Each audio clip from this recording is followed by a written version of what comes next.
Yeah. Hi, gamers! Hello. There's one rule out in the abyss.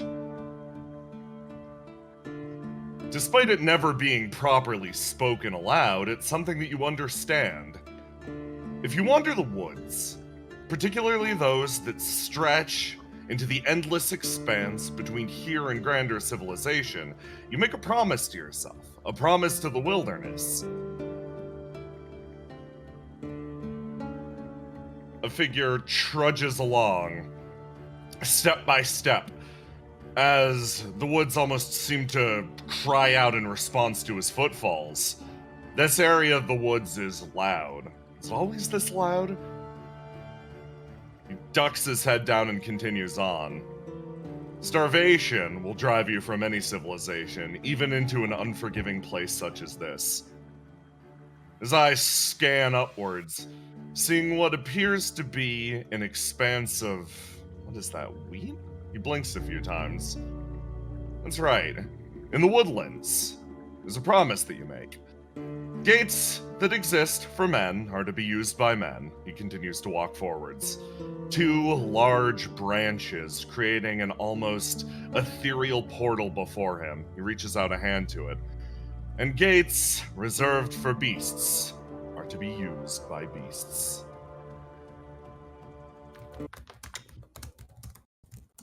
Dodge's eyes flit open.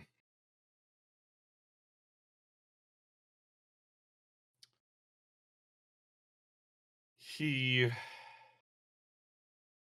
exhales slowly, letting the morning air sort of seep in. Looks around, shaking the sleep from his head, and stands up. Okay. Well, what time is it? As I scan over to the side, he's still got a few hours left. Plan was Cassius was going to help him meet up with Kestrel later today. It's a little awkward about the concept. After all, it's like meeting your superior again. For him, Kestrel was one that taught him how to swing a sword, how to properly sort of blend in with the last resort.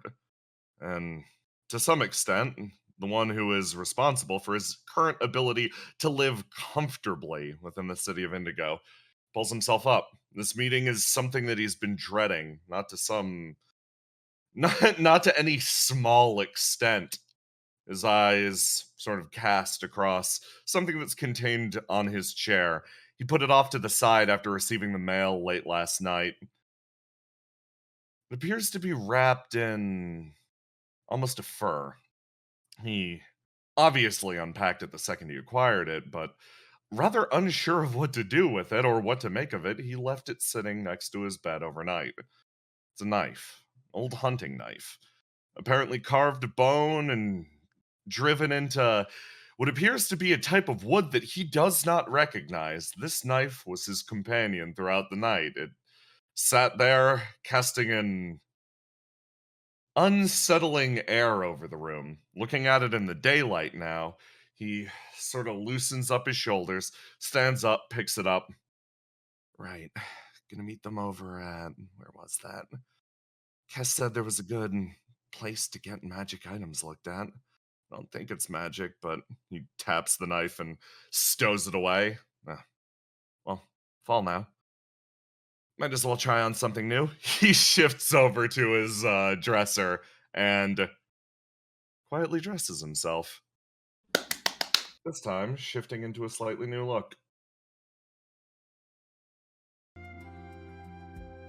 Okay. Ready to go?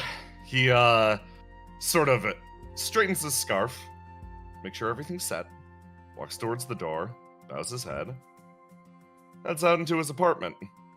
Past the wide variety of animals that now occupy this place.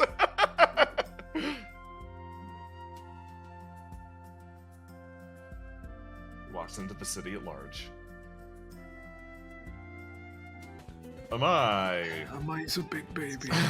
In order to do this proper, you decided to walk her through This district, in order, exactly as tradition should dictate. No back door into the shop, etc. Do it right, do it proper. Here you two are. He walks walks slightly in front of her and goes, "Now, this... You know what, I was going to try and give you advice, but it's not going to work." She looks around. Wow, so the entrance is in a closet now. She starts to walk forwards. The gatekeeper's immediately looks at you, looks at her, and is like, I see. We're doing this now then. Yes, I'm sorry to bother you. The two look at each other. She looks back at the gatekeeper. Well, I suppose I don't need to revoke her entry. She sort of smiles again. Glad you remember me then. She starts to walk forwards again, and he takes a step over in this direction. Your ties with Tempest are now worrying, but at the same time, what would you say your affiliation is with them? She, her expression lightens again. Oh, they're the ones who called me here. Do you intend to support them? Not really. Such a non-committal answer. So you might support them in the future. Yep. And if that time comes, you can kick me out of the district. I'm still deciding what I'm doing in the city. He looks over to Amai. Well, please make sure that she does not decide to destroy our district.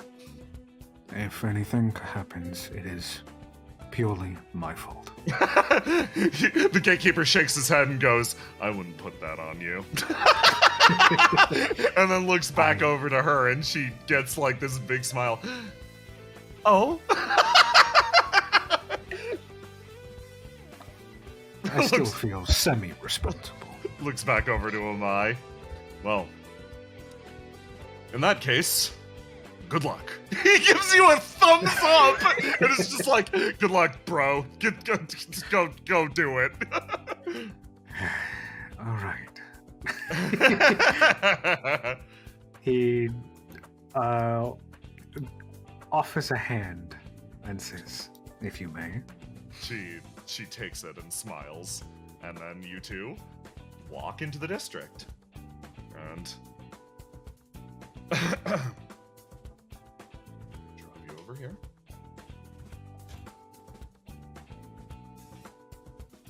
So little's changed about this place since I last came here. Oh, is that nice fortune teller still here? You don't remember a fortune teller? I have never... I guess you've came here much earlier than I have. No, I don't remember a fortune teller being around here. My last visit was 5 years ago. Her expression falls for a second, touching her chin. I wonder how much of that case I should keep confidential. It's purely up to you. I've decided none. She travels ahead. I came to Indigo 5 years ago when 2 potentially dangerous deities from Mitsudai invaded this land. Oh. Whenever a god, particularly from that area of the world, seems to get out and explore the world at large, I seem to be the one that's called. She smiles again. And I guess it has something to do with my history, but at the same time, I believe I should teach them a lesson in calling me for problems that my expertise perhaps outscales. She places a hand on her chin. With the incident... Oh, you go. Oh, no, he's just saying, it's a shame that people haven't gotten their skills up just yet. She nods. An important skill is, of course, noticing, and weighing, and judging. And in that case, those 2 were simply on vacation. So I stopped by, followed around with them. Oh, I actually think I still have some pictures. She reaches around through her big robe and pulls out a line of pictures taken with two people. One, an absolutely gorgeous woman, tall as can be, and the other with a very, very bored looking man. Oh. She smiles. He looks. Oh, that's actually quite cute. She smiles again and is like, yes. Well, with that case resolved, I traveled back to the Arbanchi tree and I awaited future confrontations. She tilts her head. And this is actually the second job I've taken since those days. I have to say, I'm shocked I'm back in Indigo again so soon. What, you dislike it? She shakes her head. No, normally when I'm called into a spot, they wise up and don't call me back. Well, these are unprecedented times. They certainly are. What a fascinating city. She smiles and seems to look around with a big smile on her face. She is genuinely loving this. Like there is so much innocence and exuberance to all of her motions. She's just enjoying her time here, and she stops. Well, the fortune teller was here last time. I have to say I'm a little disappointed they're not here now, but why don't I try reading your fortune? Oh, you read fortunes. Well, I'd be interested in that. I developed an interest after coming here. Well, I'd like to see the fruits of that endeavor. She reaches out her hand and goes, and then motions for you to give her one of yours. He plops his big hand. I'm gonna move you to another map. I'm gonna move you over here. So, fortune telling. This is one of Seely's abilities. We're gonna play this theme. Seely is going to predict your fortune for the remainder of the session. Oh. You get to guide this fortune in one or more directions. So, she's gonna roll to die. Oh, very well balanced. And each of our colors will signify a different fortune.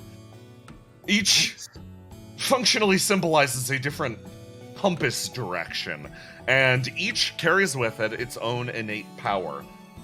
In this instance, they're all relatively even in terms of strength, but I'll run through the various fortunes as they stand. Red, a fortune of bonds, love, and affection. Bonds will be easier to gain throughout the remainder of the session.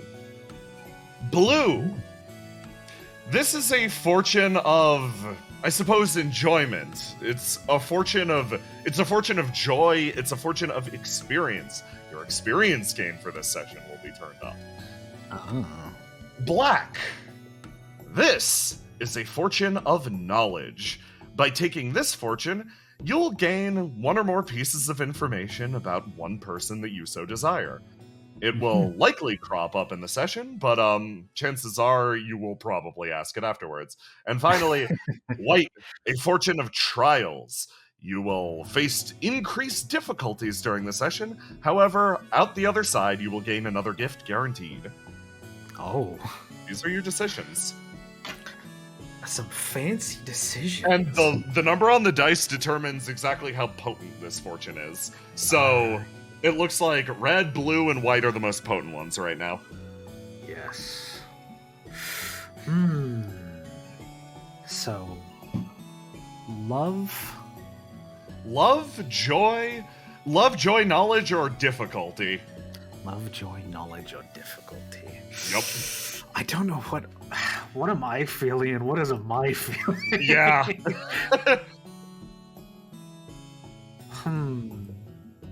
Let me think. Oh, whoops. Oh. You gonna That see was what bad. Amai's feeling? Yeah, let's see. Let's what drop Amai's you an Amai. Doop. There you go. There he is. Let's Give see me a what roll. this Smelly boy is thinking. Let's see what the smelly boy's thinking. Ooh.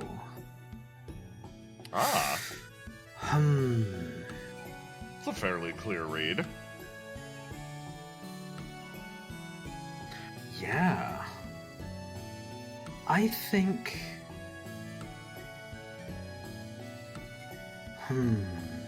I think weirdly enough, if his blue is the one that he is thing, I think he's most interested in the love one. Ooh, okay. So let's lock in this one. That changes the properties of the session slightly. Excellent.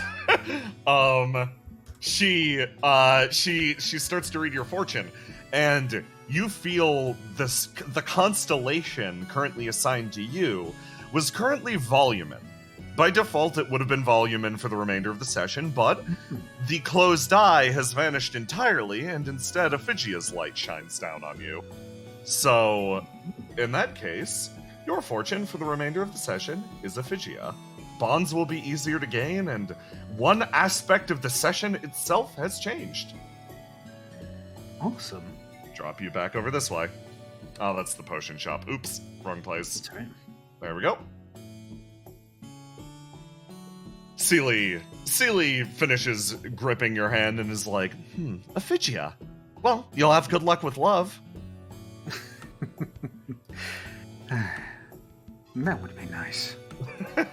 She sort of tilts her head and is like, oh. Oh. She looks back interested, like, oh, have you perhaps been on a string of bad dates lately? Not as much bad dates lately as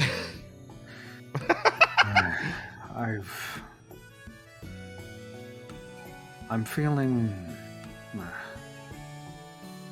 more isolated recently. Her expression falls for a second. That's surprising to me. I thought someone of your talents is never alone. Oh, I'm always alone. That's a But- fascinating way to think about it. Her expression changes. When surrounded by your chains, are you alone or are you with company? It's a question I've been meaning to ask. I believe I am with company, but I feel like you could be surrounded by the loudest group of people and still be alone. My chains are dear to me, but sometimes loneliness is more of a emotional state rather than a physical one. I see. So, even then, surrounding yourself with others might necessarily provide the balm that you need. Mm-hmm. She turns. For curiosity's sake, what do you think would? What would it take?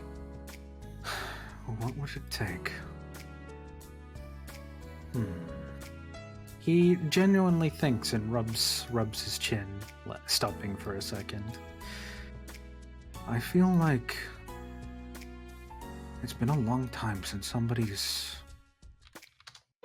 asked about me. Ooh.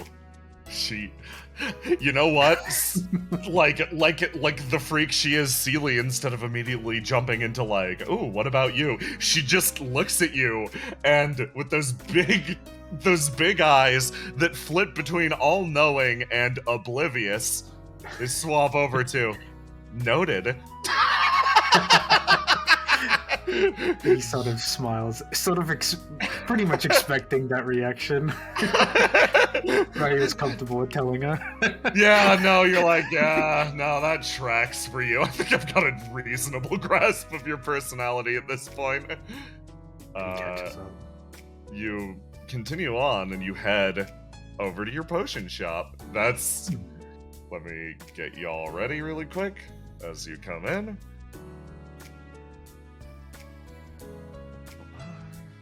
Get you out of here.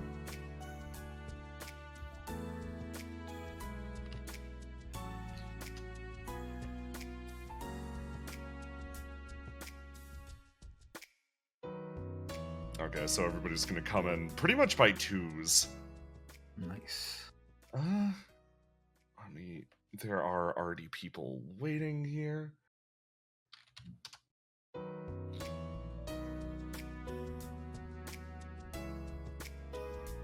These two. Here you go. There you go. Okay. And then I need a Cassius. Squinch form. Yes. Just compress.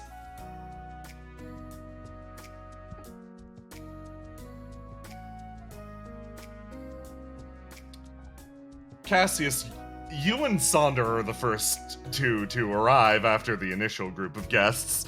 You come in to your appointment to meet up with Dodge. Sonder, you've talked to the cultists at this point. They're not a problem. They're somebody else's problem now. Cassius, you've remembered that you're supposed to be here for Dodge to look at the knife, etc. Yep. Ah, it was muted. Yes. I'm here. Yep. I'm here. The cultists are Julius's problem. Sucks to suck, Moth. Sucks to suck. I think Cassius and Sonder met up on the boardwalk, and then Sonder's like, "Well, I gotta go finish asking these cultists this question." Cassius sat there with Sonder and talked to cultists for 20 minutes, and then they got up and they were like, "Cassius is like, what are we gonna do with them?" And Sonder was like, "Tyr can figure it out." Cassius was like, "Okay." But Sonder was absolutely like, Julius can do something today. Cassius was like, nod. You two walk in together to my shop. You've been coming here relatively often lately. It's nice to have a magic consultant who isn't Betel Illman and, Betel Are you Illman. kidding? Sonder fucking loves Betel Illman. It's true! Not Only everyone fucking knows Betel Betel Illman, as well as not everyone is comfortable with Betel Illman, especially after the robbery and the heisting and all that other fun stuff. That peacock is great. I just don't know Be him that mean well. to the peacock. What are they here for? Is Sonder I Sonder? think he just tagged along with me. Sonder, you're at the very least Cassius, you're here to take a look at Dodge's knife. Sonder, you're here because you just dropped off a group of cultists along with exactly these people, and at the very least, everything was headed in this direction. Maybe your job is here to update Kestrel, but for the most part, Sonder, you're free for the afternoon. You just did your due diligence. He's just here. Now, I'm mostly deciding if he still has his stuff on. Yeah. Probably, because I feel like he tormented some cultists for a while, and then just that's what he did, so he never took it off. Yeah. So he's just hood down, big monster man. You come inside. Kestrel waves and is like, "Hey, the owner stepped out for a little bit. Please sit down." Oh, alright. Didn't mean to catch him Sonder. while I wasn't here. Dings the dinger. The dinger is delighted. Sonder loves the dinger. Take a bond up with the dinger. Bond up with the dinger. That's all it takes. Cassie's Ding supposed to the pick yours dinger first. loves you. Sonder for a moment is waiting, and then realizes that Cassius is waiting for him, and it's okay. He scoot next to Fawn. He Ah, pat you Fawn. trapped, witch! Oh god. Cassius I'm not letting you leave. You have to stay here with me. Gotcha. You pat Fawn. No, that wasn't his intention, but that was Roma's intention. That was Roma.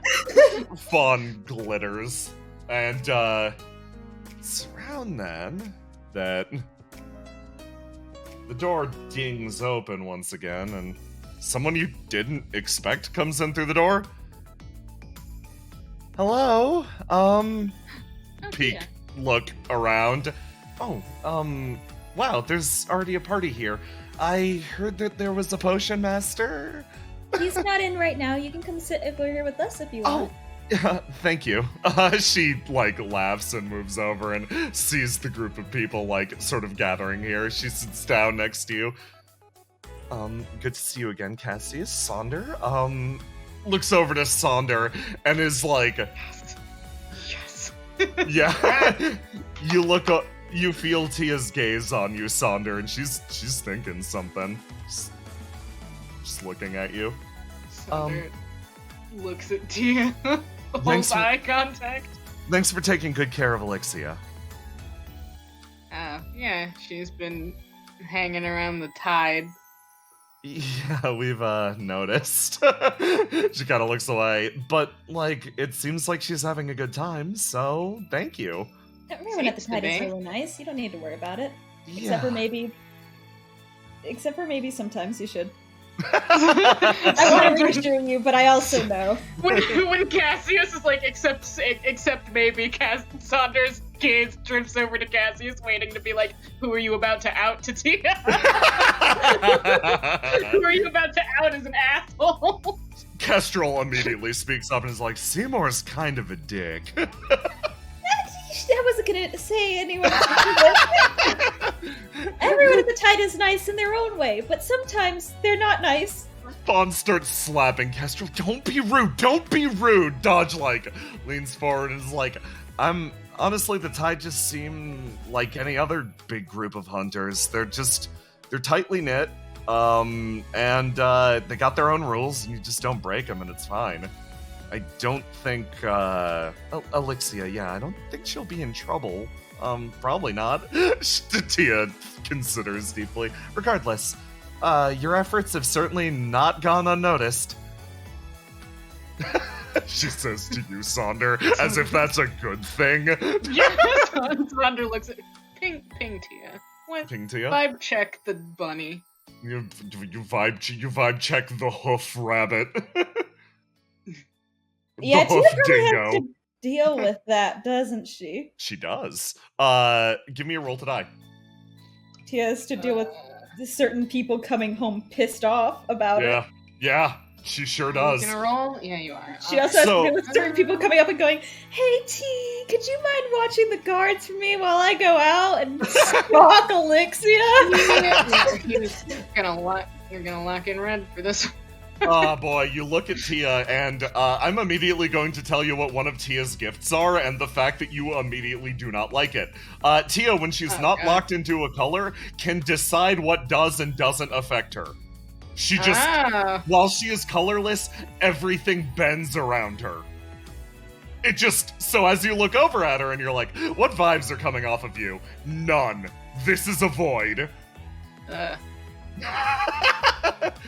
She goes back to fucking glittery.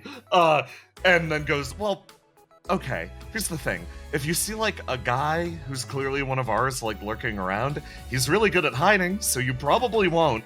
But, like, he kind of follows Elixia to make sure she doesn't get in trouble. So if you see any Tsubaki, like, anyone who looks like a Tsubaki knight, kind of, carries a big scythe, just, give him food or something. He'd probably appreciate it. AK, you are being stalked. Innocent glimmer. Has Sonder noted any attention No. on him when he's with Elixia? No, because the places that you visited with Are Elixia the Mirage District? Yeah, the Mirage Always District, pissed! which you could not get into, and Tide HQ, at which point the sheep is weighted downstairs mostly, so like that's not your problem. Right, okay. Sonder notes this and is lightly annoyed, but otherwise doesn't show anything. He just is like, alright.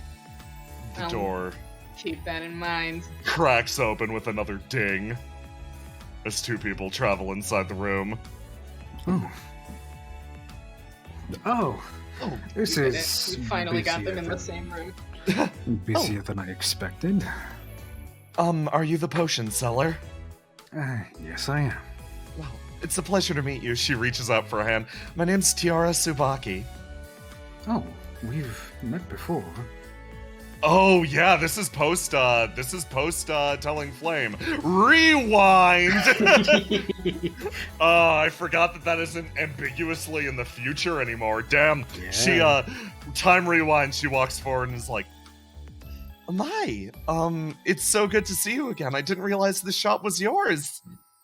This is my little humble abode. Welcome to Morgana's Mysteries. She reaches out and shakes your hand again. Well, I was actually looking for some potions that could maybe be used to, like, reduce anxiety or something, but it seems like you've already got a full... I can come back. Oh, it's simple. I can work on that anyway. Okay. As a thank you for your assistance. She Oh yeah. beams at you. She beams at you for a while and sits back down, and Seely like moves over. Hey, Sonder. This motherfucker's Hey, looking Sonder. at you. This motherfucker's staring straight at you. Sonder, who is doing his usual, like, just sitting and existing, slowly makes direct eye contact. You My look at steps in her. front. Like, not again. They both break eye contact. He's like, let's. Ding, ding, ding, ding, ding, ding, ding, ding. Sonder begins watching the dinger run around. Now why don't we move on to the business that we he quickly shifts. Dodge is like, yeah, thanks for agreeing to take a look at this. Kes said this place is the best, so Dodge puts a dagger down on the table. Oh. And you said you just got this in the mail, right? I did, yeah. Did it have like a return address or anything? No, I'm a little worried about it because I think I know where it came from. Oh, You know. Yeah, he like looks down and over at the dagger. Well, it's kind of a long story. If y'all are down to hear me out, of course. If you give me a moment, I can make everyone tea. that'd be great. You can tell Dodge is kind of nervous. Kestrel like looks over and like leans into Fawn and is like, "You should say something to him. You should say something to him." You doing okay, Dodge? They both look over to Cassius like, Angel. Dodge is like, yeah, it's Sonder is realizing he's trapped here. yes, it's fine. It's good. I guess I've been getting myself ready to share this part of my life. Might as well just do it. You all are magically inclined and stuff, so maybe I could get some advice. Okay. Hey, Tia, would you... Sonder leans back, hearing you are all magically inclined. He's like, not me. Not my job. Tia, would you Fawn's mind like, swapping places with me? oh, yeah, of course. She sits down next to Sonder and beams at Cassius. you, Sonder. Squiggles over this Oh, way. Sonder nods to Stop. Tia. Should I make that tea? I'd Should appreciate I it. stay here? Please do. Seely sort of smiles and sits down. Directly across, she stares at you again, Sonder. Eye contact reestablished. My is just going to size heavily. Oh my, it's like, Delaying- this is gonna happen again. Delaying It's my the fault this time. Yeah, Seely- he's delaying the interaction. Seely is gonna roll to die at this point to see what she feels like. Let's do this. That one, of course. She just keeps staring at God. you, and Tia just glimmering between the two of you. Seely says something that you don't exactly expect, Sonder. About Sonder, him. it's been far too long. She looks at you. Sonder, You don't- Sonder. you don't remember this person. Oh, Sonder Cassius squints. speaks up. Oh, did you Yep. meet him back when you met me? Yes, during my visit 5 years ago. Oh, that makes sense. I hear we were close back then. Nods. Looks back at Sonder. Sonder, Looks you over don't at Sonder. you don't fucking remember this girl. Sonder, a couple of things just happened. First Yeah. off, this just happened, and then Cassius goes, "I hear we were close back then," and Sonder he's like, but he can't address that right now because this is more important. And he kind of like tilts his head back, and he's like, yeah." She nods. Yes. Well, it seems you're in good health. I've been fine. He leans over, he leans forward onto the thing, goes, "How have you been?" Oh. I've been doing well as well. She leans in and like looks to you and is like, I'm happy to hear about the dissolution of the IPD. Cassius gets a look on his face, like he's like, You seem significantly happier no longer under their employ. Sonder puts an elbow up on the table and kind of he holds his chin up on his hand and he's like, yeah, I think it's been good for everyone. She looks over. Yeah, yes. The city seems to be breathing again. She relaxes back for a second. Tia's like looking back and forth between the two of you like, oh, huh. This has a strange energy to it.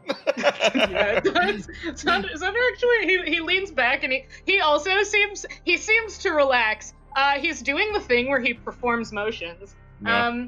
And he's like, yeah, it's been a lot lighter around here. He remembers murdering Maxie Higgins. Very good. Her eyes pinch shut. And silence sort of reigns out, and Kestrel sort of speaks up and is like, hey, Mai, how's that tea coming? Kestrel like, I need to stop this. This is I'm weird. going to stop whatever the fuck is happening right now.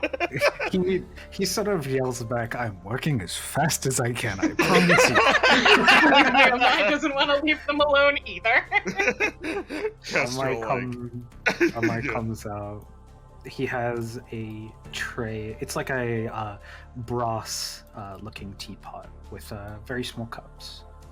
And he places it down and also takes the moment to light some incense to clear the room of bad vibes. Everyone is like, please save us. I don't know what you're talking about. This greeting between friends is completely normal. Oh no, it's just absolutely there's very familiar with each other. stifling spirits in them. It's all just let's just say suspicion.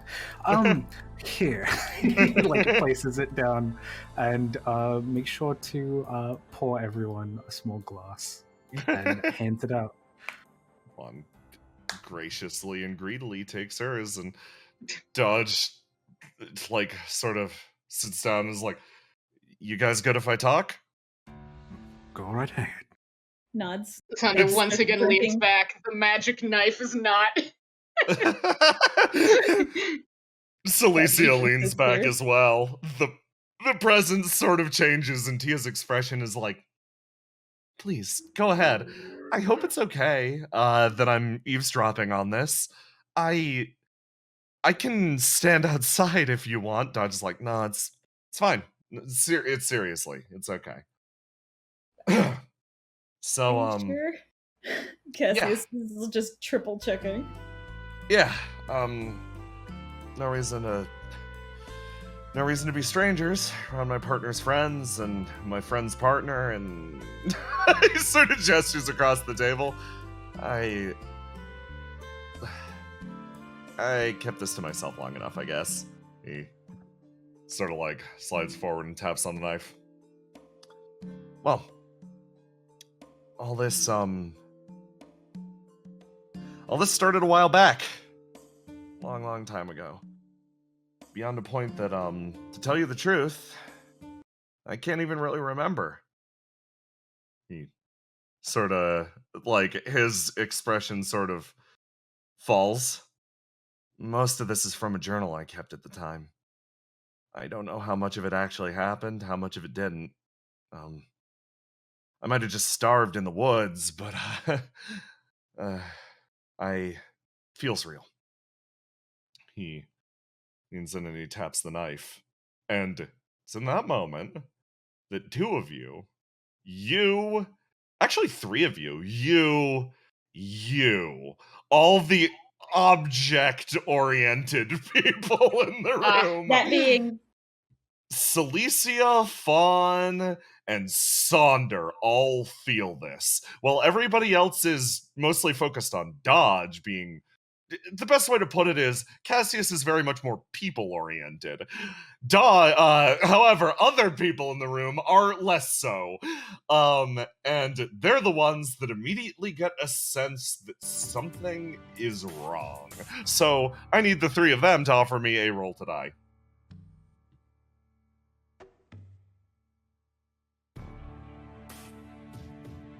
Oh, he shouldn't be red right now.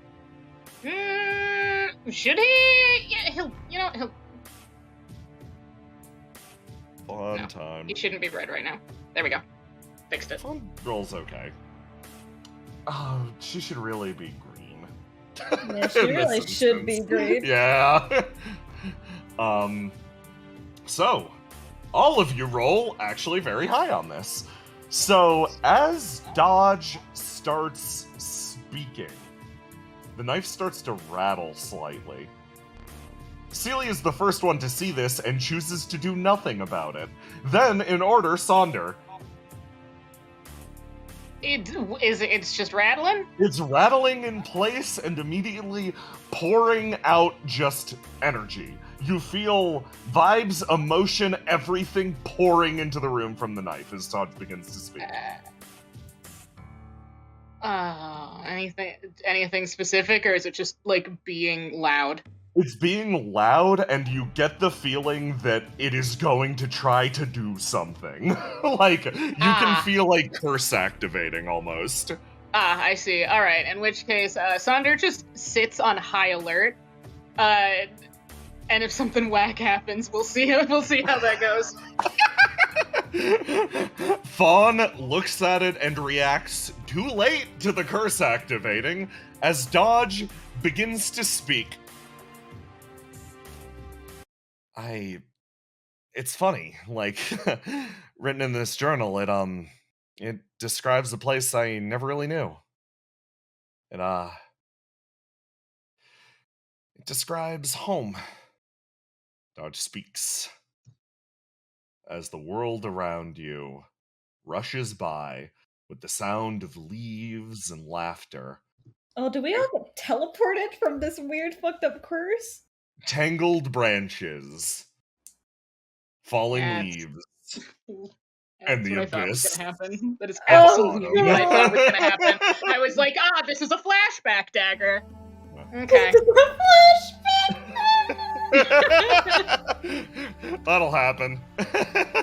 I knew it. Immediately, I was like, it's a flashback dagger. I guess Sandra's not gonna interfere with it. Is Sandra going along for the ride? Yeah, Sandra's like, I guess we'll see what happens. So. Oh boy. It's time to roll some fucking dice on how this goes.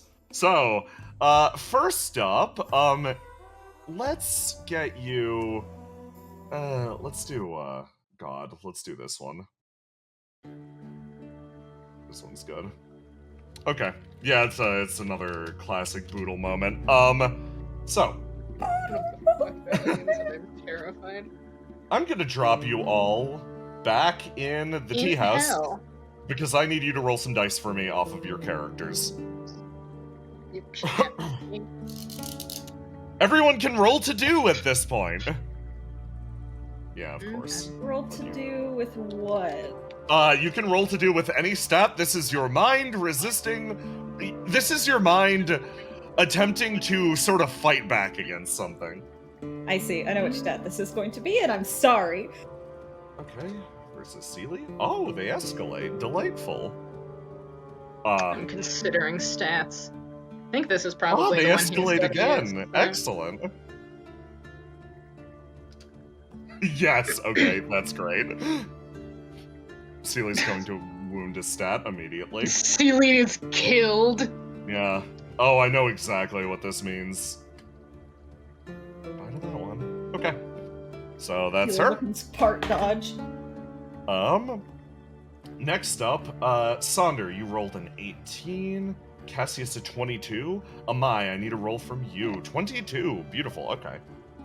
Now the NPCs. Hey, Tia. Yeah, 13. Okay. That's bad. that's how Tia is. 13. That's bad. Fawn. I pet Fawn. Kestrel, you should... Oh, right, you are locked in. Kestrel, the most miserable role in the universe, I see. Kestrel, what the fuck? Kestrel ignited earlier to slicey slice, Yeah. so like, yeah, she gets to unlock this, but that is her role, actually. Die, Kestrel. That ain't an error. So yeah, Kestrel fails the most miserably out of everyone, so... God. But that still puts her ahead of Seely. Okay, so this is... Because Seely got fucking blasted to the moon. Seely got fucking blasted to the moon, so one after the other it goes... Thump, thump, thump, thump, thump. I'm so sorry, Fawn. Dinger! She Save Get the pulled through. She looks around as the mist almost pours out of the dagger. Hello? It's just Fawn and the Dinger now. Everyone? She looks around and starts to, like, she looks for the dagger. Where did you all go? Oh, Fawn. Elsewhere. Fawn, you're here with the Dinger. It's fine. The Dinger will keep you safe. I've got to arrange you three. Oh, boy. What you have to arrange If is the I'm Dinger. not immediately next to Dodge, there's a problem. I've got news for you. There's a Die. problem. Okay. Suffer. We're suffering, kids. You sure are. Look at this bee. That bee. Your eyes flit open, Time and what you for hear kill. is a river. Rumbling past. Rumble. As in order. 1, 2, 3. It's, yeah, wow. Okay, hey PCs. Yellow. We all rolled pretty good. Y'all rolled very well. You sit at the river's edge. You don't remember how you got here. You, Is it, we remember the night we remember Dodge telling the story? Or Yep, we don't? and now Okay. you're here. That's it. This is... Huh. This is Sander not- shoots up and instantly starts pinging. He's You start not, pinging not everywhere. happy, Sand. Sonder, if you feel all around you walls built up high to keep this place safe is the first thing you feel. It's messing with your ability to ping anywhere. This place is meant to be a safe, contained place. Some sort of a haven. You just feel an overpowering sensation of safety. Does he? You do. How does that make you feel? Annoyed.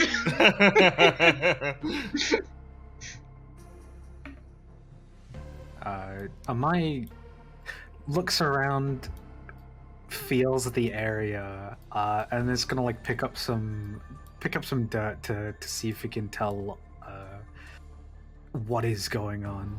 Okay, you pick up some dirt. Sander is like a dog that just woke up in a crate. He's going nuts. It feels like dirt is the best way to put it.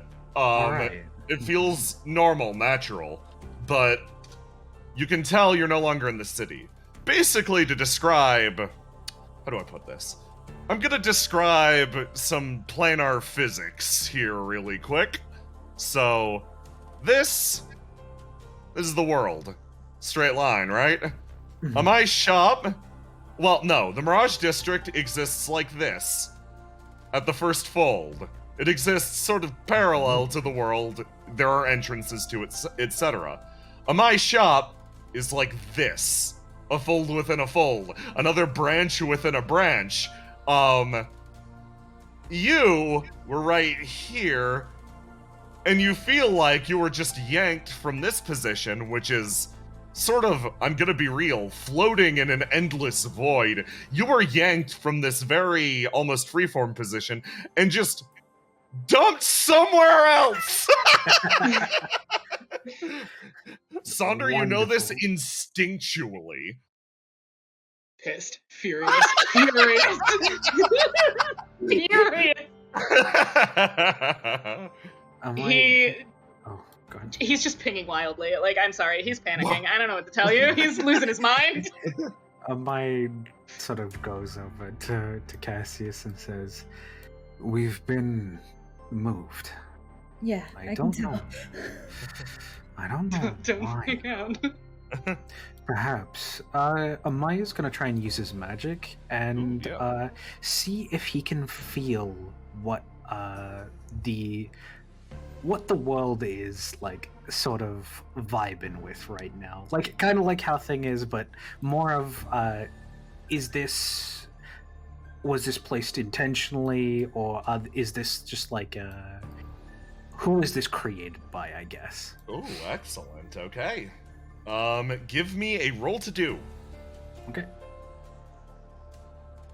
And this really works for his blue since this is Yeah. a fold.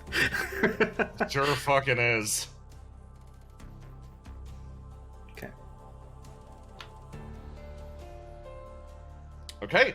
Yeah. Oh boy. So, immediately, you start to search for the telltale signs of, like, very deliberate and constructed magic. The first thing that you determine is that this place is naturally occurring, which is better and worse. Finding some sort of a fold or a sanctuary that has just arisen on its own means there has to be a large amount of emotional intent behind it. It was not made by one mage, such as you, to make their potion shop very easy to access. Which means this place is probably far bigger than most of the folds you're used to. Yeah. He begins to relay this. Trying to help ease Saunders losing By- his shit, I my don't think dude. Sander is listening. Yeah. So we're pretty much in a big pocket dimension then. Yes. Where are the others? Yeah, Sonder, as like he kind of like panic brain slows down a little bit, and he starts like actually looking for like real shit instead of just like wildly like what the fuck. And he starts looking deliberately for like signs of other things. Anything. No, wait.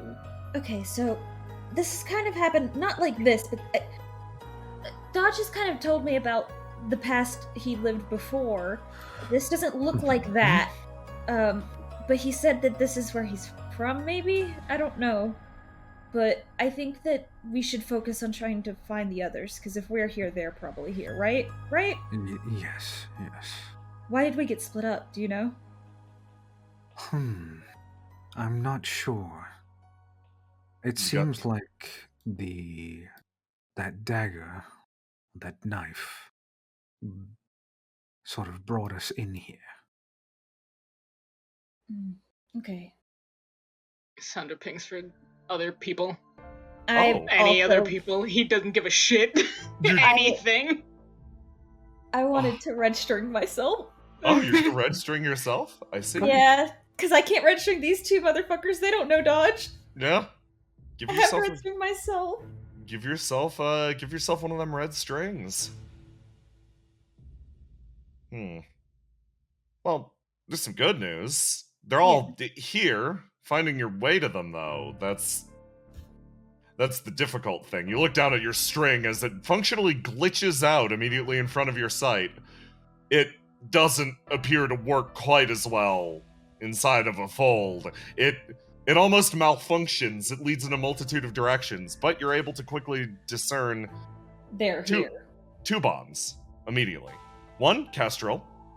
Two, yeah, you figure out Seely's here.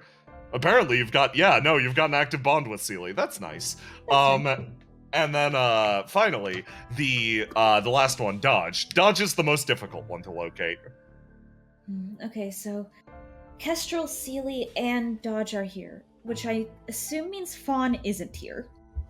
I can't tell if Tia is here or not. We might not be close enough. Normally I would be able to find them, but I can't. If something's interfering. Sonder. Sonder. Give me a roll to do. Roll to do, Sonder. Let me roll to die for this thing. Okay. Nothing's wrong. Actually, no. This is gonna just piss Sonder off more. I'm gonna making him angry. I'm gonna shake the shit out of You're this just Sonder. shaking. Are you gonna shake the lizard? I'm gonna shake the shit out of this lizard. Please You, shake my lizard. let me grab a better theme for this. Let's do Oro shows up staring at him from a rock. Yeah. Gotcha, bitch! I'd do something like that. No, we need something like this. You feel a brush against your back, Saunders. Someone you didn't sense somehow separates. Someone's about to get fucking grabbed. I'm That's sorry. fine. Do it. As someone brushes past the tree line Oh shit.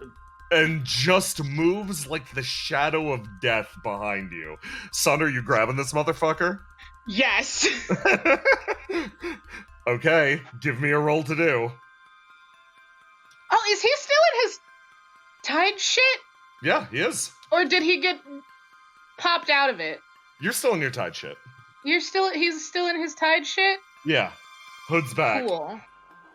So you can add those bonuses. You just gotta flip the hood up. Can. Alright. Well, he's freaking out, so it's not up. Roll to do. Yep. Dude, roll this guy's two. in almost perfect position. Yeah. Get him. Okay. Okay. You attempt to grab this figure, and light as the air, it just keeps walking past you, almost ignoring your attempt. You brush by in a moment, and this figure almost seems to be made of rotting leaves dropping from the back of this cow skull. It makes the vague shape of a person, but that's it. This is a collection of just rotting death, and where it goes, He's it pinging it. leaves a track. Okay, you're gonna ping it. Is it- Can you roll yes. die? Beat this. Roll to die. 44 plus 46 plus 4.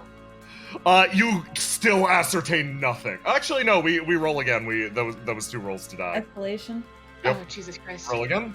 Beat a 22.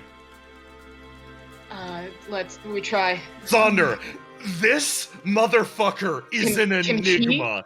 After Can he? yeah, he's gonna ignite and get a partial success. Yes, hit the ignite button and gain your partial success.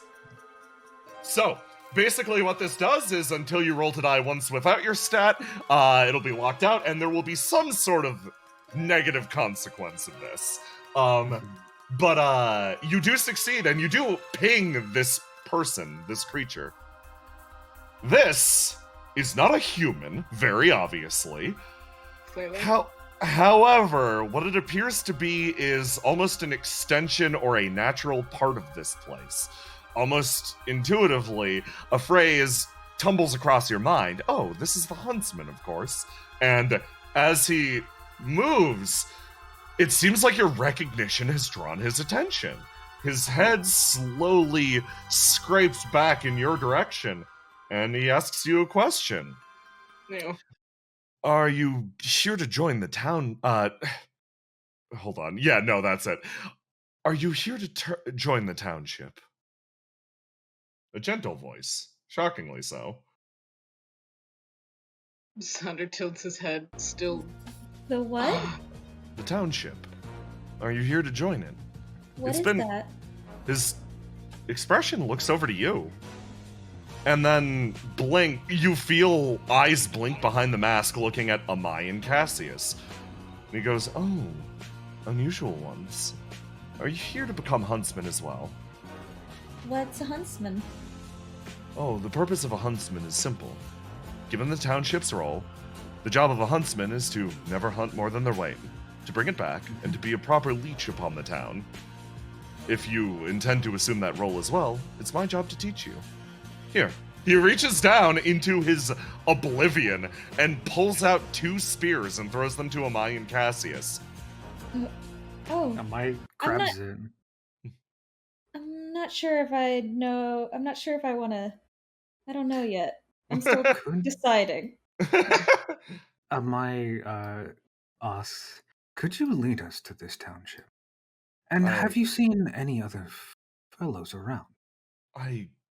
He looks over to Sonder and seems to fixate a little Eye more contact. closely on him, and he goes, I could lead that one back to the township very easily.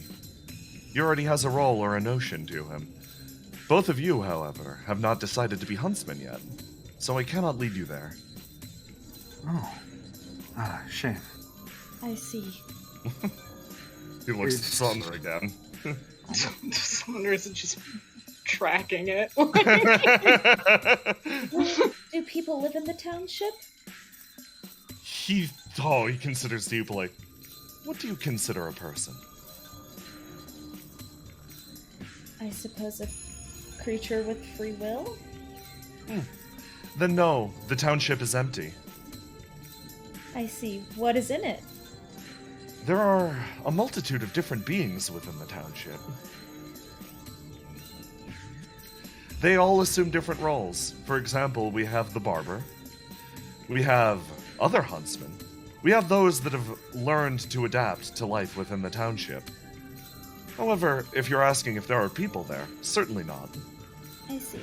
If people are defined by free will, he takes a step forward. If you wish for me to lead you there, I can teach you the ways of the huntsman. Sonder, hearing what all of, parsing together all of that is like, nah, it's fine. Immediately disengages and is like, we're in for this kind of shit. Cool. Can I ask one more question before I You are follow him, I guess? You are more than welcome to ask me as many questions as you want. Do you know anyone named Dodge? Anyone. You're going to need to define that a little more closely again. What am I looking for? White hair, wings. Does it walk on two legs? Yes. I see. This one seems to reflect deeply. I'm unsure. I've encountered many of... I'm unsure. The voice speaks up again. Okay. Are you alright? A fascinating question. You're going to need to define that a little more closely. What does alright mean? It means not in pain or suffering or having a bad time. Yes. If being alright is the absence of the world's ails, yes. I am alright. Losing his shit intensely.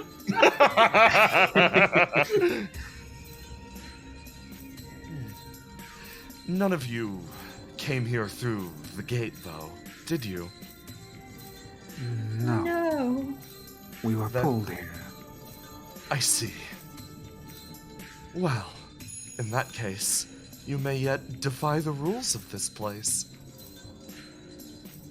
An errant figure in the township. I don't know if that's to be celebrated or not. Well, that remains to be seen. Sonder prowling in the background. Saunders like, Goes... Oh, go ahead. No, you go. He was just... Now, what would you exactly teach us? I would teach you to hunt less weight than your own. I would teach you to bite at the edges of society and to sup upon its blood. Role within the township is very dedicated. Whatever life you choose there is the same life as one who wears a mask for the sake of others. He nods like, yes, that makes perfect sense. Everyone has their place. Everyone, yes. Your role or function within the township exists to provide definition to those around you.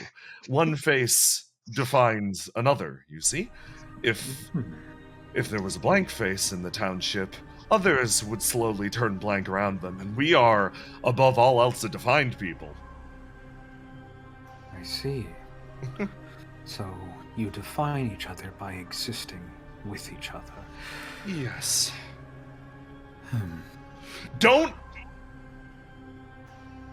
Silence. returns to fishing. Oh, that's Amai alarming. goes, we will see you later if we need your assistance. He sort of takes a step back. Take a step back. Did he just yell and then start ignoring us? Yes. Yep. That's alarming. Yeah, that's why I might take a step away. Are you going to do? Sonder, Yeah. calm down. Sonder, who had not stopped looking at this thing and he's just like tracking it, suddenly turns around and is like, what? Calm down. Calm down. You're going too fast. You're panicking. Squints at Cassius for a second. His shoulders drop and he seems to settle a little bit, but he's still like very aware. Very aware. I don't think that guy's gonna hurt us. I think that we can just go. If we do not show ourselves to be a threat to them, then I do not think they will act. They have a very rigid structure. The issue is I think we pose a threat to their way of life. So, I would say do not provoke them. Okay. Not yet. I just want to find the others. I'm getting a little yes. scared. I might tell what type of creature this is? Yeah, it's pretty easy to tell. This is, well, obviously, this is a legend by virtue of... You've heard legends of the deep woods around Nodus. You've heard tales of different societies tucked away and lost within the foliage, swallowed up by the woods itself, and if you had to guess, though their body has rotted and dropped away, you assume that this was once human.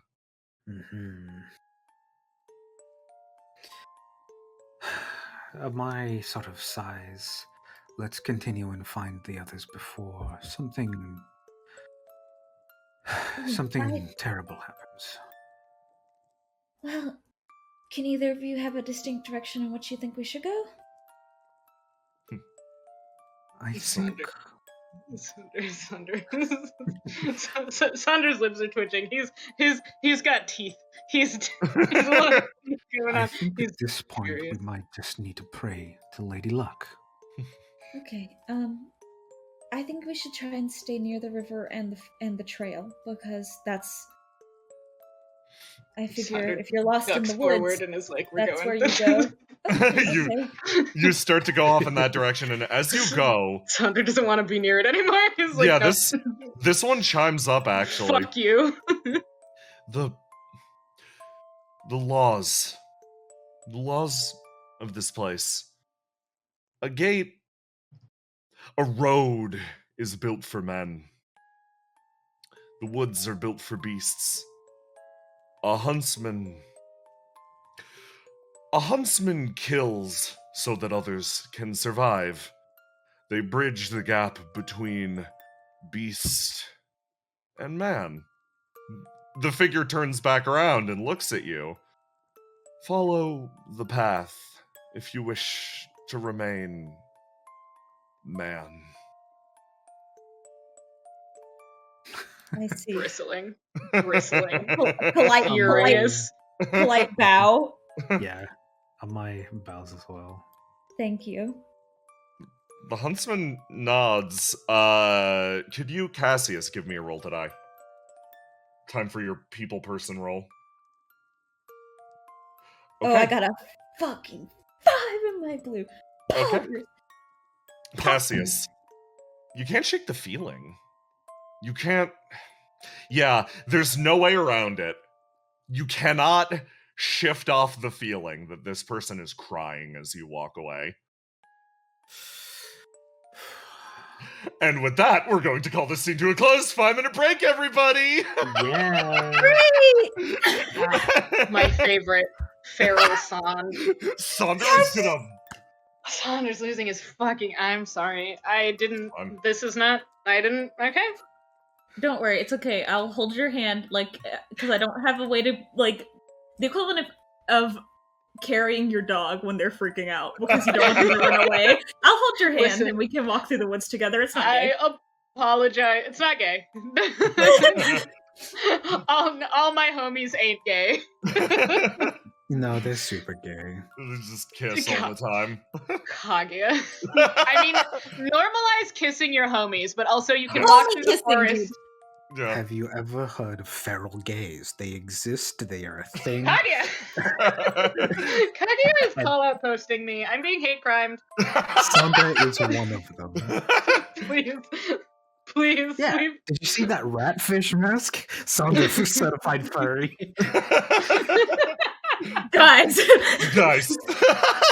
guys, my boyfriend is in danger. Can we get going? Oh, he's gay too. Don't worry. I'm sorry. No, it's fine. He's gay. He's also gay. He's involved. It's fine. Everyone in this situation is gay. What are you talking about? Please. Township might not be gay. We have yet to decide. Okay, It's well, all of probably gay. the people we came here with are gay. Yeah. Please define people, asks the huntsman.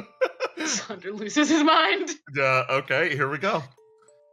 In the township itself, these rather unlucky ones have, oh boy.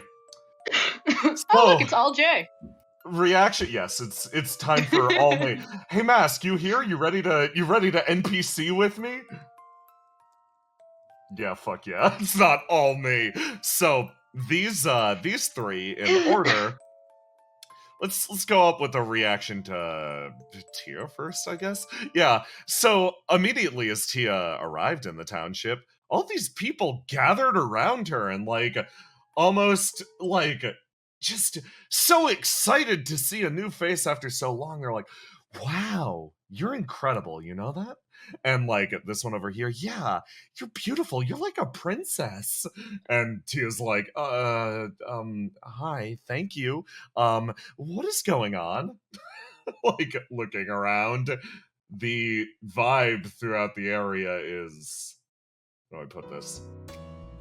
That's too calm even for me fake calming. Let's do this one. Yeah. No, everything is soothing in this area. In fact, this feels like the center of the cocoon. A point of absolute security and sanctuary, and more people rush around to you. Oh, wow. Well, if you're looking for a role around these parts, I guess we could use a singer. Yeah, singer's good. Yes. Singer sounds good. You could be our singer. Well, I'm sorry, I don't think my voice is actually that nice. Tia sort of speaks up. Oh, a voice isn't important for a singer. All you need to do is, you need to have the presence. And after all, the purpose of a singer is to steal voices from others, correct? What? Her expression sort of falls. Yeah. Well, no singer writes their own songs.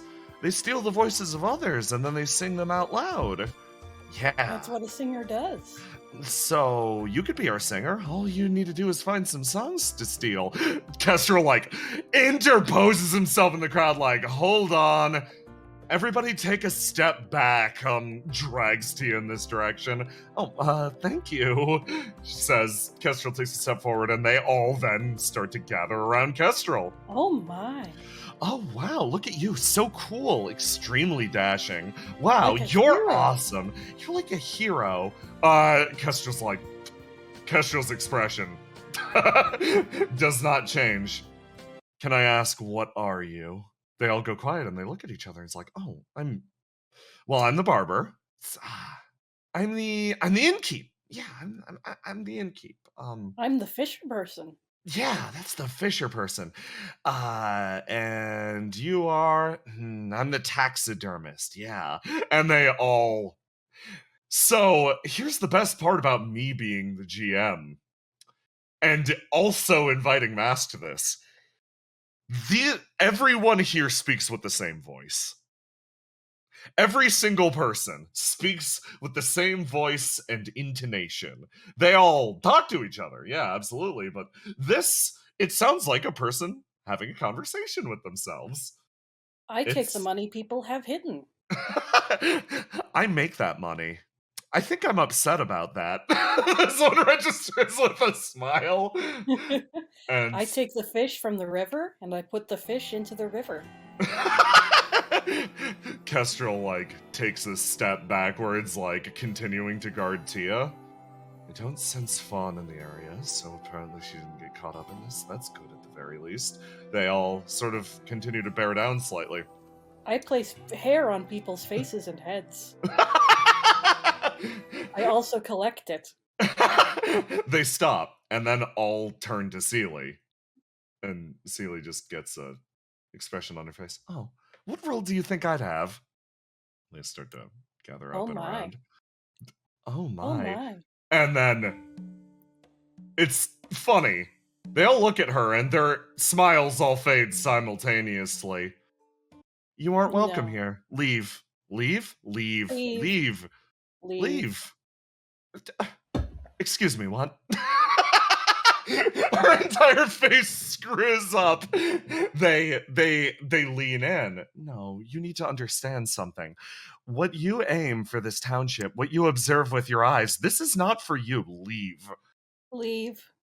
She takes a step back over this way and is like, give me a reason. Why? I need to understand. Please, edify me. They take another step forward. It's the type of magic you wield. Disgusting. Animate thing. Giving faces to things that don't deserve them? Absolutely wrong. Horrible. Horrific. A mistake. I don't know what you intend to twist people into, but whatever end point of it, that's disaster. That's the end point. That's We the have our roles. humanity. We have our roles. They all speak up, and Seelie goes, I see. Well, let me put it this way. You can give me a role too, because I was exceptionally eager to play along with your little game, or we can change our tunes, and you could play my game, okay? A moment of silence sort of echoes out over the crowd. They look at each other. No words are exchanged, but they decide on something. You can be the baker. Yes, I think a baker would suit you just fine. Oh, a baker. Excellent. The role One of a who- baker. How One who delightful. holds bread. Kestrel and Tia off in the corner like, what the fuck? Time passes, and eventually the little group is moved around this little campfire, sort of like looking at each other while all these figures sort of watch. Okay. So I think first order of business, we need to figure out exactly what's happening here, and if there's a point to get out. Tia's like, oh, I'm not exactly experienced in situations like this. I'll leave it to our trained exorcist. Trained exorcists, I guess, looking over at Tia. The two glare over to Tia. She looks over to Seelie. Seelie, like, the two look over to Seelie. Seelie has a baker's hat on. I'm enjoying my new role within the township. Have the two of you considered taking on a mask for yourselves? Absolutely not. No, not really. Seelie sort of relaxes and continues playing along. The rest of them continue playing along with Seelie as well, as if slightly wary. But it's around this point that you all come across this situation playing out in front of you. Let's do this one. Wonderful. Cassius sees all the people and he's like, oh, great. Wonderful. Oh, look at you. They all look at Oh, Sonder. hello. They all look at Sonder and have the same look that they gave Seelie on seeing him. As they all just stop, look at him, and go, should we allow this one in? I think so. Maybe? I think Yes. so. I think the pink one will get mad if we don't. Yes. They go quiet. And then they all do turn not to want the Cassius. baker to be angry. Cassius like saw them all doing that. He started backing up. They all I turn and was look. muted. Hello. Alright. They all turn and look at you, Cassius, and start to bear down. Oh, hello! Look at you, Hello. so dashing, so cool, Oh, how handsome. a hero. Definitely a hero. You would you Oh, like to join the hello. township? Would you perhaps like to wear a mask for yourself? No. You could be The lumberjack? The lumberjack. The lumberjack. They all whisper to each other. Lumberjack. And then they stop and see am I, and I'll turn and go over to you. Oh, Hello. Just hello. waiting for it to happen. Just like You. looking over at Cassius to like Oh, go how ahead. beautiful. So Okay. beautiful. How Sander. A gorgeous. singer? Would A you be singer. another singer? Over here. These ones am I. You're just gonna get mobbed for a little bit. Sorry, Sander he saw Kestrel and was like familiar and just fucking booked it over to him. And he takes Kestrel by the shoulder and pulls him back to like force eye contact and is like, what the fuck is going on? I was about to ask you the same thing. I hate this place. It's fucking awful, right? These two share a moment of solidarity. Tia like looks over to Cassius and is like, "Oh, I see that you're here as well. Yes. Have any I of you seen Dodge? No."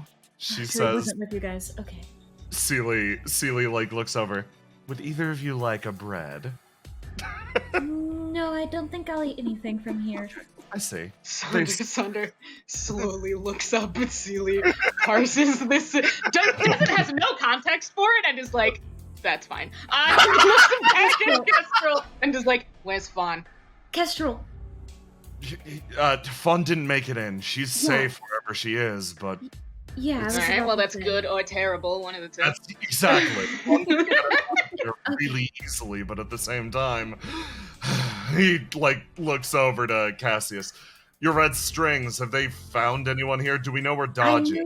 I knew that you two points at him and Seely. I knew you two were here. I can't locate people. I can tell Dodge is here.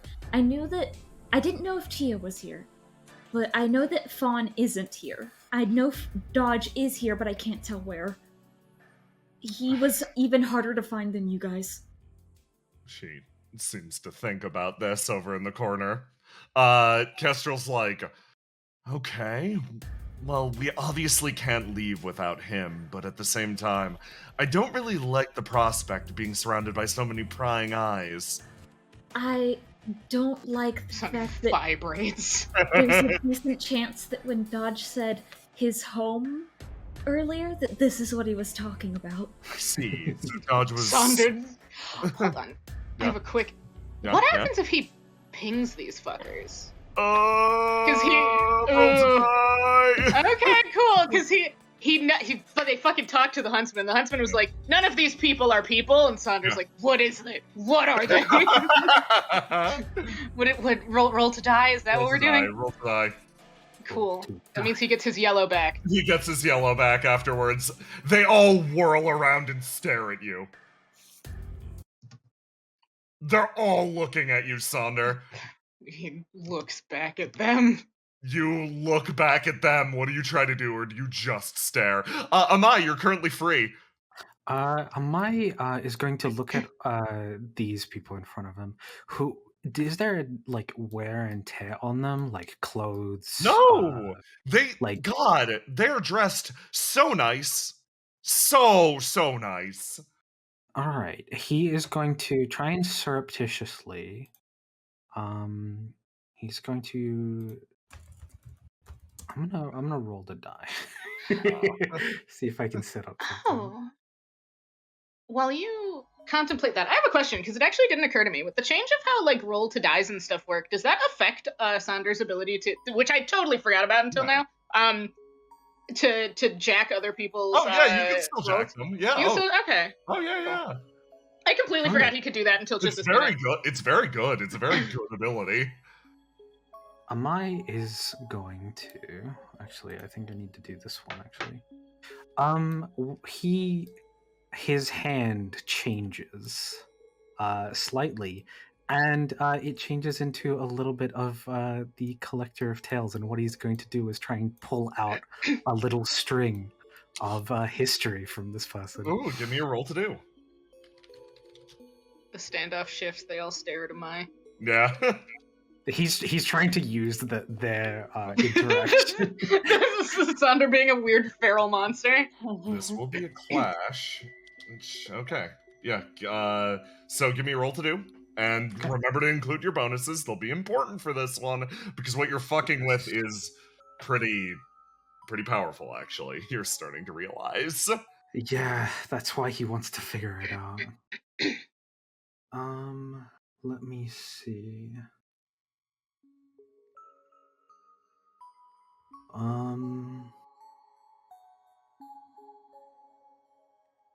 Yeah, do I get a bonus to this roll from my You'd get your like +1 or +2 from your gift.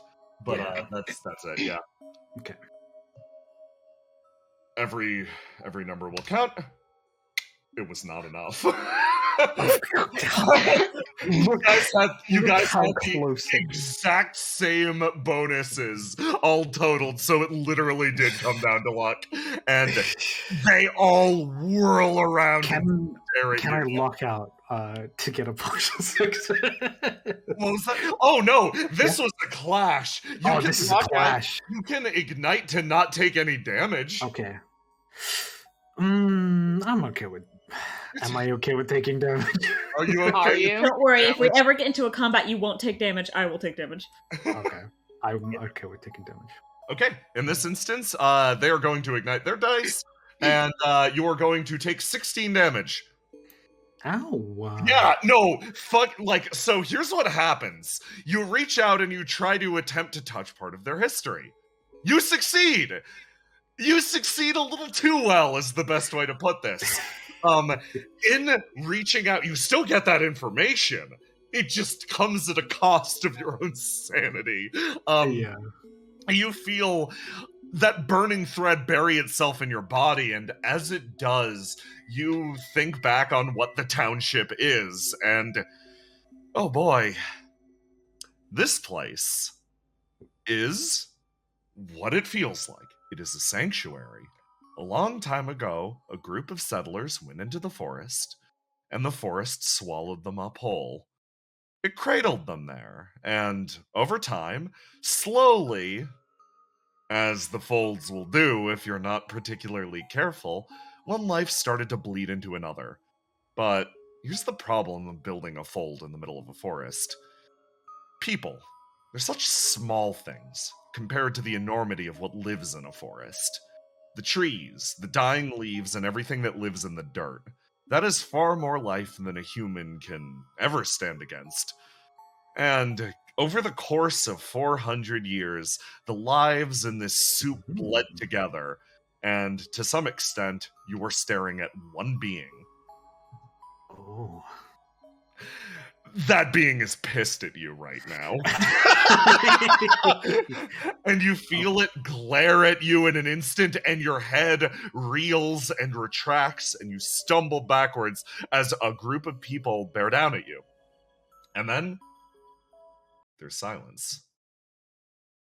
As what appears to be... Cassius. Yeah, as you close in, they all look at each other and then start to spread out. They start to run and hide over in these directions. They sprint past and into the various buildings. And all at once, it's silent in the township. Are you okay? Amaya is holding his head. Okay. Can I red string Amai? Yeah. Oh boy. Sounder resumes prowling. Take your damage, and Amai, you feel a tie between Amai and this place now, which is everything. I'm gonna do something. Yeah. I'm gonna pull out my sword, and I'm gonna try and cut that. You're gonna try to cut a bond? Oh, Jesus. Yeah, I'm not letting Amai get tethered to this place. Are you kidding? Okay, Cassius, you're gonna pull out that sword and you're gonna try to cut this bond? I'm gonna try and tie this place. I don't want him to get eaten by it. You're gonna cut the entire forest? I'm not cutting the forest. Oh, Cassius, equip your black dice and clash with me. Oh, dear God. Oh, I didn't roll good. Oh, no. Fuck, Cassius. Cassius, you try to, for the very first time of your life, cut a bond. You don't want this place taking root in Amai. That sounds repugnant. You will not allow this to happen. So you reach out and almost too cleanly and too cannily, you place your hands upon the bond and you know how to cut. You simply slice it away. And I am going to remove that bond level. Cassius, I'm going to unlock a new ability. And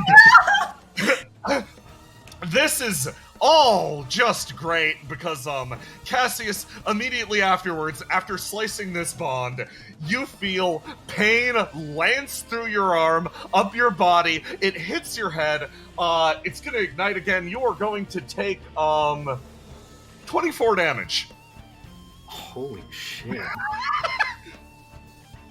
Sonder stops prowling immediately and zeroes in on Cassius. You slice a bond away, and Sonder, you think to yourself, huh, What the? that's weird. Amai, you no longer feel tethered to this place. Good job, Cassius. Cassius is like Sonder. breathing really heavy. And Sonder has... Poor Cassius. Yeah, his like nose is bleeding. And Sonder's he's, seen like, Bond snap. He doesn't care. Yeah, my holds onto Cassius. Are you okay? I'm fine. Why did that was dangerous? I just didn't want it to get you. Well, I thank you for caring about me, but while we are still within it, I think there might be a good enough chance that it'll get us all. I know. I just didn't want it to like get you yet. I don't know. No, it's all right. Thank you very much. Are you okay? I'm in pain, but it's nothing I haven't felt before. You look down the road and you kind of wonder why they fled. The silence in the town is odd. But given time, you hear a loud shuffling. It's almost like the sound itself is distorted, the gain boosted on this person's movements as a figure that looks borderline like a trash bag wanders their way into town. Oh, it's him. Sonder immediately resumes tracking. Starts to move in this direction.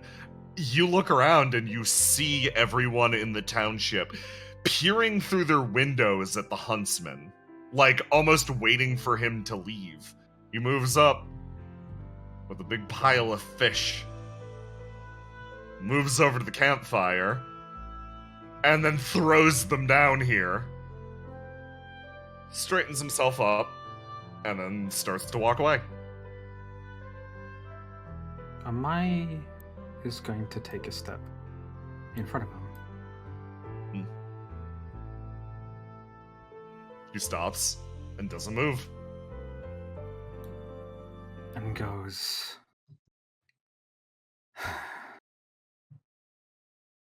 Do you know how long you've been here? Oh boy. Give me a roll to do. Time to push back against this place. Time to do my best. 4d6. I'm ready to die. Does the have this? Does the Good huntsman work. have the same voice as everyone else? No. I see. You push through, actually, in that moment. The figure sort of, like, looks over to you. How long have I been here? You're going to need to be more specific than that. Are you talking long term, or, more recently? I've left and come back. I see. Sonder. I'm When sorry. did you come back? I cannot measure it in years. Less than the lifespan of a person. Amai comes closer and sees if he's going to interact, like reject him or anything. He doesn't do anything. Do you mind? He doesn't acquiesce or push back. He reaches up to the mask. Are you going to try to take the mask? I'm going to try and lift it up just to see. Okay. You try to lift the mask. There's nothing underneath. It's just falling leaves. I'm trying to... I registering the huntsman in the background. Is it time to suffer, Cassius? It's time to Time suffer. to suffer.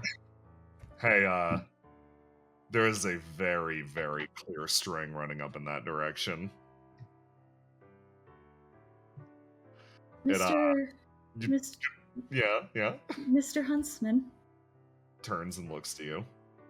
are you busy right now? He looks back. I'm supposed to be getting more fish from the river. Could I ask you to come with me? He looks over to the trail. I can't go in that direction. Why not?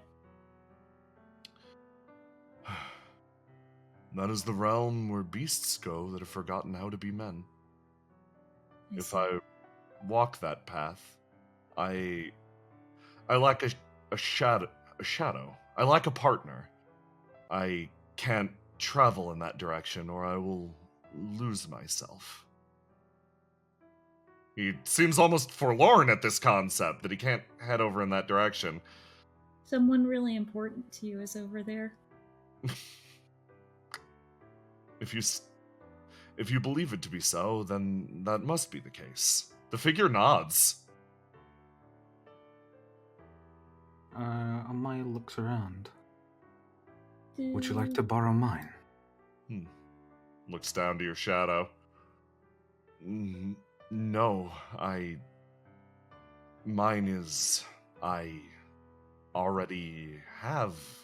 I am what? No, I have one. The voice is uncertain how to express this concept, but it seems like the huntsman, well, as Cassius correctly deduced, is quite the sentimental being. The figure, looks back over. If you attempt to enter the grounds of beasts, it is important you travel in twos. Reflect each other so that you are not lost to the land. Every time he says anything, Saunders loses his shit. Yeah. And every new piece of information activates Saunder again. Does it have to be 2, or can we go with more? He nods. It has to be 2? Hunters must travel in pairs. Where's your partner? Looks forlorn. I see. I wish you the best of luck on your hunt. Starts to walk. in this direction. Cassius reaches out. Do you have a name? Oh, that's a big fucking question, though, ain't it?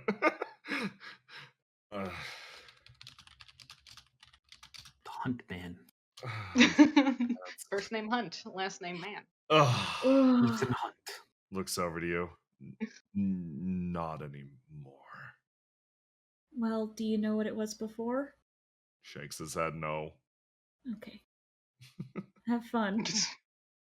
Saunders' energy is ramping up to what it was when they got here. Goes back off in that direction. Well, that one seemed peaceful. You are shaking. Looking over to Saunder. She steps up to him and he steps away. Freaking losing his mind. I'm sorry. I can't control this bus. This bus is freaking out. Well, if it's any consolation, if we need to start fighting things, you seem to be in the right headspace. He says, looking over to Sonder. Sonder looks over at Kestrel, and it looks like he tries to give his usual shitty smile, but it just turns into baring his teeth. I see. You are in a rough spot. Well, let's... Don't think we should fight them. I think Cassius is like going through it a little bit. I wasn't suggesting we should fight them, but at the same time, Well, I think we should be prepared to. This place seems malevolent. Look at what it's doing to him. I think he's just freaking out because he's in a cage. If we stay here too long, it's gonna be a fight to leave. First thing he said. Amai describes and says, from what I could glean, this place, it was swallowed up, but because of the nature, things blended together. The estimation is around about 500 years old. People couldn't separate themselves, couldn't compete with the raw life energy.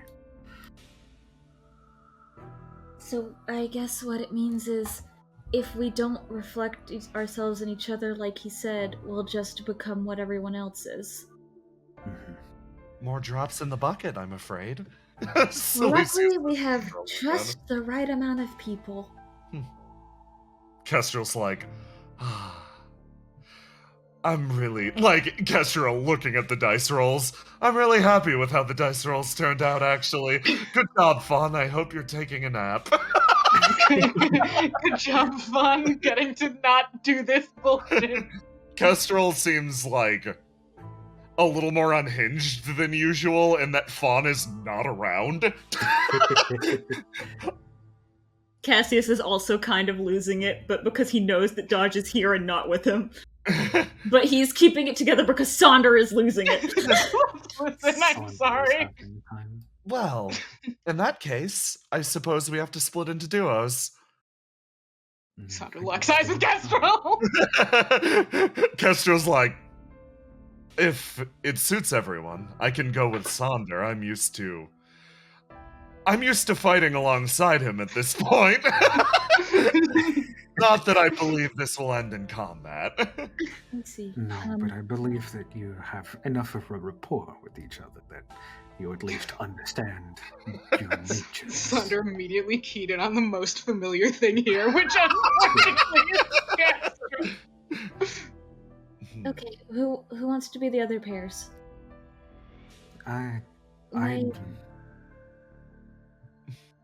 You are quite the protector, Cassius. I would say for you to go with Tia. At least in this nature. Cassius looks at Tia, who is the captain of the Tsubaki Knights. I don't think she needs my help. It's more of the mystical. Charming. She sort of smiles and goes, "No, like, seriously, I'm good to go with anyone. I could also try to go out on my own." No. Everyone's like, no, and she's like, I at least tried. If you go by yourself, you'll lose that self. The issue is that when we find Dodge, we'll have an off number of people. I see. Well, in that case, don't worry about me. Celicia sort of smiles and then looks over to Amai. After all, I'm never alone. Work. I'm never alone either. Well, if you guys are never alone, I guess I will pair up with Tia then. Okay.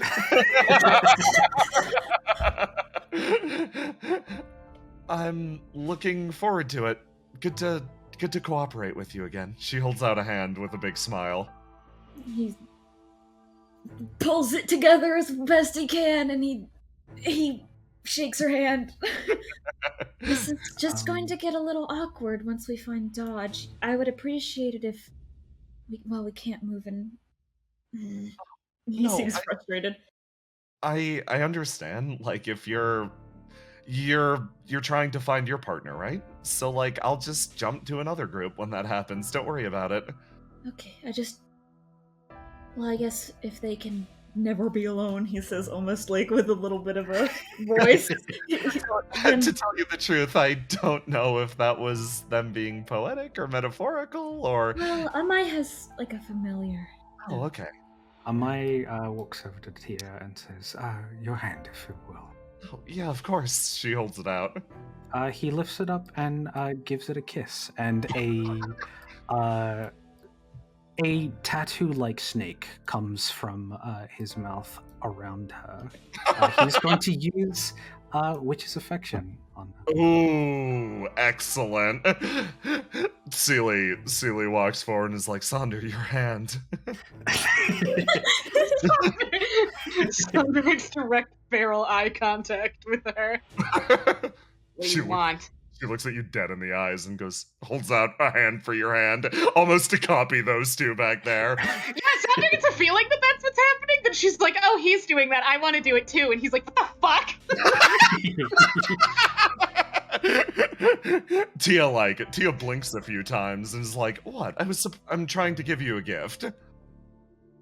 Squints at her, and it takes a second, but he wants to know what she's gonna do. So he's like, I will humor this. Kerthunk, floats down, touches down in your palm. Take good care of that. That's one of my best friends. You acquire what appears to be a blade. She gave you a weapon. Nice. Sonder looks at it. He actually does seem to calm down for a second, because now he's like, oh, I have a thing. Yeah, no, an immense amount of cursed energy is radiating off of this object. He pings it. You ping it. It Hey, borfs. Yeah, it borfs. She takes a step backwards. And Amai gives Tia his green right now, which is his Eldritch stat. Ah, excellent. Oh, thank you. She's like fully flustered. That should at least keep you safe, or at least give you an edge. I am sure you will be able to take care of yourself. Yeah, she's like sort of fucking dumbstruck. And the clouds. Kestrel over here actually does pull Cassius aside and is like, hey. What? What's up? It'll be okay. I hope so. Cassius came over here and was looking at the fish that were left, and he like keeps looking between the fish and the direction the huntsman left. Like he's fucked up about the huntsman. Yeah. Someone has to be. Listen, if this place has any sort of a connection to Dodge, he'll be fine. I've seen him on his home territory. He takes to the woods like I'm not very good at comforting people. Sort of trails off. It's like, I trust Dodge. That's it. That's all I'm trying to say. It'll be okay. That one back there, though, the huntsman you said. Could you feel it? Yes, I could. He was crying. Pats you on the back. Well, let's worry about saving ourselves, and then we can worry about saving others. Guess. Amai quickly hops over to Cassius and hands him a potion and says, if you find Dodge, you can give them this. At least it might help them just a little bit. Okay, thank you. He takes it and like puts it away, like it's very, very precious. Like, okay. He takes a step back. Well, letting them have their thing. Shall we? Gestel sort of Yeah. claps his hands together. Cassius is like, okay. He like waits for Tia. Tia's like, okay, well, who's going first? What duo? I would like to go. He's still looking at the huntsman's string that was heading off that direction. He's like, I have a path I can follow. That settles things. Everybody follow behind us, okay? Hmm. Kestrel, like, nods to Cassius. You get the douche nod of approval. Cassius gives like a nod back, but it's like very like he appreciates the gesture. Kestrel is not good at comforting people. Kestrel's really not. Saunder's good when he's not fucking feral. Yeah, so these two head off first, and then Kestrel, like, looks over to Sonder and is like, well, should we let those two go first, or should we take the next position? I would like to leave as soon as possible. Okay, then we're going next. Kestrel kind of looks over to you and I. If possible, I'd like to avoid killing anyone, if at all necessary. So, I'm going to do my best to get us out of here without violence, but unfortunately, I'm not a mage, and my partner is the one with all of the tricks, so all I have is this, she says, tapping her sword.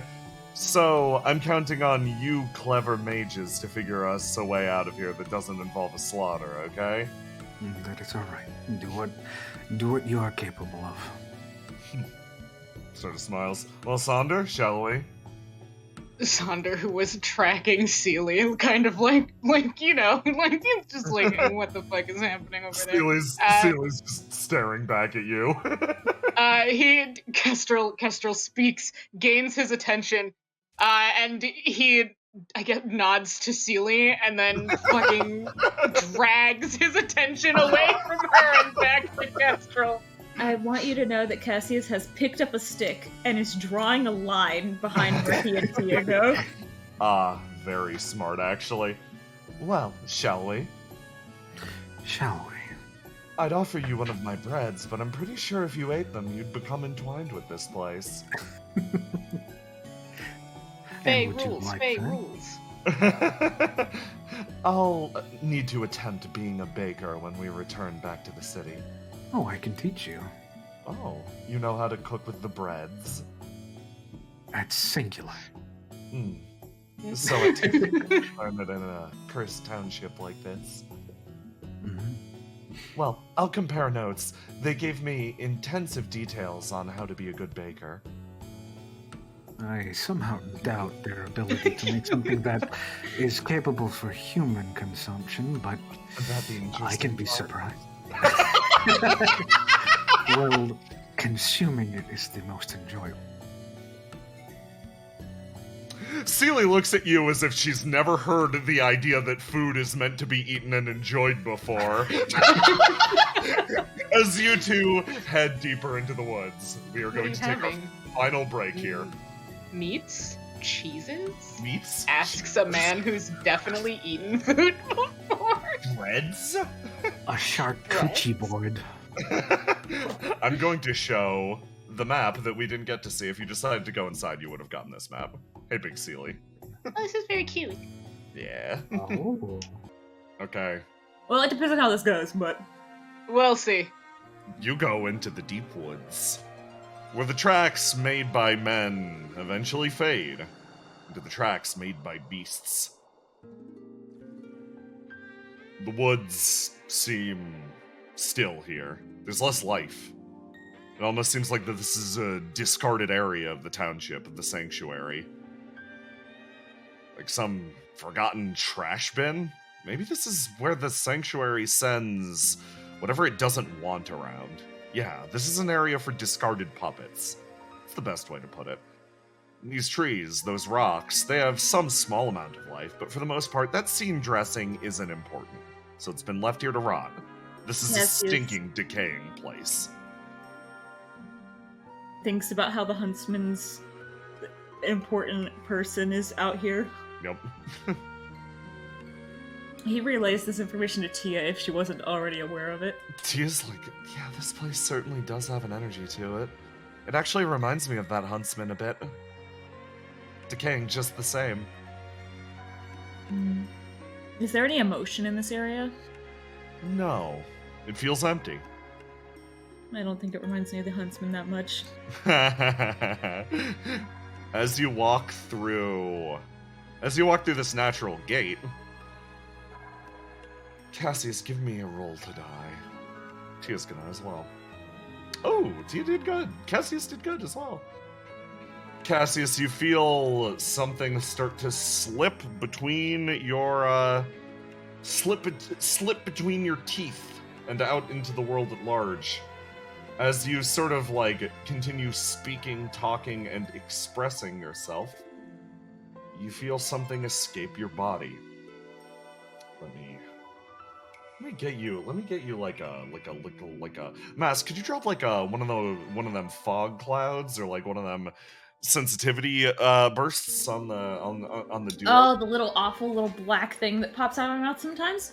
Yeah, no, in your case it'd be multicolored and brilliant. Something is siphoned from you in this moment, Cassius, and it starts to manifest in the air around you. It hangs there. And Cassius, I have a fun prompt for you at this point. Yeah. Cassius, if you saw one of your own dreams, would you be able to pick it out? Would you be able to say that one's mine? Cassius, what do you dream about? Big question.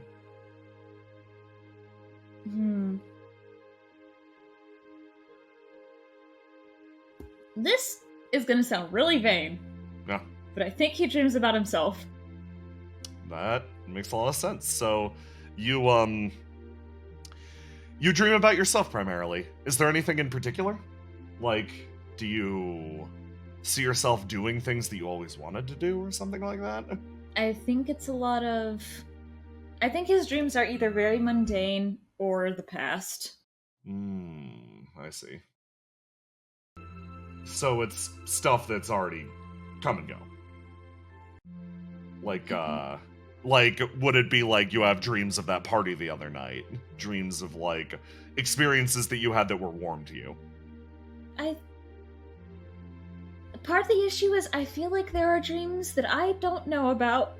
I can't describe them. And I don't think he could either. So when you asked earlier, could he pick out his own dreams? I think he could if he saw them. Okay. I don't think that he could describe them. That's very well put. So, Past a very superficial layer. for this trial, as you walk, your dreams begin to spill from your body, and it turns out you actually picked a really good partner for this. Because as you start to walk and travel through these gates, your memories start to slip away, but you're able to actually very quickly recognize them and return them to where they belong. Because you see, the dreams of Cassius focus mostly on himself, places you've been. By its nature, you are featured in them. None of Tia's dreams involve her. Not a single one. So as she walks, and as you travel through, you are able to very quickly separate out the selfish dreams from the selfless dreams. You sort of travel along. This is an odd experience. I don't like that it's leaving me. I want them back. Well, make sure to pick them all up, okay?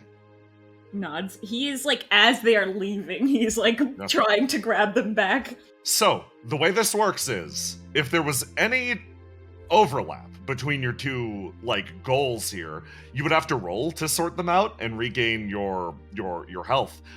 If this went bad, you would take a wound, as literally part of your consciousness is left behind. But in this instance, you and Tia are pretty clearly divided here, actually. I'm not even going to make you roll. You're fine. It's a little embarrassing for others to sort of see my dreams, so, don't tell anyone, okay? I'll strike it from my memory. Don't worry. Same here. The two sort of blushing continue walking. Next up. All the hot men! Tia and Cassius have, like, one moment of, like, it is just a dream of a bunch of hot dudes, and Tia's like, oh, that's mine. Cassius is like, oh, that's mine, and they just look at each other like, uh-oh. And Cassius is like, do I recognize any of these men? Yeah. No, they're yours. Then both simultaneous strong guy handshake.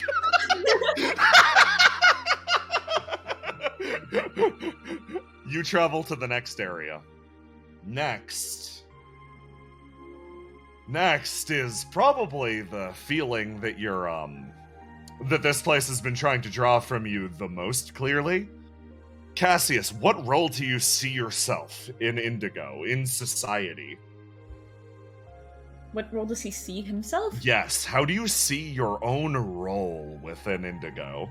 Not how does he see himself, not what does he want, it's how does he see himself? What is his role, if he had to define that?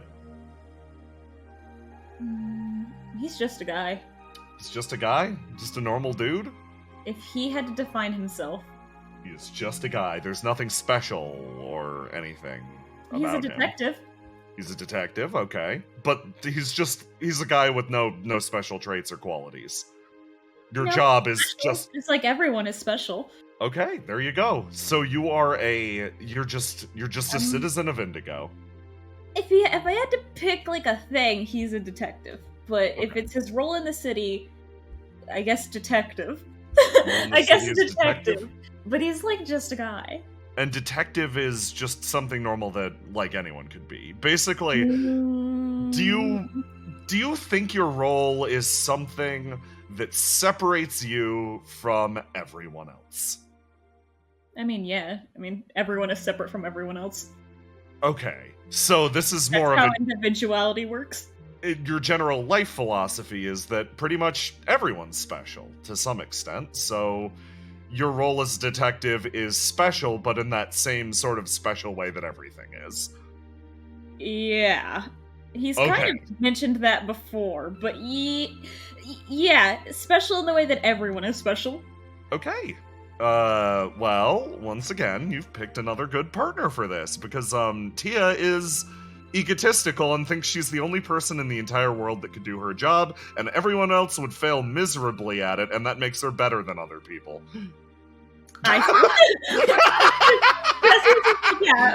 Other people could fill this role if they wanted to. Yeah. Tia is like, I am a once-in-a-lifetime being. Like, I have no qualms that what I do is very important, etc. So yeah, you two continue traveling on, and she's like, you have to think I have a swelled head, right? I mean, to a certain extent, every person is special, so... I guess, but at the same time, like, my family would catch on fire without me. That's... Really? Yeah, absolutely. I mean, it's probably good that they have you, huh? Yeah, no. She sort of smiles. It's important. And then finally you make it to here. And the last one. Cassius, what would you say is your most, from your own perspective, your greatest vice? Vice. Vice! I made 6 the spicy question.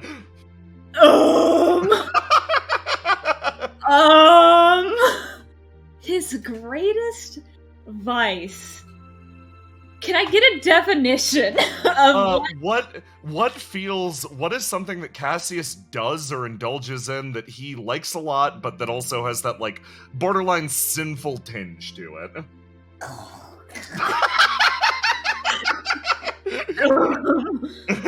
Wow.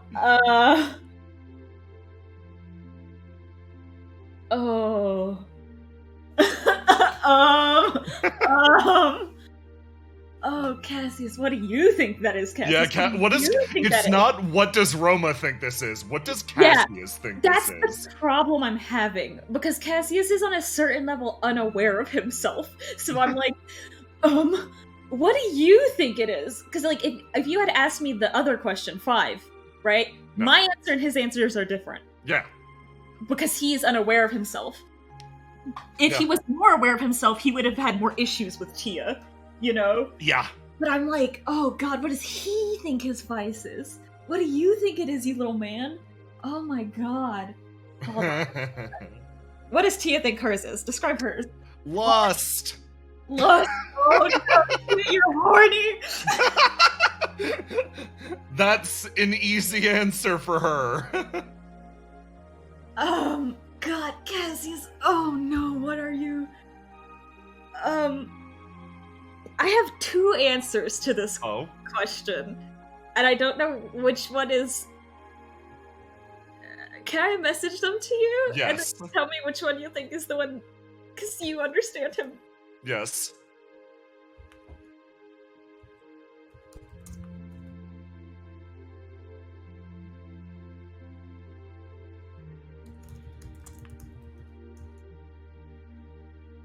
Oh. What's the other one?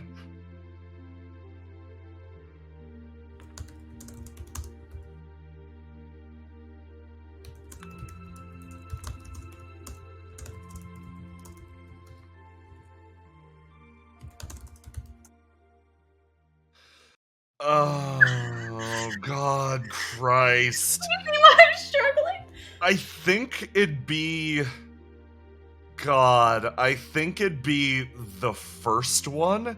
Because the first one is like an action that he can take that immediately produces a response. While the second one is just like. It's more like a general feeling. Does he do anything to act on the second one? Oh, yeah, okay, and then it's that one. Okay. Yeah, no, then it's definitely that one. If it's Okay. if it's something that he's consciously seeking out, that demands awareness. So yeah. Oh no. Okay, well then Cassius's vice would be, oh wow. He wants to feel like he's special. He wants to feel like he's special. And he feels deeply guilty about this in his own way. So like, as you go forwards, this like honestly like this incredible loneliness like sort of starts to spread out, and he is like, oh, I feel really bad about this one. You take the lead and you just sort out when you see mine. You'll know it when you see it. I see. all Cassius you. looking at Tia's like, this one's horny, hands it to This her. one's horny. He like extends a hand. It's like, well, even if it's awkward, I'm glad. I guess I know you better. You're a good guy. Oh, thank you. I'm glad I got to know you better too. I'm going to forget literally all of this. Yeah. She Same. she pats the side of her head. But just the same, I'd love to hang out and get to know you more. Maybe learn a little more of this legitimately. Yeah, same. She gets like a I don't like feeling like I read your diary or something. It was mutual, and trust me, it actually doesn't bother me at all. And after seeing inside her mind, yeah, you can tell this actually doesn't bother Tia at all. She's doing fine. She's like, back up, we still have your partner to find, right? Nods. She smiles and continues walking. Tia's unaffected. Yeah, no, like, you are definitely closer after all that shit. Yeah. Yep.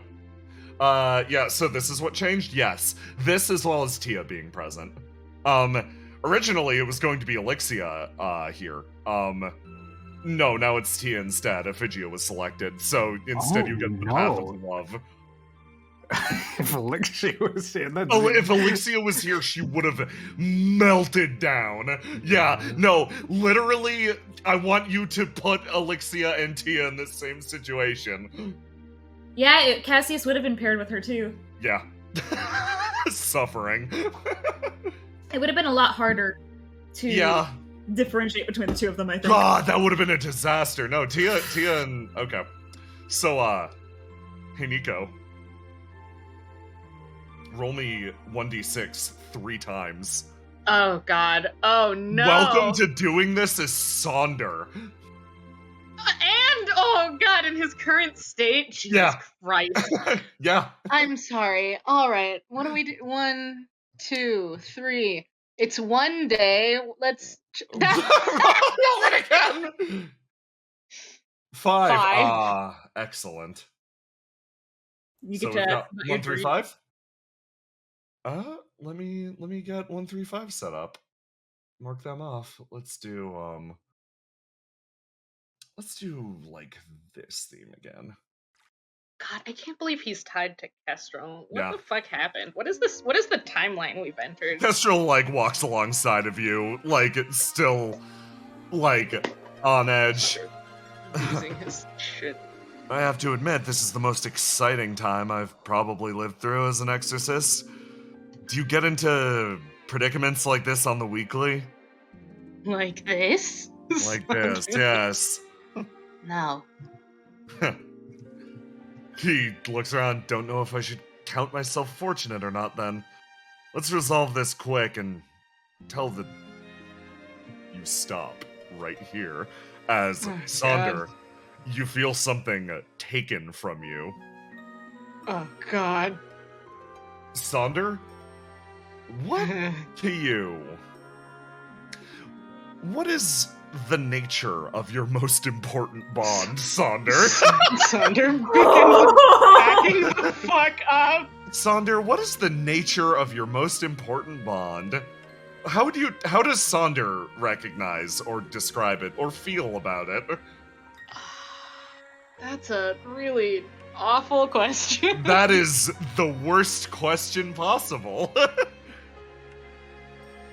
The nature of his Which What is is the most... bond he thinks is most important right now. Yeah, what is its nature? Like, to some extent, what space in his brain does it occupy? Like, is it a friend?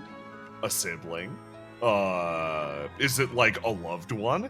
What sort of role does that bond take? What a weird question to have to ask Sonder. I'm having a terrible time with that question. I would have because not been able to answer that. I both know the answer and don't know how to articulate that answer, and Sonder is Sonder, so he would never in a million years be able to articulate that answer. Describe it with feelings, then. I lost the question. Word the question at me again. What nature does Sonder's most significant bond take within his own head? What role does it fill in his head? How does it make him feel? Nature How does it of make you feel? Like, what is that bond's job for you? Oh, it's a job? Yeah, what does it do for Sonder? Right now? Yes. Piss him off. I strong guy handshake with you. Then you're going to have no trouble telling that apart from Kestrel, who, like, Kestrel's most important bond is fucking brick shit obvious. It's fun. It's not even up for debate, and her feelings towards Fawn are really complicated, I guess. There seems to be a lot of, like, pain and guilt related to Fawn, which is a weird thing to feel from Kestrel, especially with how close they are. But at the same time, that's not even closely related to what the fuck you've got going on. So you both just walk forward and it's like, it seems like the forest is trying to drain us. Let's not let it. Sonder, it vibrates. Rage. Incandescent rage. Kestrel looks back at you and very seriously states, it's probably trying to draw out an emotional response. If you let it get inside of your head, it will drain you dry. Sonder looks at Kestrel. God, Look, I understand it is trying to piss you off, though. Don't let it. Sonder. Sonder too pissed to say anything. Sonder too pissed to be not pissed. he recognizes that that's correct, but he's also... It's Kestrel trying to, like, comfort or advise. It's Kestrel rolling comfort and support. Like, what do you expect? Yeah, these two together is a disaster. It is. Sonder, okay, he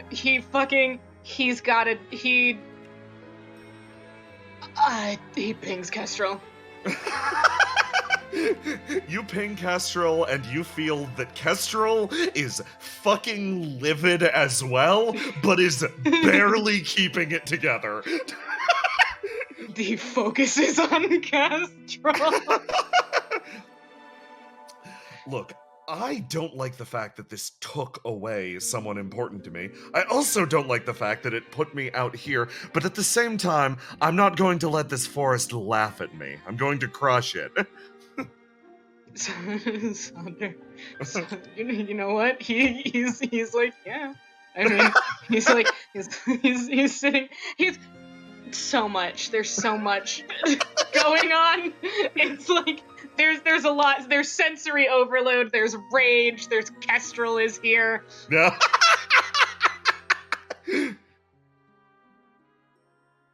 He's got to take a second. Oh my god. I pat you, Sonder. I pat you. He's losing it.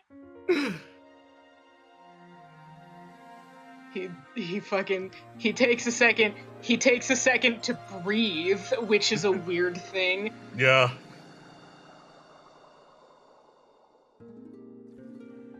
If we don't leave this place, I'm gonna tear it apart.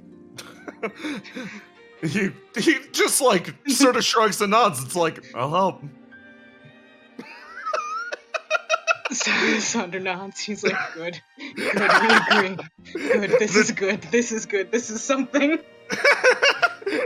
You two seem equally pissed off. Ah, the next one. You move through here, and Sonder. Oh god, why am I asking this question? To kill Sonder, it's fine. Yeah, Who are you in love with? No, that's exactly the question. Oh my god, I'm so glad Cassius didn't get this question! Kestrel starts to walk through this gate, and it's like, what? Oh boy, here's the question. What loves have you experienced throughout your life? Like, what loves have you felt and reciprocated with others? What people have loved you, and what significance did they have to you? Oh, so it's like not necessarily romantic. Who do you love? It is a question of what sort of relationships have you been in? And like, how do you feel about them currently? If, for example, if Tia walked through this gate with you, she would just side-eye you the entire time at the raw amount of pining that you're going through. This is a Sonder. weird one for Sonder specifically. Nah. Because of how he interacts with that stuff. I'm so glad I didn't have to go through this Yeah. with Tia, because I would have never lived it down. I would have never lived down the raw amount of fucking unrealistic gay energy that comes off of Cassius. Like, okay, so the way Sonder experiences and interacts with that sort of thing, I don't know that he can give a coherent answer. Yeah. So, what would it be? Like, just snippets of past relationships? Or, like, I a don't know, whirlwind? because, okay, so, like, the problem is... Oh, okay, hold on. I have to like, sort through Sonder's garbled nonsense. Yeah, because that's all it is. It's garbled nonsense. Does Sonder feel love? That's a fucking big question. Cause, like, okay, so the way Sonder experiences his own shit is incomprehensible. Beautiful. So, And he, during his time in experiencing other people's shit, has learned to equate some things to each other, right? yeah. But there are some things he wouldn't be able to identify or articulate. Yeah. To like a person who has person thoughts, right? Yes. So I am not sure he would be able to identify it if he did. Beautiful. So in this case, what happens is you walk through the gate with Kestrel, and Kestrel's like thoughts and loves extend from her body as they were before. And Sonder, as the question is posed to you, it doesn't exactly click right. It's like it's trying to download incomprehensible or like incompatible data. He just doesn't understand the question. Like, there's a translation loss. There's a massive translation error. So the forest, a little upset with that, starts to grab more and more and more and more, and it starts to just yank from you. You're going to clash with it. Give me a roll to do. You can, of course, roll to die first if you describe to me how you're feeling. He's Pissed. he's pissed. He's When so he fucking feels mad. it grab at him, he makes like an audible sound. It's a... How do I describe the noise he's just made? The energy of it is a snarl. The snarl of a wild, feral beast. It starts real low and then pitches up real high like radio interference. Excellent. Clash with me. Hold on. Okay, we're gonna roll to die real quick. Oh, and then pick what you're gonna do.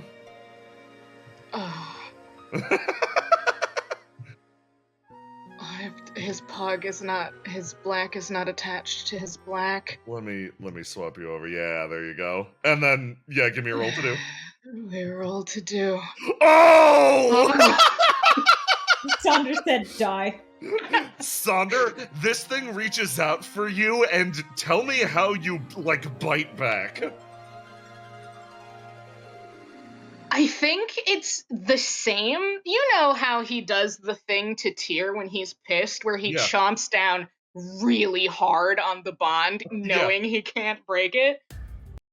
It's the same, but this time, instead of it being like a warning that's like, hey, you're pissing me off, he's trying to draw blood. You chomp down as something reaches its tendrils into you to pull shit out, and it retracts in a moment. You successfully managed to drive it off and actually wound it. Ugh.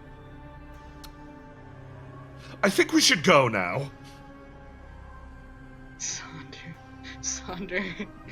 It's like almost like he's dazed, but like a weird autopilot situation where he's like kind of following Kestrel because Kestrel is moving. Kestrel's going to make a fucking mistake and is like, if he fucking bites me, I'll deal with it. Kestrel grabs your hand and starts to run. He almost does. He absolutely. Yeah. Kestrel's like, it's fine. I'll get my shots after the fact. I don't care. We need to get this dude out of here. And as you make it to this point, oh boy.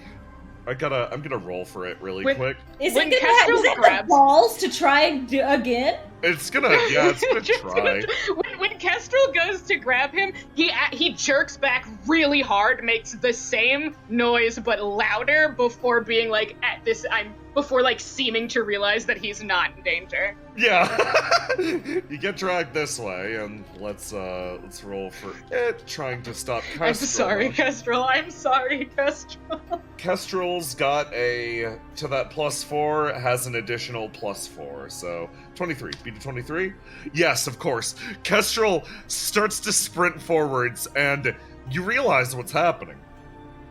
The toll that you did not pay Sonder is instead being extracted from Kestrel. Oh no. Her body doubles over as she makes it over to this point, as that same gas starts to just leak from her. What do you do? Oh, God. God, this went so awful so fast. I think at this point he just recognizes it's stealing, right? Yeah. And at this point it doesn't matter if it's taking from him or anyone else.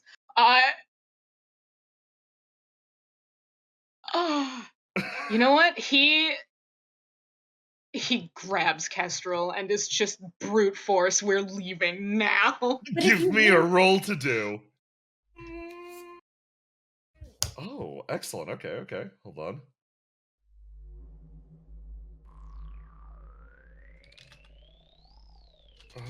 Let's go like this.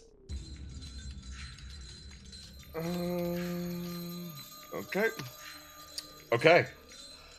You feel everything catch around Kestrel and start to drag her down, like an incredible weight hanging in the air, and... Hold on, yeah, those are all parts of Cass. Let me, roll something else. Okay, and then one more thing. Beautiful.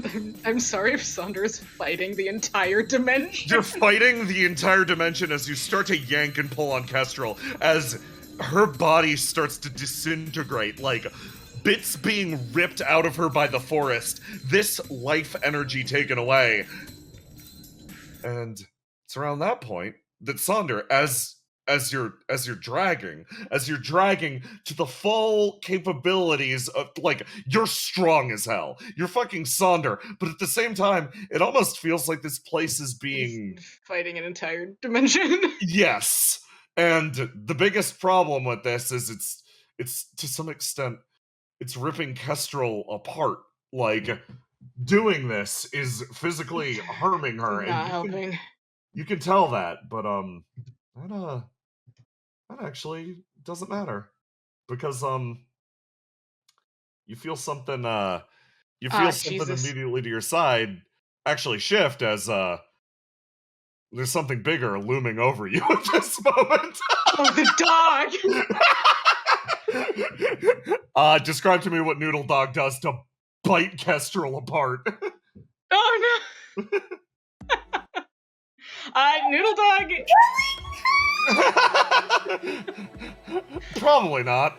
Probably not, because I know what happened last time Noodle Dog ate a bunch of people. Yeah. Noodle Dog activates. It's like weird dog version of a lung dragon body, kind of like shoots out, does its weird little loop to gain momentum, and then as it reaches here, opens its mouth, big red energy jaws close down. Chomp! Kestrel disappears in a moment. Noodle Dog flies over to you. Saunder. Noodle Dog Dog slurps up all the Kestrel essence. Noodle Dog sits here, and for a second, Saunder's like, "Oh shit, Saunder! Saunder might fight Noodle Dog. I'm sorry. I don't know what to do. I don't know what to do with him. I think it takes him a second. It's gonna take him a second to realize, like, oh, this came out of Seely's fucking knife. He is ready to fight the dog at first.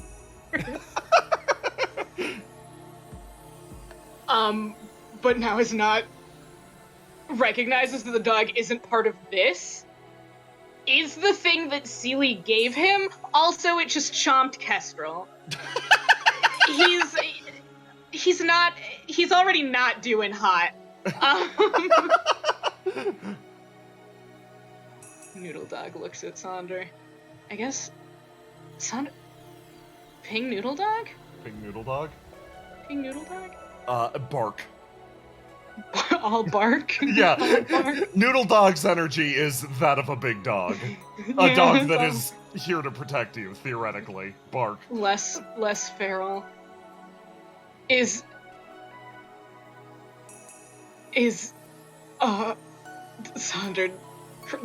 EXE is crashing. Ping the area. You ping the area. It seems like you've gotten through this section. That's good at the very least. You know, if you wait here, others will come. Will they? Or is it locked until he leaves? That's the question. You're kind of wondering about that. Yeah. Well, it feels like the source of whatever this is to some extent up ahead, so, like, I don't know. It's up to you. You know what, you're right. You're right. It's time to go punch someone. Yeah. I think he's like, you know what, maybe if we rip this place open, it'll cough up everything it took. Noodle dog floats behind you and then eventually just Bark. collapses back into knife. Cass just like, Oh, thank God. what was that? Sonder, very slowly, he's still having a struggle. I see. Picks up the knife, looks at it, looks at Cass. We have to leave. Yes. And begins herding Kestrel immediately. Yes, I'm going. You herd Kestrel down the path. I see Seely gave him a, hey, if shit goes wrong, this will just fix it, but... This will, I don't know if it'll fix it, but it'll Yeah, bite someone. she was like, I'm gonna try to get, like, oh yeah, she's like, it'll bite something if you need it to. Yeah, I don't know, it could solve problems. Kestrel, Seely gives Sonder the extra life button. Yeah. Like, maybe it'll explode. I don't know, I'm not sure. I like it, maybe you'll like it too. Yeah, Seely's not thinking very hard, she just gave you her best friend. The last of you finally get here. Wonderful. Good luck. Good luck. Fucking, roll me 3d6. All right. Let's go.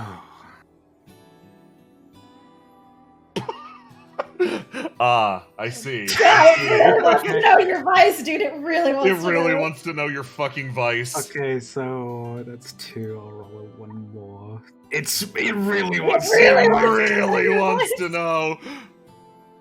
One more. Excellent. Okay. You got a set that will be weird from but that's fine. That's fine. We'll never know what 3 and 4 are. Yes. God Christ. 3 was loves, 4 was memories. Another one that would have fucked Cassius. Anyway. Would have fucked Cassius. You two start to travel ahead. Mm-hmm. It seems like this part of the forest is completely dead. No way. Oh. Oh. She looks over. This is a gate. Yes, she looks around. Oh, I think the sanctuary will get very mad at us if we try to go through the ferns. But at the same time, there's no way around. We've got to travel between the rocks. Yes. Well, after you, she offers. All right. He moves ahead. The duo moves into the mists, and in this instance, Amai. Your bonds. What are the most important bonds to you, Amai? The most important bonds. Yep. Is this And what role do they take in your life? What do you feel about your most important bonds? My most important bonds. These are people that he cannot afford to lose. If he loses them, he would not be himself. He would not be the same. It's already happened once. And these are okay, interesting. Is this feeling universal across all of your most important bonds? This unwillingness to lose? I think it's different it's like unique for each bond, but it's very much of if you make a connection with Amai, he does not want to lose you. Fascinating. Okay. So, you and Celia are gonna have a lot of trouble telling each other shit apart, it turns out. Yes! Because, she moves into the same area, and you start to feel like the sort of mists start to commingle, and she's like, oh, I see. Well, this could cause some problems. Would you like to discuss? See if we can separate these. Piece them out somewhat. Well, Yes. I don't have very many bonds. I don't know very Mhm. many people, but she sort of extends a hand, and as she does, different like motes of light almost seem to manifest and twitch in the air.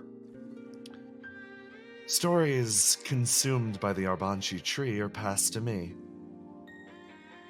Similarly, anything, any item that has slain a creature in the world is passed to the that's then devoured by the Arbanchi tree can be manifested through my magic. I can give them life once more, although remembers that their life ended by some great hero somewhere or something. She shrugs and shakes her head.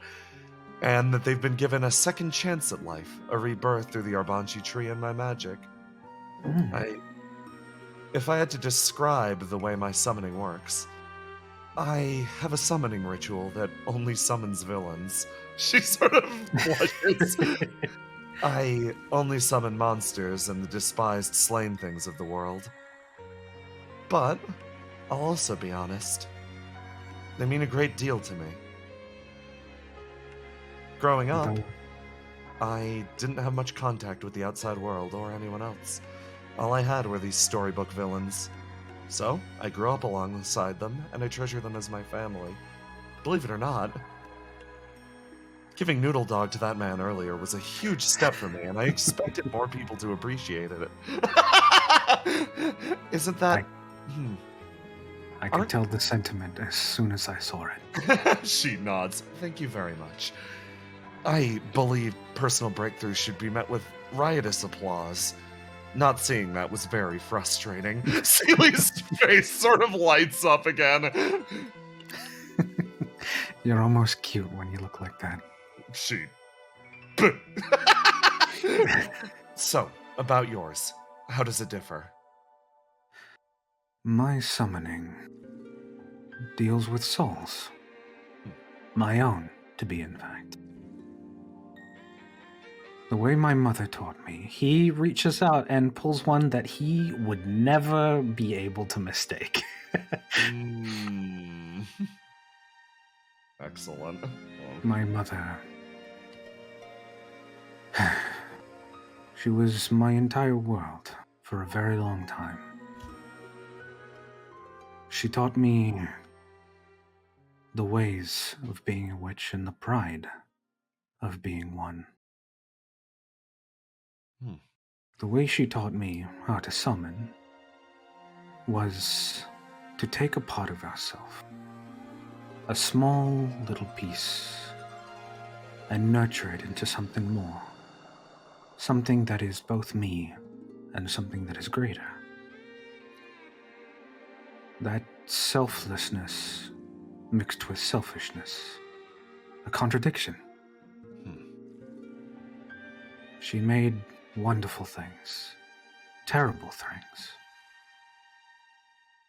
But her desires were always hers, always honest. And the same goes for the people within my life. I can see their souls very distinctly. While there may be similarities, there are things that are very much them. Just like yours. She exhales. Well, it seems like we might have some trouble, but it differs enough. My legacy was one that was handed to me. I'm just its custodian. Any feelings I have, she reaches out her hand, come entirely from within my own heart. She sort of smiles at that. Oh, I think I figured out something about myself. That's delightful. I didn't have to love my job. I didn't have to love my legacy, and yet I do.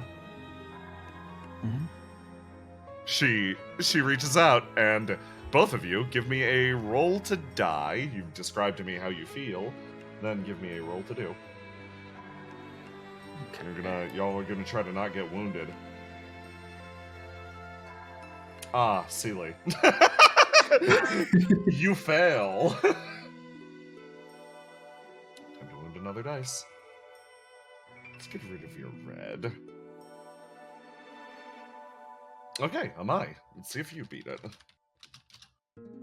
I'm not even rolling for Sealy. She failed. Okay, Amai, you managed to get all of your pieces back. And you progressed just fine. Sealy gets none of hers back. She crit failed. Damn. Ah, a shame to see it all disappear like that. Oh well. Amai looks very sad at that.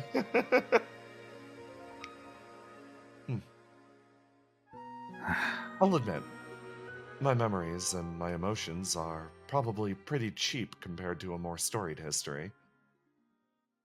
Memories carry no weight. So their value is entirely based on the person. Ah. And I believe that those memories that you lost, that was such a great shame. She looks back and, looks over to you. Well, you have more information on it at this point, so I'll accept your judgment. Perhaps I'll be sad about it. Her face splits into a smile as you travel through the gate again. And next up, I believe it was a 5. How do you describe your role in society? How do you fit into Indigo as a whole, or the world as a whole? Oh, that's a difficult question. I feel like Amai sees himself as a passerby. He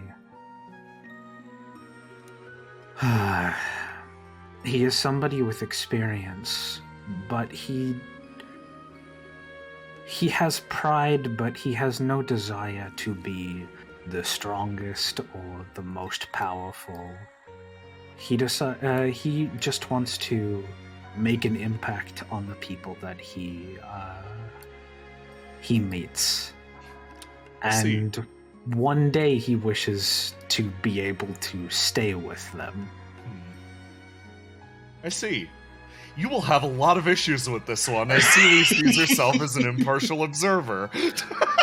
Yes! That distance, that outsiderness, Sealy just tilts her head and she's like, and for my role, I see myself as something of an observer.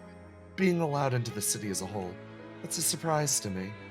I don't expect to stay here very long. Amai smiles. It's a genuine but sad smile. We are very much more alike than I thought we were. You rolled to die, then rolled to do. Oh. Hey, Sealy. Yes! Oh my... Oh. What is happening? Amai, give me your roll to do. I will roll to die.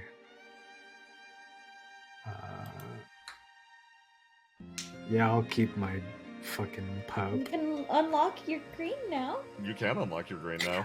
My green is with Tia. I can't unlock it. Oh, yeah, you're right. Yeah, Cassius and Tia just had a normal time. They had a very mutually respectful time. They are both very different and polite, so this was not a problem for them. Yeah. Okay, give me that roll to do. Yeah, okay. You might be taking a wound from this one. That's alright. 5d6 plus 5. Yeah, you're taking a wound. Tell me what the force is taking from you.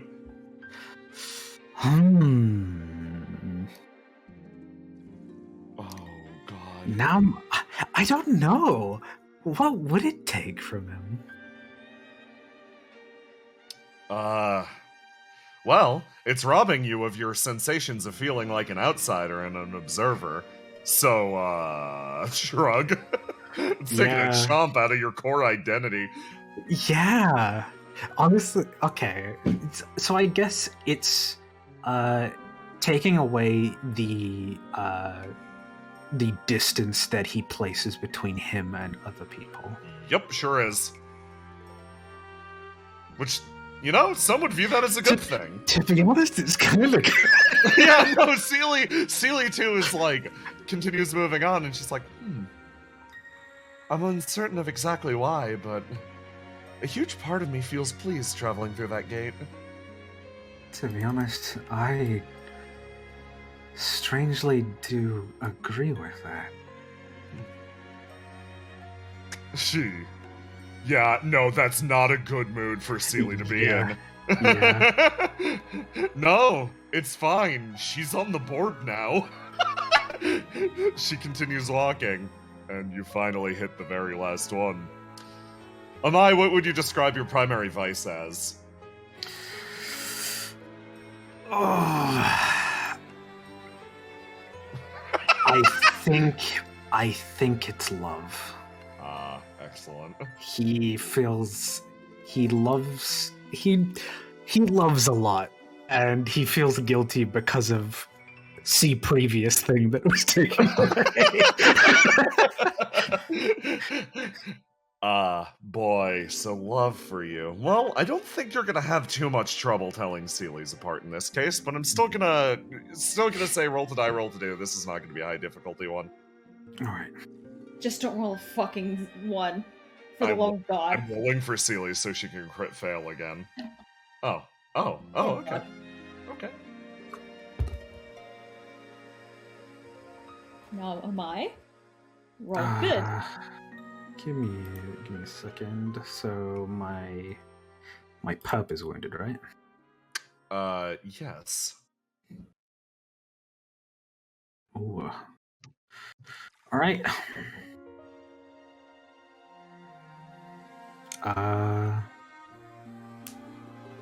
Let's try this. And roll. Ah, beautiful. Yes.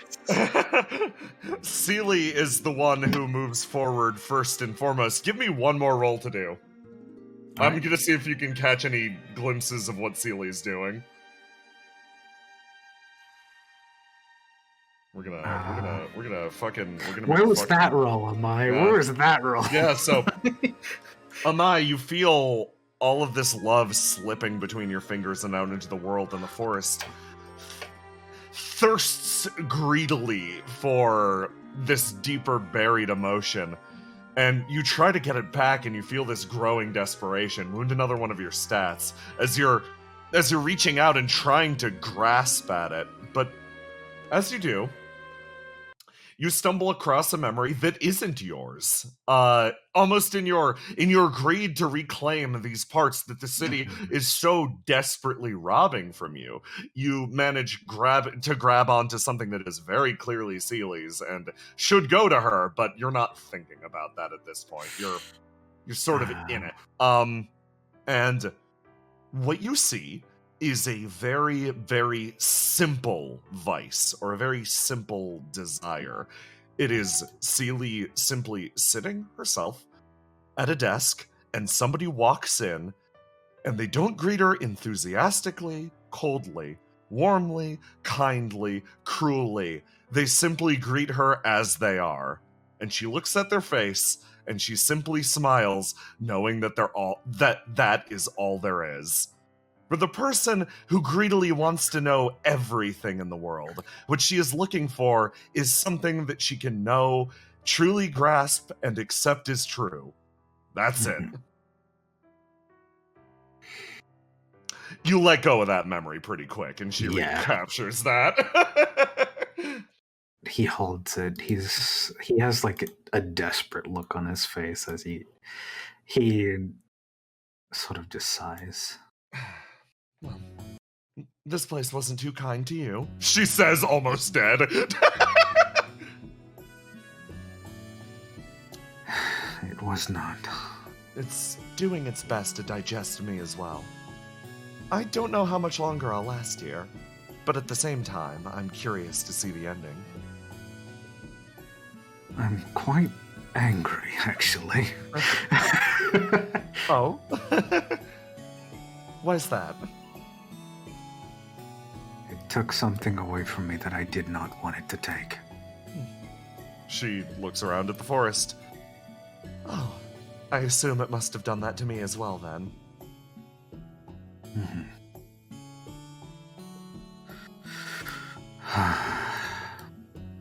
bond forming between you and her. It's very straightforward, but at the same time, it's clouded and twisted as everything with Seely is. She looks back at the forest. You can feel all the emotions this place robbed from her, yet she doesn't seem the slightest bit concerned. It's alright. I'm most concerned for her. It's fine. It's completely fine. Okay, well... Cassius, you are the first one to arrive here, by a wide margin. Because you and Tia just did fine. We just walked in. You just strolled up. Imagine having Elixia. Yeah, it would have been way harder. I'm gonna be real, if Cassius lost anything, things would have gotten really bad really fast. Yeah. Like, it would have been very similar to how Sonder reacted. Yeah. Cassius would have started losing it. You sort of travel ahead. I'm sorry, Sonder bit a pocket dimension. Tia has, like, she doesn't have her weapons on her, but she, like, picks up a stick and is like, here, stand behind me. Believe it or not, I am a gallant knight. Oh, it's okay, I have a weapon. He pulls out his sword. Oh, well, why didn't you say so? No, I have a weapon. It's actually Dodge's sword. I see. Well, hopefully that'll help us find him. In that case, I'll count on you to protect me. Of course. He smiles. He's gonna walk forward. You continue. And you see over there it's a gate of leaves. Gnarled branches. Over here? Yeah, up and to the left. Dodge! Do I see him? Do I see Yeah. him? As you That's walk up, you see a form shift through the gate and vanish, collapsing into falling leaves on the ground. Cassius stops. What's up? That was him. That was him? What? That was him. Okay. Okay. Check your string again. I check my string. You check your string. It's leading you to somewhere in this area, but it almost like twine, it loops around the trees, and it almost, you notice that it's almost surrounding you. Your string has been led around and around, and it now hangs in the air all around you, almost like a spider web. I don't like this. I don't like... That was him, but it wasn't him. It's... Okay. I've seen into his memories before. That's who he was when he was younger. Okay. Well, in that case, maybe try to communicate with him. Don't lose yourself, don't lose your head. He's probably more scared than you are right now. After all, you're here with someone and he isn't. I look down at the string that I have that connects... Does it connect me to Dodge? Yeah.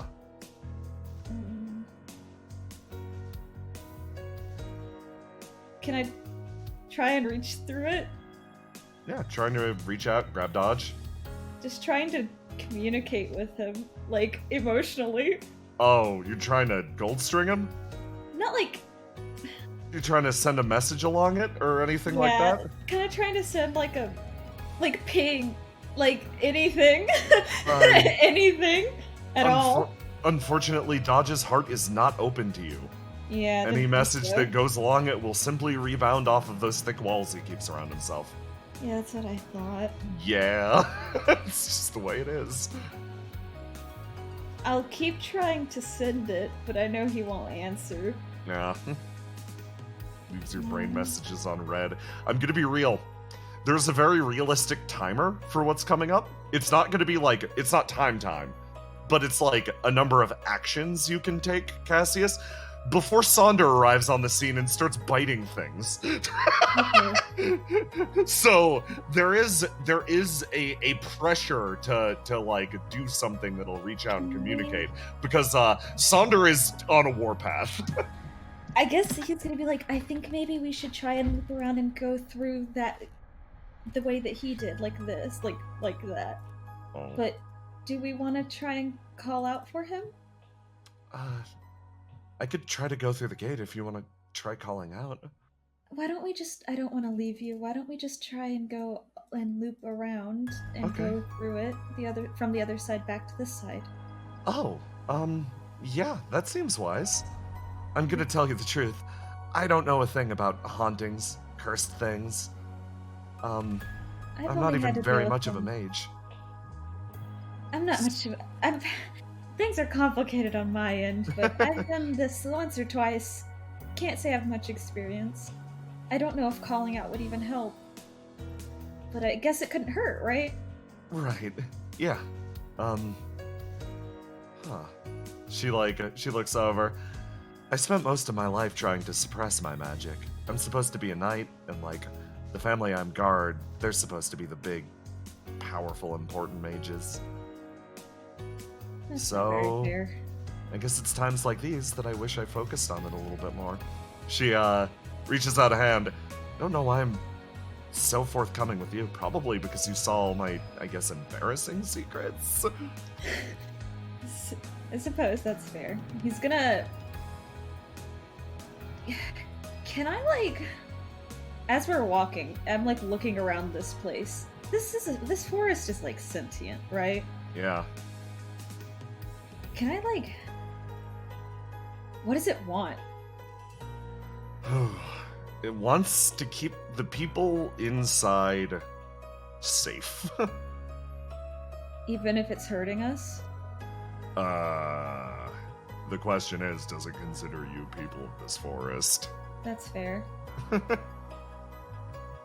Tia walks out this way and is like, hey, hold on. The air changed out here. Oh, okay. What? Do you walk closer to her? You look. There's another natural gate on either side. 2 rocks. I see. It's going to try and do something again. Yeah, I think so. You walk through. Nothing changes. That's almost scarier. Your lungs catch. It feels like you're breathing. Feels like you're breathing the outside air again. It's no longer humid. It's fall. Oh God, what? You feel that too, right? Yeah. Do I it's- feel that sense of needing to protect the people anymore? No, it almost feels like you wherever you were. Let me change maps. You walked out.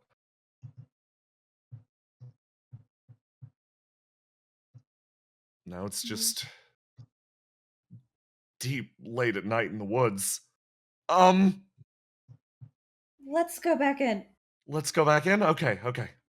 She starts to run back in this direction and you move through and nothing. All right. Let's keep going then, I guess. Okay, let's keep going. Where does my string look like? Your string is, now that you're presumably outside of a fold and your target is within, it's leading you nowhere. It severs from you being in a different place now. Okay. Cassius is picking up speed very Cassius, quickly. come on, calm down. She's rushing after you as you gain, you're getting roll to die for me.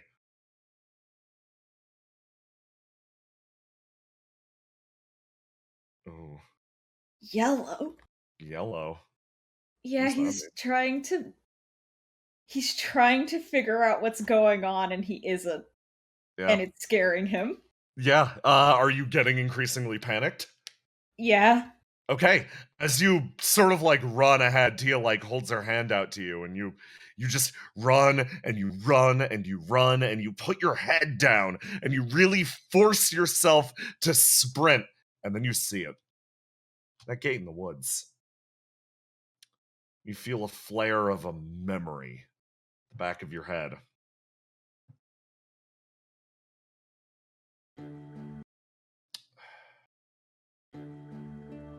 He stops dead.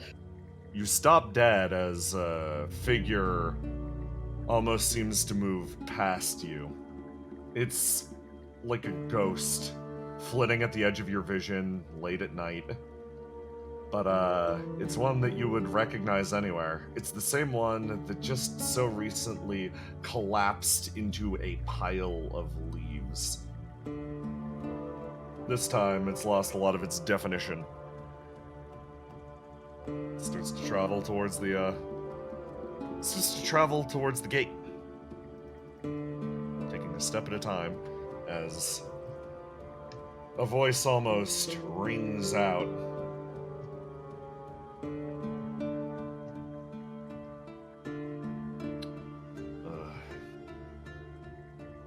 Gates for man are reserved for man. However, the figure moves forward and steps through the woodlands and vanishes into the other side. Gates for beasts are kept by beasts. The figure falls away. Cassius, you feel an almost sickening sensation around those trees. You're free, you're clear of whatever this thing is now. But, you wonder what'll happen if you walk back through that gate.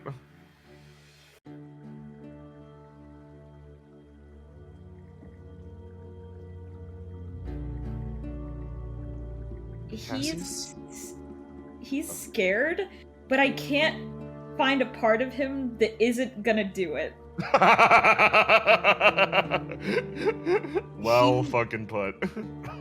He's like, he has a look on his face that is so hard to read, and he turns around to Tia and he says, "You don't have to come with me if you don't want to, but I'm not leaving until I have my partner." Oh, well, she's gonna think. We're gonna see if Tia's brave today. Tia's brave every day.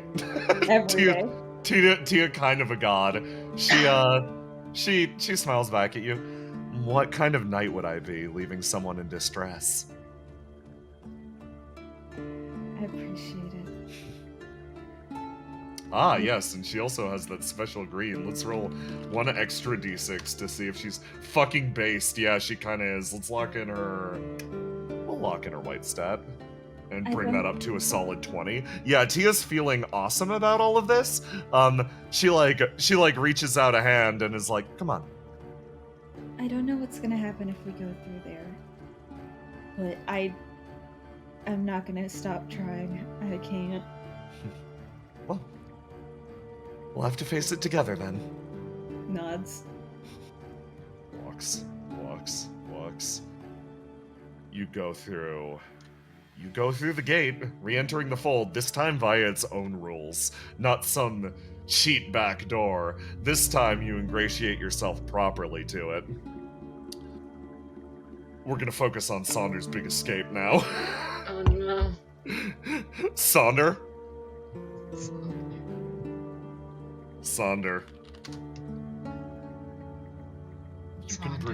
You can perceive a way out. Oh. Okay. Oh my god, Saunder and Kess, you fucking disasters. They're just gonna leave! I love it!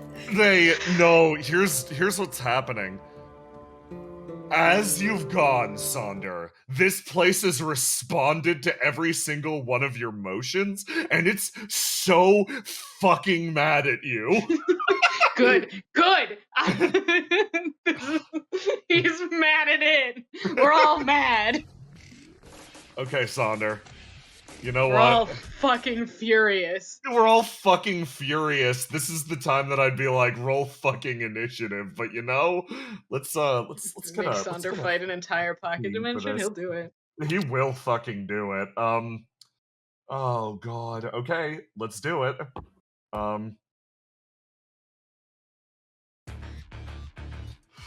Look, he already bit it. He already bit it. It's fine. Saunder, you feel the Should full not have tried to grab him. I'm pressure sorry. of the township bearing down on you. You make your way to the very edge, the discarded lands. This is where it bridges into reality, and it does not like you. This place He doesn't like fucking it. hates you. Good. We're all on the same page. We're all on the same page. Everyone is agreed. We all hate each other. You all hate each other, but here's the thing. This place, it said it was reserved, right? This place was reserved for discarded things, and you feel them watching you. Various shapes, those taken by the woods who did not fit. They watch you from the trees. Almost beetle-like. Look at these weird dogs. Look at these weird dogs. They set up on every single branch. Kestrel's like, they don't look friendly.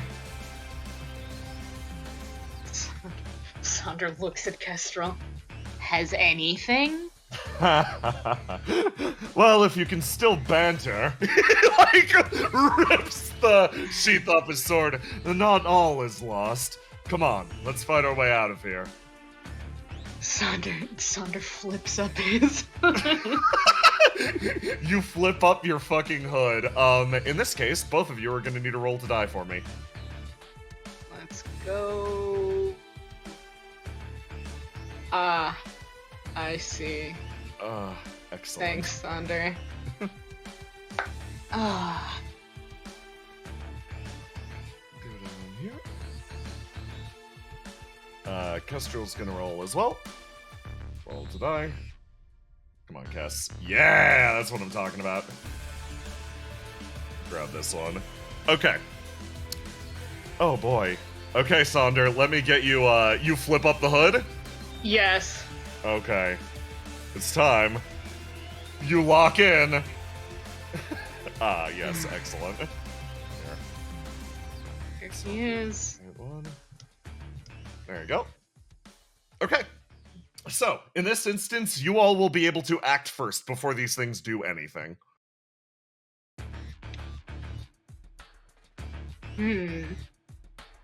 I guess, well, Sander,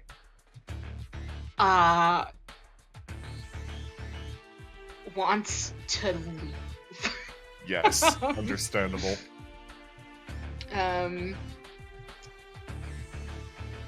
You know where the exit is, more or less. You can feel it. He does, and he wants to go there. I don't think emotionally he can find it in himself to be bothered With these things. Yeah. Yeah, he's just like, fuck you, I'm not gonna be here anymore. Is the plan run?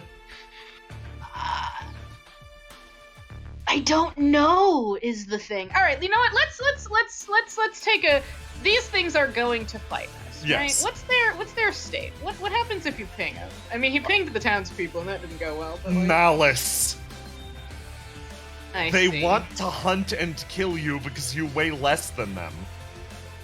You know what? That's he understands this feeling. And he will absolutely hunt them.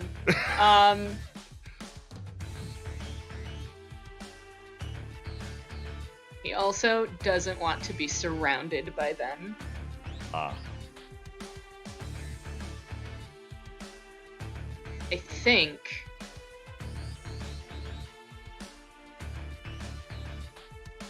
he might want to kite them, so so him and Kess aren't in the center of them.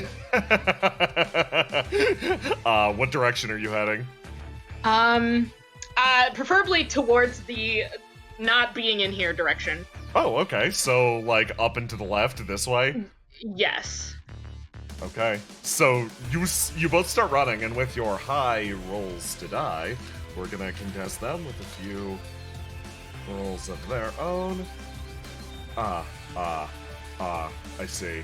They're all exceptionally effective. It's fine. You both start to run up in this direction, and this one looses an arrow at you that strikes Kess in the shoulder. This one starts to sprint after you, drawing dual knives. This one's going to leap at you, and Sander, it stabs you with a knife. Okay. It can do that, I guess. and then you can roll to do to, like, engage with this, or basically roll to do to advance the scenario, and tell me how you're advancing it. Cool. Hold on, I have to double check because I always forget the witch's witch on his thing. Cool. Yes. All right.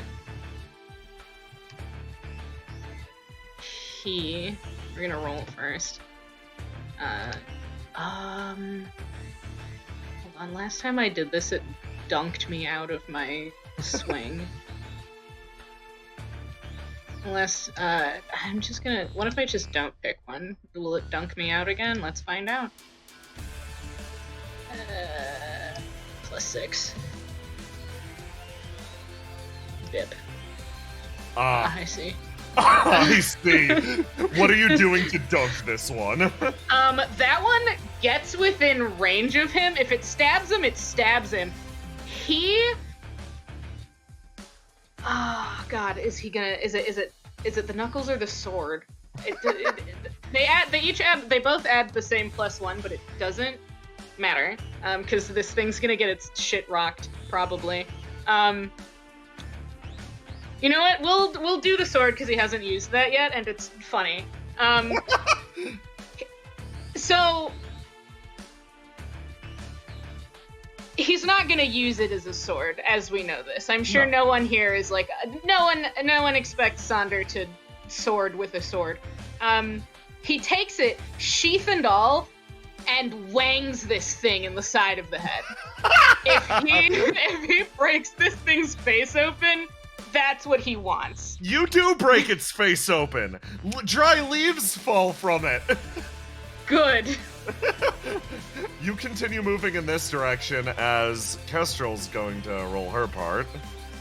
Yes! Okay, you continue kiting in this direction, putting distance between you and the ones behind you, as this one leaps and charges with the spear, and Kestrel, with a single swing, carries this person to the ground and bounces them there. And Kestrel's like, which way? Left or right? Which way? He's It's tracking. left. Tell me. Yeah, then. it's left. Left? Alright. He just fucking books it. He's like... Give like, me yes. a roll to die now. Alright. Is this against a physical thing? This is against a physical thing. Alright, I double check. Okay. Yes. I'm just gonna roll to die, and he's gonna get a +2, because I don't feel like dealing with the extra button clicks. Oh, 22. Okay, that will... Okay, you both managed to duck out of the way as another set of arrows whizzes straight down this way. This one's gonna shift over to this direction. Kestrel looks at you and kind of gives you the nod. He's gonna fucking rush him. Alright. Kestrel rolls bad, though. Kestrel starts to sprint up, and let's see if they roll worse. They don't. Kestrel rushes up, and this one disengages into a tree. No, it's not going to. Oh, did it just try to run? It did. It did just try to run. Oh god. Oh god. Sonder is gonna wang the sword like a javelin and try to fucking impale it. Give me a roll to do, add your don't run bonus. Alright, I have to check the don't run bonus because it's different under different situations. I think it's just an extra d6 in this situation. Yeah. Yes. And then his also curse bonus. Okay, hold on. I click my boy. I roll to do. I click this. 1, 6. Go. Oh. Die. I see. You strike this one and pin it to the tree. Kestrel runs forward, grabs the sword, and throws it back to you as you catch up and you two keep running. I love them. I love these two pissed feral men. looks back and forth. What direction? Sonder, you know it's down now. Still this way. Okay. He just keeps going. You charge, and then you hit silence. Then they hit the nighttime. The seasons change. the Everyone's seasons still change. pissed. Wait, what? Hold on. We're out? That easily? Sunder pings. He pings a lot. It's Constant, the loud entrance pinging. to the entrance to the fold is around here, absolutely, but you two have made it out. Indeed.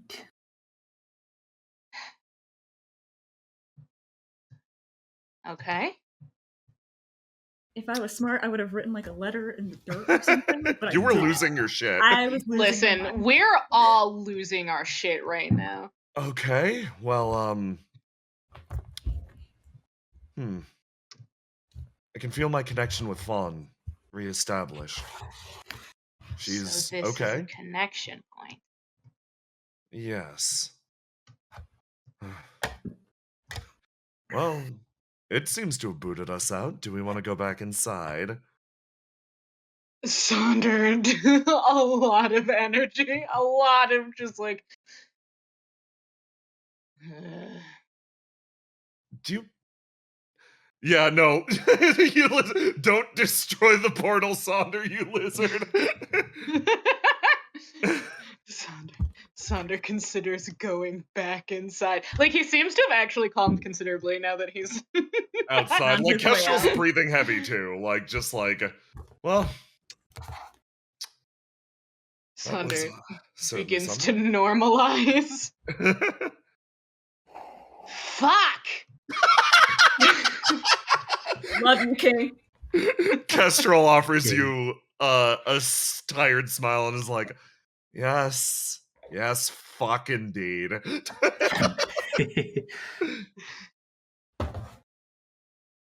He looks, he considers, he's like, we can't leave them, can we? No, we really can't. Fucking hell.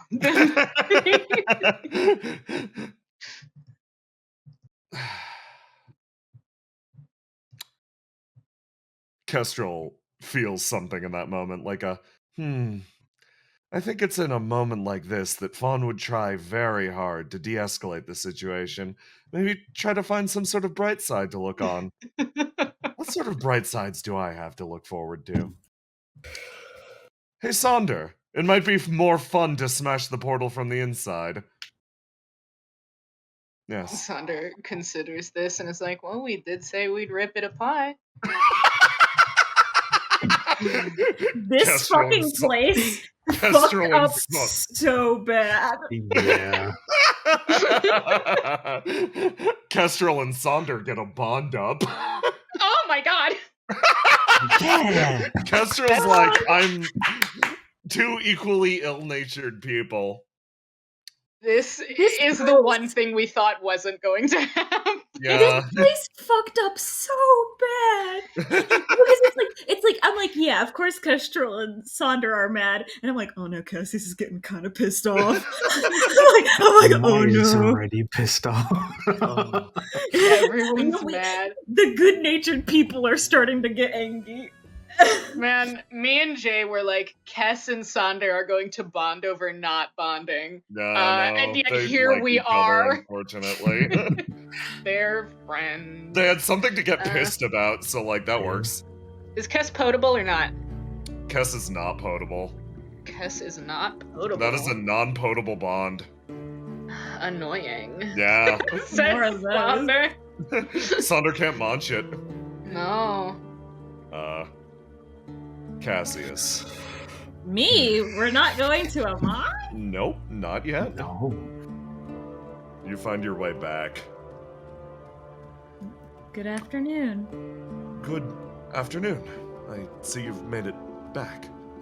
The voice is more cogent and coherent. How are you Oh. doing? She tear curtsies, Huntsman. I'm doing good. I'm doing good. That's good. I see that you've returned already. Do you want to become a huntsman? No. I'm only here because I'm looking for somebody. I see. Do you think it would help me find them if I did? Give me a roll to do. Bad. Yes! Yes! Excellent! Is that what you wanted? Kind of. Tia. Based. Okay. Buttery biscuit based. You're like, is that, like, would that help me find them? And Tia just puts up her hand. She places it on your forearm and goes, no, don't make a promise like that, okay? Oh, okay. She takes a step forward, looks more closely. You seem awfully insistent on this. The others gave up relatively quickly, yet you still want us to become huntsmen. Why is that? I've been a little curious about that. The purpose, additional huntsmen. It's... If it were you, maybe. Looks over to Cassius. Oh, you're not looking for any of us, you're looking for him specifically. Yes. Why? Step.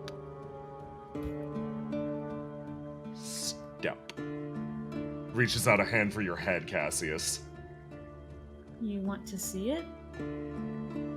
Cassius puts his head in this guy's hand. Oh, God. Yeah. The dry leaves echo across your face, scraping long tendrils that almost seem to gouge at your eyes for a moment, but you're quickly lost behind it. And you see something else.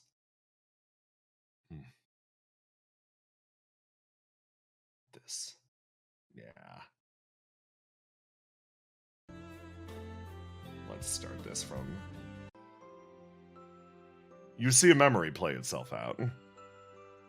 A figure on the borderline of starvation finds its way. I fucking thought. He was like, he said some shit, and I was like, Finds its way through a great intertwined gate. And as he goes, looks back. There was always a promise amidst the woods, amidst that overgrown abyss.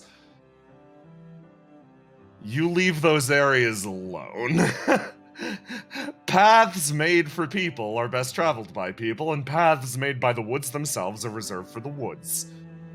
By traveling to the other side of such a place, it's the same as casting your fate into the hands of someone else. But with how little he's eaten over the last few weeks, with how hard he's tried to survive, he decided, at least for this moment, it might be better to trust his fate to someone else, because currently the people around him are not... He finds himself by the river. Larry's taught to hunt.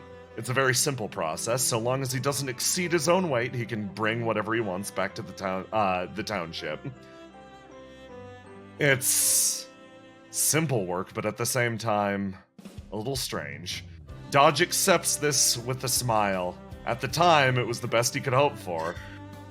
He drank deep of the water of the township, and he ate of their meat, and as such, he too became a part of this place. Before the sickness set in, this place eats, it consumes, and it drives the energy from mortal bodies. It is a stomach in itself.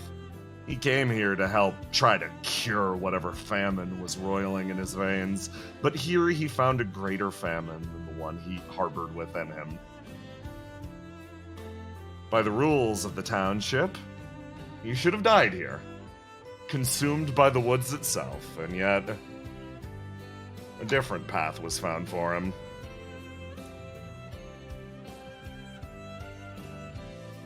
Dodge's form no longer resembled that of a human, not fully.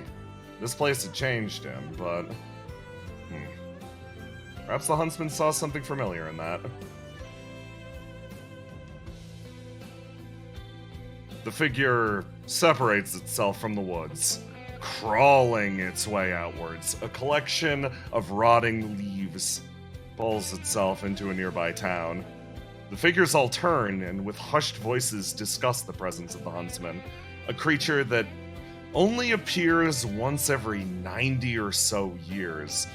Discuss with the creature. They move in.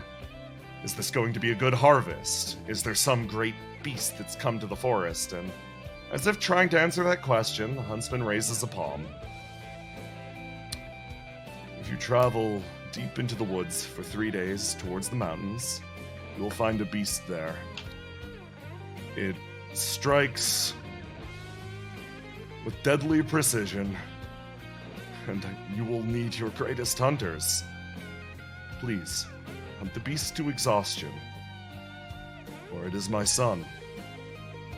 With a nod, the huntsman traveled back into the woods, blending into the darkness. The last time he saw the outside... Dad! Oh god, I didn't know I was meeting his parents. This is all happening so fast. Oh boy. Hey, Mai and Seely. We're having a good time. You two are fucking nearly digested by this place. And you see a figure here, almost like sort of doubled over, lying on the ground. This one holding the knife had his face recently smashed in by a certain someone. Oh.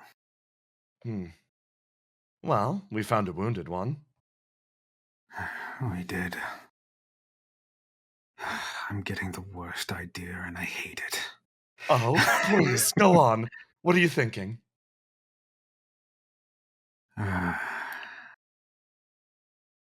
He is like in a weird mood where he is very annoyed and angry, but it's like it's not anything that's like roiling or bubbling, it's just deep and inside. Come on, what's your bad idea? Seely is borderline giddy at the concept. I could make it crush under the weight of everything it took. Oh. So you'd collapse this place around us then? He grunts. She sort of moves over and inspects this one on the ground. Some sort of shade of hunger, was it? Oh, how interesting.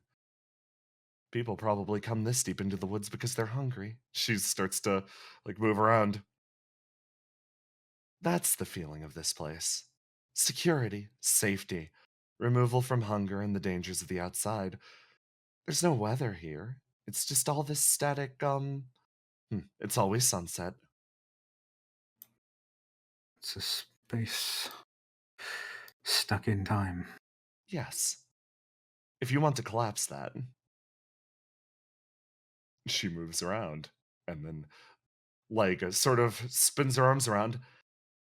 I don't know if I could call you on the side of justice. I don't know if that's the correct action. What do you think? Would it be more correct to let this place exist on? Or more correct to crack it like an egg?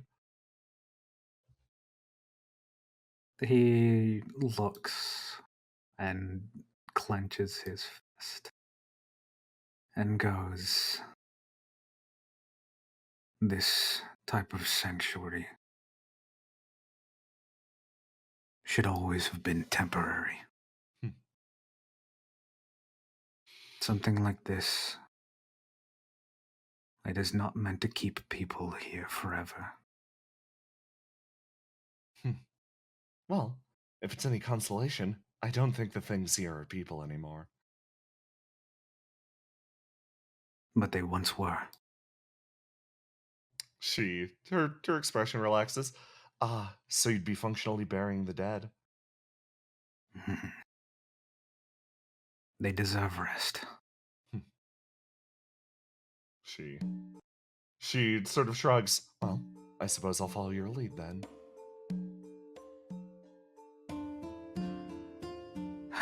He still is holding on to himself and is trying to figure out where Dodge could be, because that's the goal. That's the difficult part. Thank Okay. you, Amai! Thank you! This one sprinting as fast as he can, fucking borderline feral, like Tia. Grab you. Excuse me, sorry. Okay, do you know where the other two are? No, could you unhand me, please? Oh, sorry. Looking at these things, I think they just passed by. Yeah, these weren't here when we were here a minute ago. Just so you know, the exit is right around the corner. We left and came back in through this entrance. We ran all the way back. We had to go through the path of pain again or whatever. Tia says, like, Tia just blushing again. Trail of I tears. won't tell anyone. Smiles at her. Mine hears that and just fucking he's like fucking pissed. What's wrong, Lai? You seem really upset. It took some things away from me. I see. I'm sorry. And me too, apparently. Is there a way we could get them back for you? I don't know. Sealy shrugs. This place... I suppose this place took something from me, but I suppose... We already knew that, didn't we? Tia sort of looks over to you with a big smile, and then has this look on her face that's like, I didn't lose anything. I win. Tia looks... Did I see that flashback from the Huntsman? Did I see all that? You did, yes. Yeah. And I just left after that? Yeah, no, your job is to find Dodge. He asked you to fucking find Dodge. He asked me to find his son. He asked you to find his fucking son. Where's my son? A figure rejoins you with with two pissed off, gigantic, angry men traveling behind. Sonder, you're so fucking mad. The huntsman seems to be chiller and led you past the path of pain, so that's the only That was reason a he's good idea. not dead at this point. Sonder is still furious, but considerably less vibratory, because like he knows what's going on now, and he's not freaking out and panicking. But he's mad. He's so mad. The huntsman shifts over this way. Thank you for weakening this place enough that I was able to travel to these grounds myself. Is it... How are we weakening it? Points at the fucking dead body over there. Sonder bit the shit out of it. Points over to Sonder mostly. Kess like looks over to Sonder like, hey, good job. Sonder is just watching the huntsman. He does a familiar action though, where he rests, he shifts his weight up to one hip, and he's kind of like he's like, yeah, all right. He acknowledges that he's been a disaster here, and he's okay with that. I feel... It's strange. When I look at my string that connects me to Dodge, it's everywhere here. Yes. Because, that one has consumed of this place. It sustains him, and he sustains it. I can try to call him to you, if that would help. If you... Would it hurt you? That's a big question for this thing. This existence is tenuously hanging on. Yes. Cassius is like giving him a look, like, How can we help you? I could perhaps draw from someone else. Seely looks over to Amai. Anything in your skill set let you supplement the magics of another? I can lend. I can lend my abilities. Sunder's energy rises at the idea of more things being taken. I know that's a big ask of you, especially after you lost so much. I can try. I don't want to. Oh shit! I didn't even think about that. Seely pats Amai on the back. I think the both of you would be useful in this case. Takes a step back this direction. no, because the huntsman is like decay, right? The huntsman's decay, but you have the ability to lend people who've opened their hearts to you your dice. Yeah. I registered the huntsman, and I there is one, isn't there? There is one. We're There besties is. Yeah. now. I look at him and I say, "You have Someone had to make friends with this place. You have to open the door for me, okay?" Nods. Okay, I'm gonna gold string the huntsman. You gold string the huntsman. This one has. Oh boy. First, roll to die. Okay, you're Take gonna roll. my damage. You're gonna roll for the crushing madness of an unknowable place. Oh yeah. Okay, it beats you by 1. You take 10 damage. Okay. -10, and So I'll also take my red string damage from that roll to die, which is 4. yes, so you're lending the huntsman another dice, functionally, correct? Yeah, I'm lending him one of my dice. Okay. You do the same. Yes, I was going to say the huntsman's going to roll to die to try to survive this, and every dice you give this fucker increases his odds. Amai is going to ask for Tia's hand once again. She holds it out to you.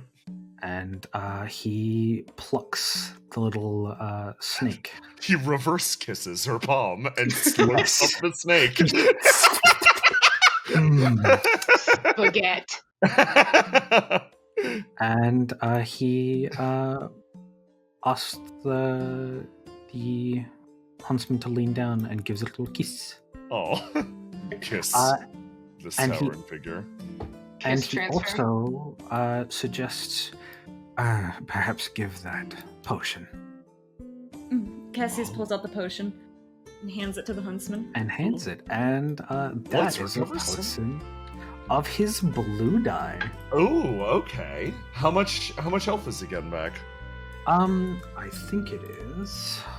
I'll make the huntsman controllable to everyone so you can see his health, and I'll display it here. Grab this. Bar 1. We're looking at this.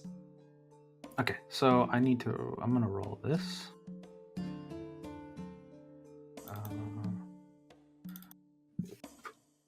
I think he gets a 5. He gets 5 health back. Okay, Yeah. that will be very I useful. don't know if in it's these- plus my attribute bonus, which is a 3. Yes, it is. So let me add that. Okay, that will help him greatly in the times ahead. So he's gonna roll to reach out and try to pluck something from this place like it's ripped from all of you. Let's give it a McFucking roll. Sweet McFucking Twisty. Okay, that's his roll. Very good. He's going to roll to die versus the pressure. Okay. Of course, he takes a wound. Let me see. Yep, no, that rolled maximum. He takes a wound. he loses one of his own dice, and actually no, he's gonna. Amai's immediately breaking the connection with you and recovering That's some fine. extra health off of that. He's That's all right. gonna 3d6 plus 6. Let's get that 15 HP back, and then he's also going to lock in that 6 off of you, Amai, and get 6 back from Witch's Affection. This is very relevant. This dude has to try until he succeeds, literally. 6 plus... Oh, fuck, okay! I was expecting that to be way more painful. Sunder fucking wounded this thing. He better win. Yeah. Oh, boy. Cassius, through you keep your connection to the huntsman, and you feel him start to break down. And Amai and Cassius, you literally saved this being's life. I should register, and almost from that, he starts to yank something out of the stonework itself, and thump. This one drops to his knees and starts to, like, the color immediately fades from his hair as he's pulled back in. It's like he looks up and around, he's like, where the hell am I? Dodge, Yeah? are you okay? How do you feel? I feel awful. I'm so hungry. Okay, well, we can eat food later. Just, other than that, how are you feeling? I'm confused, mostly. What was the last thing you remember? We were in the shop, and I started talking about all the stuff I had in my journal. Yeah, okay. Cassius starts calming down rapidly. The huntsman starts to just nod and shift over in this direction. Now hold on. Cassius puts a finger up. You get back over here. Stops, turns slightly, dodges like, who is that? You don't remember? No, like I said, everything about this, the time from the journal is just gone. Well, the easiest way to describe it would be... Oh, I don't know. He pauses, he looks at Dodge. He goes, do you want me to be honest? Yeah, sure, why not? You are that thing's son. What? He, like, looks over, the figure just stands there. What do I do next? What do I do? Well, I don't know. I Okay. honestly don't know, but I think he cares about you a lot. And he just saved your life. Takes a step forward. You all will not last here much longer. I'm going to ask you to leave. You need to leave. You need to go. Kestrel, like, looks over to Saunders like, this place isn't going to last much longer with us here. Energy rising. These two these two are like, I'd like to see it fucking try. Amai takes a step forward and goes, I intend to, or at least looks over at them, we intend to take this place apart. I asked you. I invite I you to asked- try. That's all we can do. If we take this place apart, What will happen to you? He looks at the huntsman. Shakes his head. I will not survive. Cassius looks at him white. Like, you're the magic man. Fix it. Yeah. Amai says, I can make a pact with you. You will be able to live on through me. You will be able to spend time with the person that you call your son. He thinks about this, and then casts his eyes back over to Dodge, and then looks back to you. Will you allow me to be selfish for the first time in so many years? Your desires are valid. He points over to Dodge. that is the one I wish to make a pact with. That can be arranged. Is that okay? Cassius turns to Dodge. Dodge is sort of... to tell you the truth, I don't know. Yeah, I don't know. He stands up and sort of dusts himself off. Yep, I've got no idea what's going on. I'm not a mage or a summoner or anything like that. I just, the huntsman tilts his head. You are a huntsman. You will take up the title next. Not sure how I feel about that. He, looks, away and off to the side. Then the huntsman looks at the rest of you. I ask you for a favor. And then looks back over to Dodge. Yeah, no, these two are like, you motherfucker, you better not. How fucking dare you? Cassius will listen to him. He is not ready. What? The huntsman shakes his head.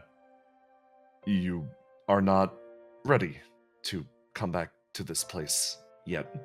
I do not know why you were invited back again. Perhaps as a meal rather than a huntsman. Bristling. He Energy. looks over to you, Cassius. Reflect him. Make Nod. sure he is strong enough to take this head of mine. He makes he makes a throat cutting gesture and starts to lift his own skull from his head. And then Dodge's like, wait, what the hell are you doing? I must pass on the title. That is the nature of this pact. No, I know a lot of clever mages, actually. So, yeah, no, I'm not killing anyone. No, I'm not killing anyone. Dodge looks over at the rest of the room and is like, I don't know what you guys have been through. You two back there. Looking at them. Just a fury. Just mad. Pillar of fury. But if I've got to get strong to, I don't know, come back and take a trial or something, I'm fine with that. Yeah, I'll train with Cassius, sure. Good. Then come back when you are ready. He turns and looks at Amai. I apologize. I could not be your familiar. That does not matter to me. If I cared about that, I would be a much worse person. Celia in the background is like, I wonder if I'm a bad person. The huntsman reaches down and holds out a knife to Dodge. When you are ready to come back to the township, you know the path. Take it. Hands it, and then starts to move off in this direction as a bell starts to ring. Leave before they find you again. Cassius looks at these two who he knows want to stay and destroy the place. Dodge, sort of stands up. Okay, well, what next then? Well, we can leave whenever we want. We know the way out. Saunders like, we leave. We leave, but I want everybody to make a pact with me, Kestrel says, strutting into the middle of this. Yeah? Saunders. You just hear the phrase pact. Don't use that word. Kestrel's like, you come back. You call the rest of us. I at the very least want to know when this place is coming down, and trust me, I'm going to be more prepared next time. I will be too. Dodge blinks and is like, yeah, sure, looking over to Cassius. I'm sorry that it took something from you, am I? Do you think maybe next time we can get it back? What did it take? Was it feelings? Or was it memories? He stays quiet for a bit. I don't think he knows how to respond. I put my hand up at you. Yeah, you go. Saunders remembering something? through the haze of his rage, he remembers something, and he walks up to Kess and kind of leans in and is like, "Are you whole?" Whole. Yes. He like lets himself down. Yes, I think I am. What was that? Like yelling over to Seely. Seely's like, oh, that's Noodle Dog. He's my best friend. Sonder actually, he does, remembering that he's got Noodle Dog. Remembering Noodle Dog, he takes out the knife and he walks up to Seely. Speaking of, and he holds it back out to her. Got a good dog. Thank you very much. She takes it back. Oh, he likes you. Sonder looks down at the knife, considers this for a moment, and goes, I like him too. The part that Seely left out is, this is the first person I've ever met who bites things as much as I do. We are all hungry here. We are all very hungry here. Does Amai know if he can get those stuff back? Yeah, it's... So, the best way to put it is, those emotions are still rooted inside you. When the wound heals, the emotions will come back as well. Okay. Yeah, it's just right now, you're wounded. It sucks. It sucks. You probably don't feel like they'll come back, but yeah. Out of character, once those wounds heal, you'll be fine. Yeah. Yes, Amaya's just... I'm just being dramatic. Okay, are you sure you're good?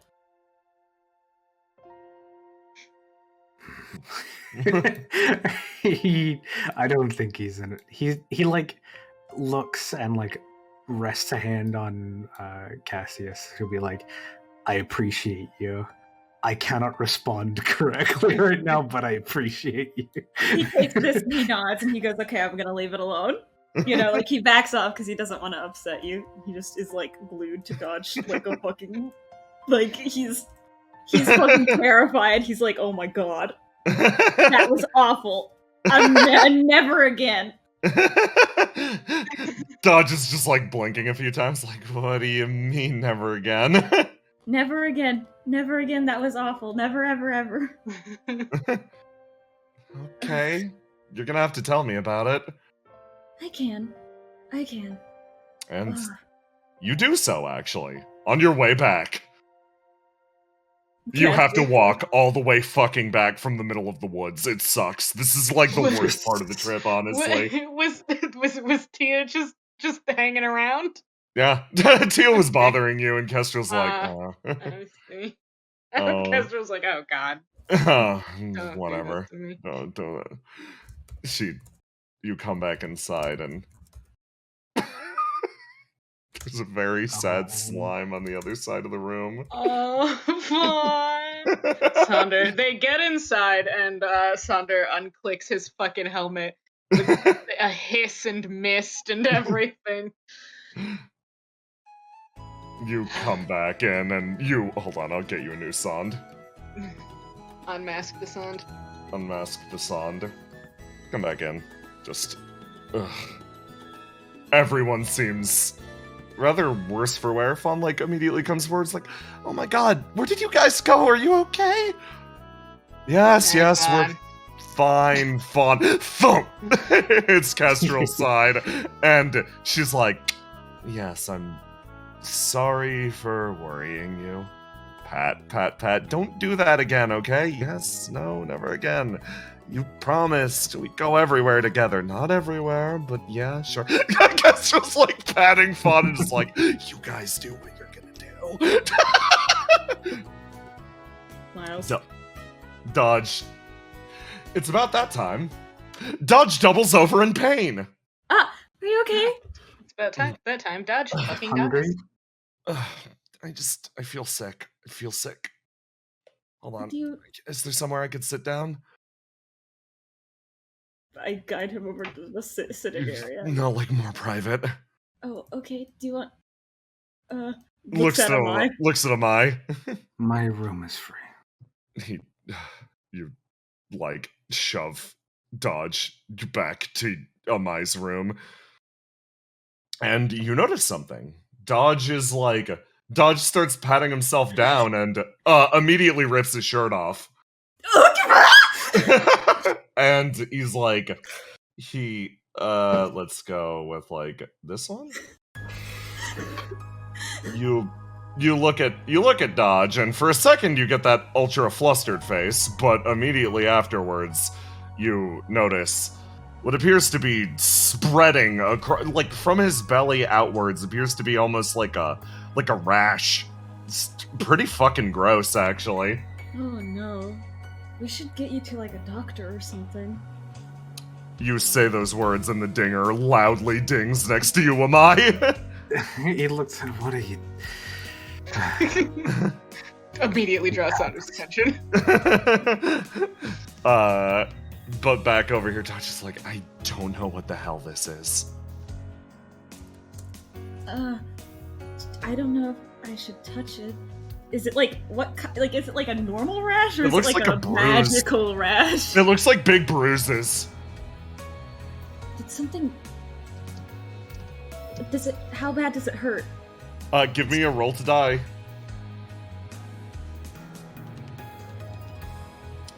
Cassius, you remember pretty clearly them talking about eating from the place and gaining a sickness. Oh.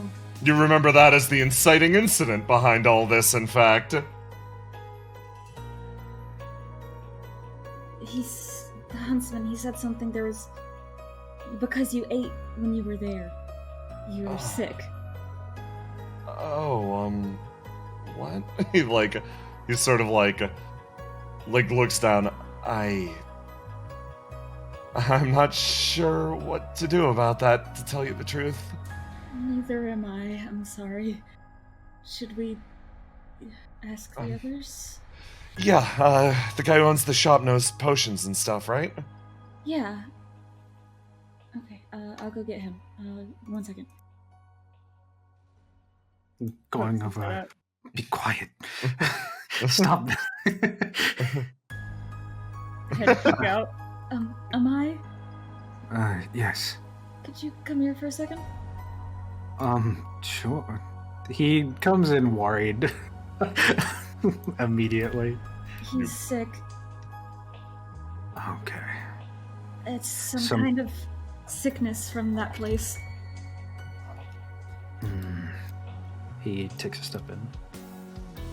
You look, and yeah, that's a nasty rash. Okay. He tells him to sit down, and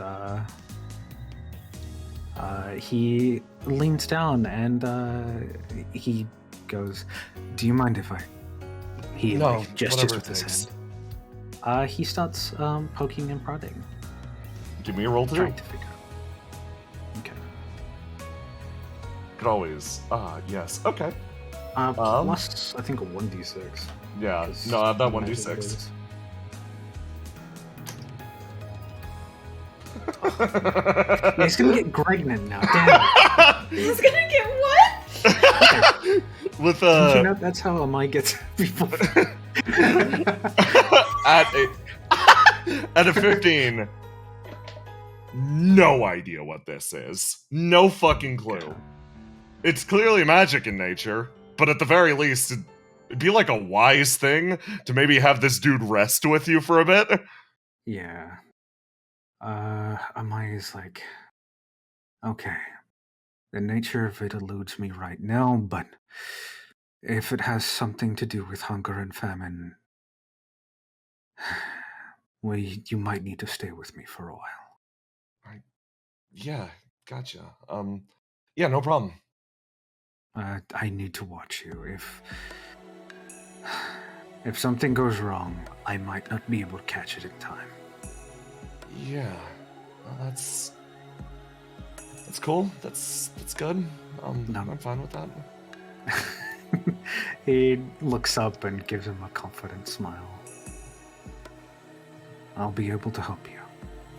I promise. And if I don't, you're willing to come back and haunt me. Yeah, I'll keep that in mind. Thanks. He looks over to Cassius.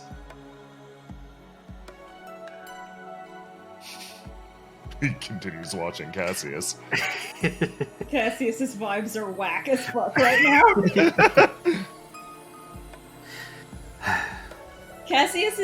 They are watching each other because Cassius is trying to figure out how Dodge feels. But his vibes are fucking whack off the charts. And Dodge is now looking at him like trying to figure out how he feels, and it's like neither of them are getting anything. Well, like he's like looking over to Cassius, like, Cassius, you're the person who knows me best in the city. Is this like a good call? Normally I'd ask, like, I don't know. Isn't this the time that you ask, like, family or whatever? But, like, yeah, it's just you, so. If you should see a doctor, yes. Like, no, what I should do? Like, I don't know. What do you want to do? I have no idea. Flat out. You're the one who saw that situation more clearly. Like, what should I be doing right now? I don't know. Cassius thinks. Normally I would try and help figure it out based off of what you want, but if you don't know what you want, then... No clue.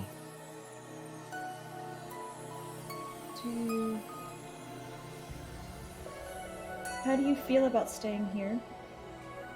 I don't know. Like, I don't know to what end. Like, if I'm sick or something, I don't know if this is something I'll just get over. Like, what do I do? Do I pick up a sword and start swinging it and start picking a fight with whoever that huntsman was? Think that'll fix it? The huntsman isn't trying to hurt you. Oh. The huntsman is the reason you got out of there the first time. And wait. So I got better before, right?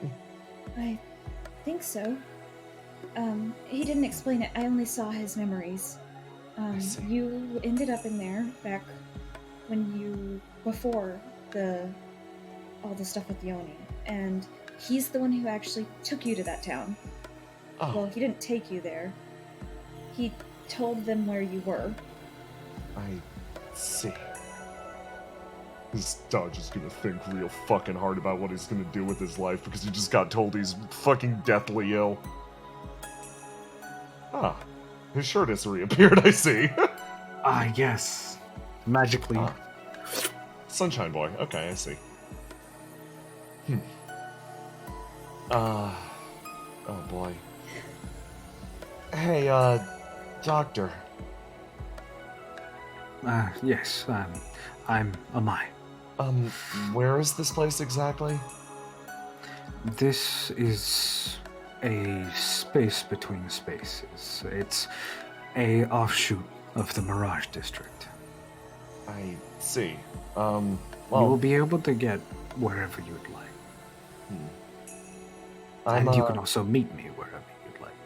He sort of, like, his expression sort of relaxes and he seems confident for a moment. I don't think I'm exactly content to just, I guess, wait around and wait this thing out. Apparently that thing wants to form a pact with me. It's expecting me to come back, and I'm not strong enough yet, so I think I'm going to be working towards that end. That's okay. That's fine. I'll just make sure to check up on you as frequently as I can. He sort of rises up and then sort of pitches off to the side like, God. Does it hurt? Yeah, it's like my stomach's on fire. Okay, I don't know. Okay, I'm gonna make a decision tomorrow. Is that okay? That's all right. Okay. I was planning on making dinner for everyone. Oh,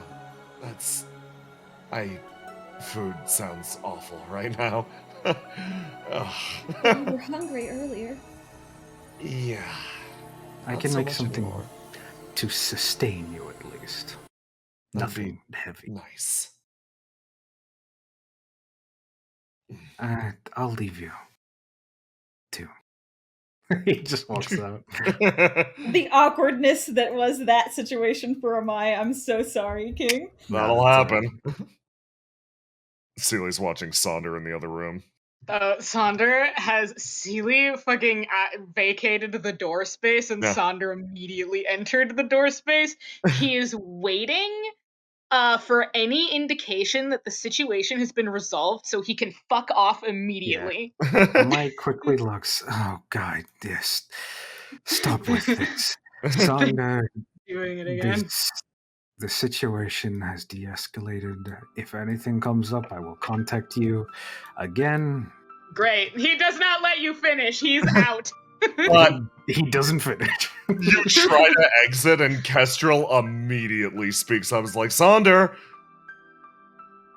do you stop or do you go? He stops, his shoulders go up.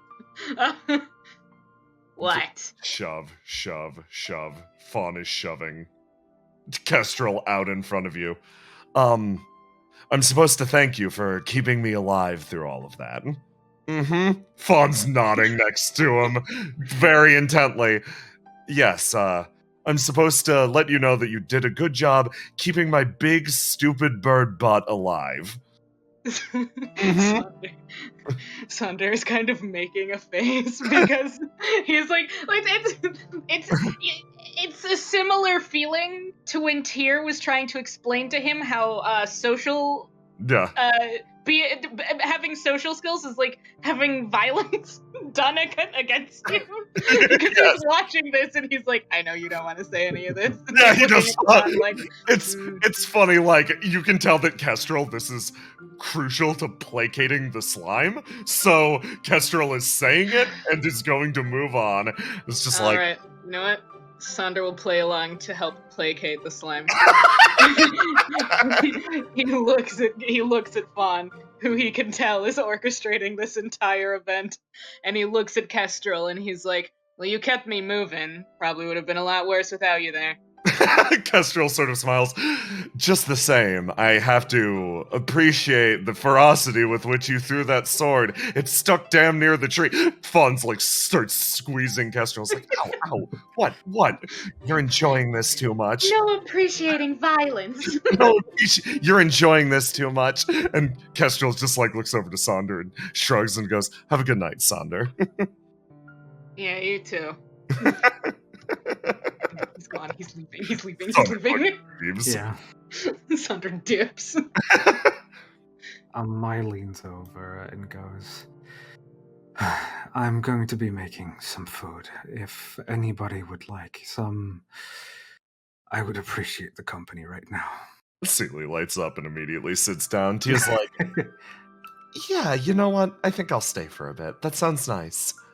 He does lean down to Tia and like just sort of crouches down.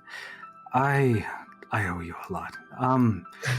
Those potions that you needed, I won't be able to make them today, but how about we organize another time and I'll take you out on a date as penance. Tia, just as planned. She says to herself, kind of lying. Mai is just like, he is both remorsed and just like emotionally dead. So it's like, I will feel better in the morning. She smiles. I'd like that. I gotta ask, are your quarters currently occupied?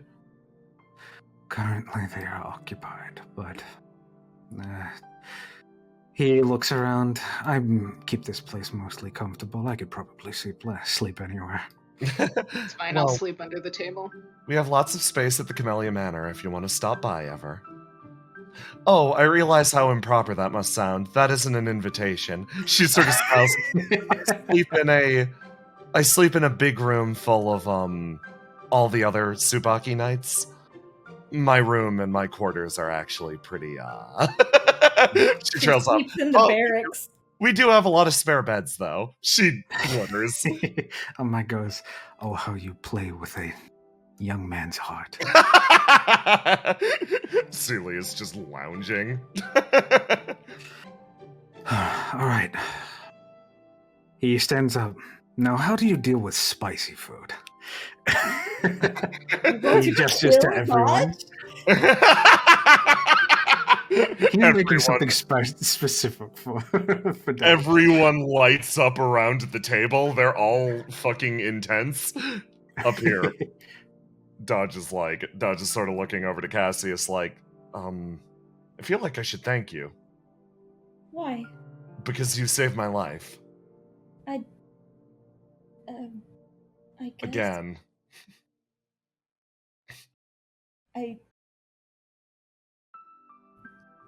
There are Cassius thoughts happening, and he is trying to process through them really, really fast.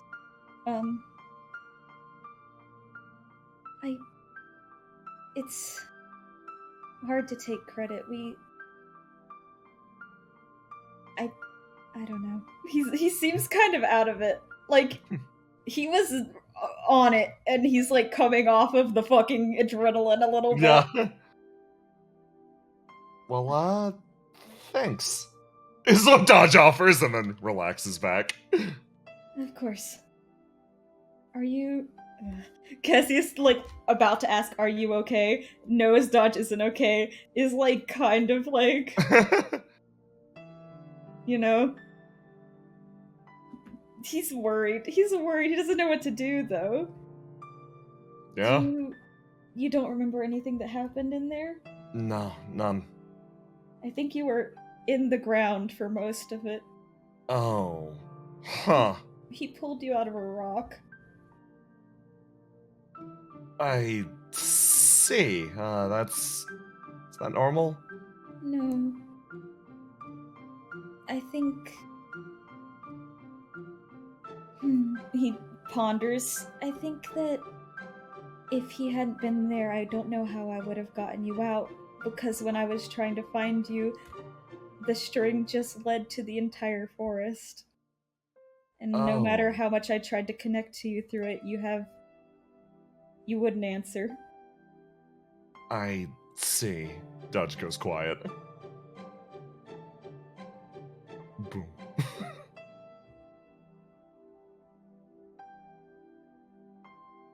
You remain silent. Cassius is like wants to say something but doesn't know what to say, and it's very like fidgeting. Yeah. Like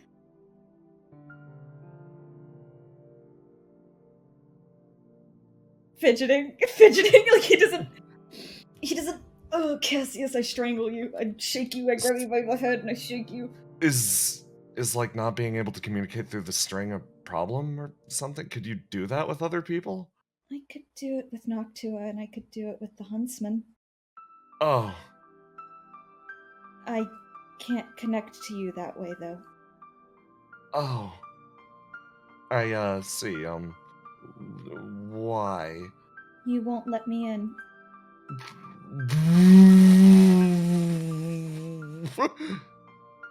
You say that to him. Cassius is still linked to the huntsman. Yeah, I just sort of like, I don't know what to say to that.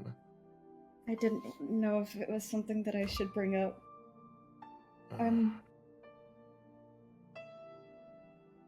I don't know how many times I can ask if you're alright in one day, but I guess here we go. Are you okay? Oh boy. He shakes his head. He's like, I don't know. A lot of stuff just happened, and like, I don't know where to start in the process of letting someone in. So yeah, I no clue. Well, it's those walls were there before. Pained.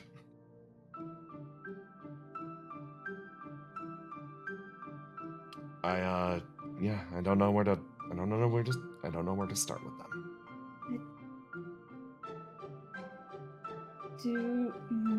Cassius thinking, is there... is that something you would even be interested in? Fuck. Don't give him an out. Hold on. I'm not gonna make you do anything you don't want to do. Oh, you dumb motherfucker. Is that something that you'd be interested in? Like, is that... do you even want to let me in? Dodge just looks up at the ceiling. I don't know. Because, like, normally I'd say, no, not really, because, like, I don't know. I don't even know what's going on in there. But at the same time, it sounds like it would have made saving me a lot easier, but, like, also, at the same time, that also... letting you know all the ways that, like, I'm weak or whatever, that helps you save me more efficiently. That's bullshit, right? He, like, his expression gets difficult for a second. I don't like that. Okay, then you don't have to if you don't want to. You don't have to do it just because it'll make it easier for me. He walks back a step from that train of thought at you saying that. You feel that train stop dead. It's like, okay. It's not. I didn't mean. Cassius is struggling, trying to find the words to say what he wants. You have all these walls up. I suppose if you put them down, it would be easier for me to do a lot of things. That's not what I'm asking. I'm asking, are you interested in anyone going past those walls? Ever. Ever? Yeah, like, of course. The expression falls, but, like, only after I have time to, like, I don't know, get myself together, figure myself out. I don't know. It feels like, to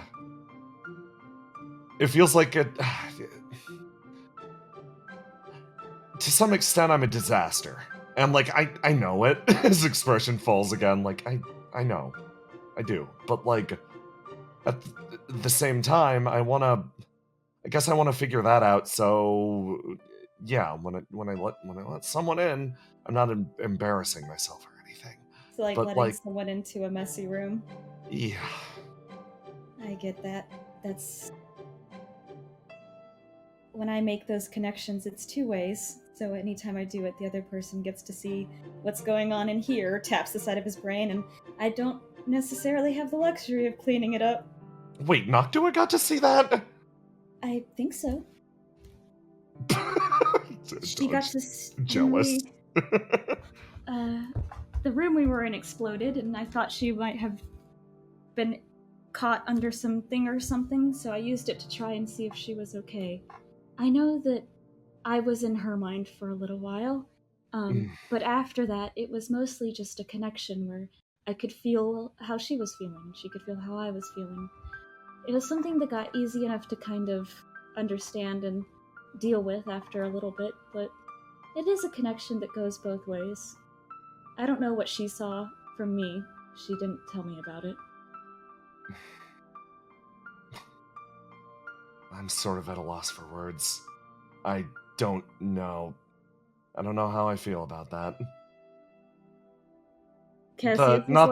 Not the Noctua part. Noctua's fine. I saw her eat a burger off the ground once. That says, as if that is an important thing to remember. The connection thing. Like, I don't know how I feel about that, just because, I don't know, It's some kind amount of of security scary. in my... It's terrifying. No, it's very scary. It's like if I had to say every thought that I thought out loud. Yeah, I don't exactly like that idea. No, it's kind of scary. I'm not necessarily asking you to... Cassius, like, I'm not asking you to do that. I'm less asking you to do that because if I wanted to reach out, you would be able to say yes or no every time. So if you were or weren't interested, you could say yes or no. That's less what I'm talking about. I'm more talking about the general not letting people in at all, even on a normal human-to-human interaction level. His expression falls again. Just sits there. Yeah, I guess I don't. Like, I don't know. I don't think I should, necessarily. Like, I don't know. That's okay. I'm mostly asking how you feel about it, so I can understand. Well, I guess... How do I feel about it? I guess can't it's understand how you feel unless you tell me. I guess it's like,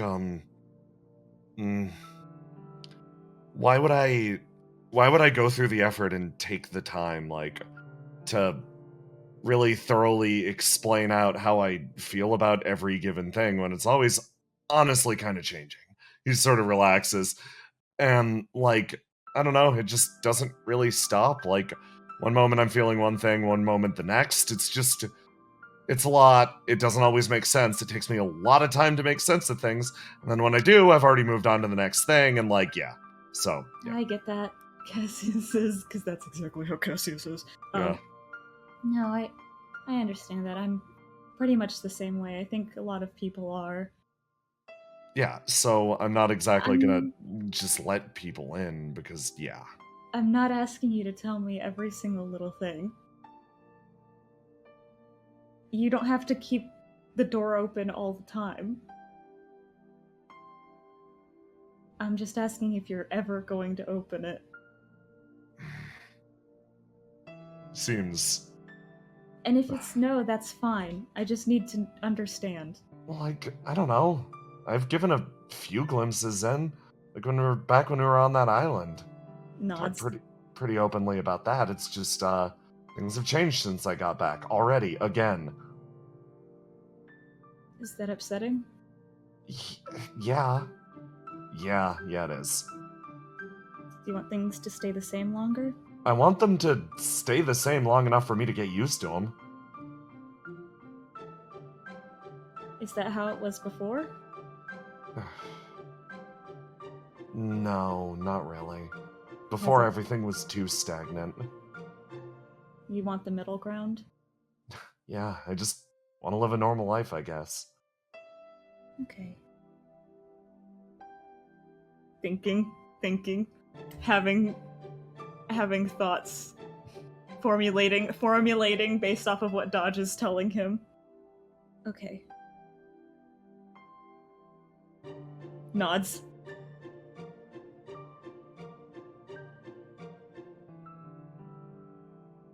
Yeah, like, I don't know. He trails off. Like, am I ever gonna be ready? Yeah, and I have been in the past. And I probably will be in the future at some point, but, I don't know. I didn't understand that there was, like, a life or death benefit to it. What do you mean? Like I said, you could have saved my life a little bit easier if I'd known. And that changes things. I see. Would you have opened it then? Yeah, probably, honestly. I see. I apologize for not telling you sooner then. He sort of shrugs. I don't know. It's different when it's about survival, because if you die, you die. That's it. Nods. So, yeah, I'm willing to do pretty much anything to not die. That's good. That's good. That's a relief. Okay. I just need to know... I guess I just want to know these things. Yeah, so next time, give it a shot or whatever. I'll try to do my best, I guess. Also...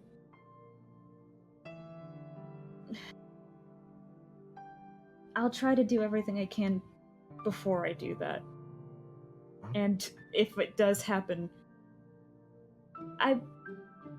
It's kind of weird. I don't want to read your diary, I guess. That's what I said to Tia earlier, but... Yeah. I won't try to pry into anything. Okay. Yeah, I appreciate that. It'd be kind of weird.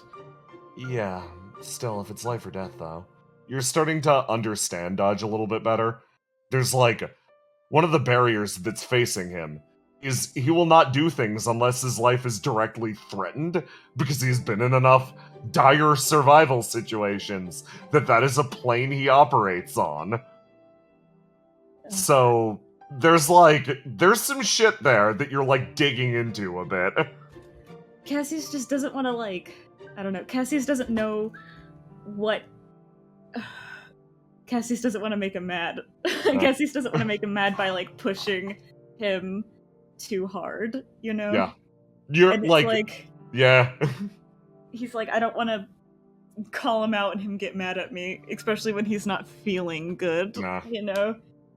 So It's a he's tricky like, situation because, like, Dodge is clearly the one saved in this situation, and you also know the thing that pisses Dodge off is feeling weak. So, like, good luck with that puzzle. and it's like, even if Dodge, it's like there was no way Dodge could have saved himself because he wasn't No. even, like, conscious at the time. Nope. He would have just gone into the dirt and never come out, Yeah. which is scary Yeah. for Cassius to think. Because if Dodge had said that while Cassius wasn't, like, activated the curse while Cassius wasn't there, Dodge would have just disappeared Gone into and the not dirt. come back. The soil.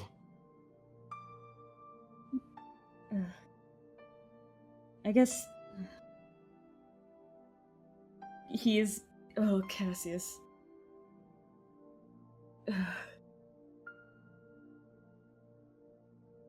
What are you gonna say now? What of these things that you're giving me do you want to say?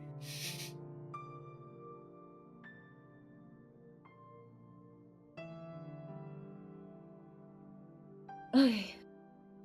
Alright. Is there anything I can do right now? Dodge sort of, like, relaxes back in the bed and is like, no, I'm honestly already done a lot. Thanks for getting me out of there. I'd like a fully detailed, like, run-through of the situation at some point, but, like, maybe not right now. I kind of want to rest. Okay. Do you want me to leave you here? Yeah. Yeah, that'd be nice. Okay. Are you going to be going home today, or are you going to stay here? I think I'm gonna stay here the night at least. Alright, do you want me to come here and pick you up in the morning? Yeah, if I can move, sure. Okay. Smiles. Cassius is struggling to smile right now. He's a little torn up. No. Alright, I'll go ask Amai what's going on and ask if it's alright. Thanks. Door clicks shut.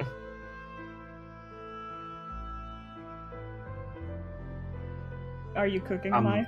Yeah, Amai has been cooking the entire time. Amai? What? Is it okay if Dodge stays here the night? Oh, I assumed so. Oh, okay. I just didn't want to assume if it wasn't alright. No, it's perfectly fine. Okay. He places a few things more in like a pot and checks over it. Will you be staying for a meal? Oh, sure. Do you need help? Just a little bit. He like points over here. There's a few seasonings, spices. Which ones? Just a little bit of paprika and some cumin. Okay. He pulls those. I assume they're in the drawer here. Yeah.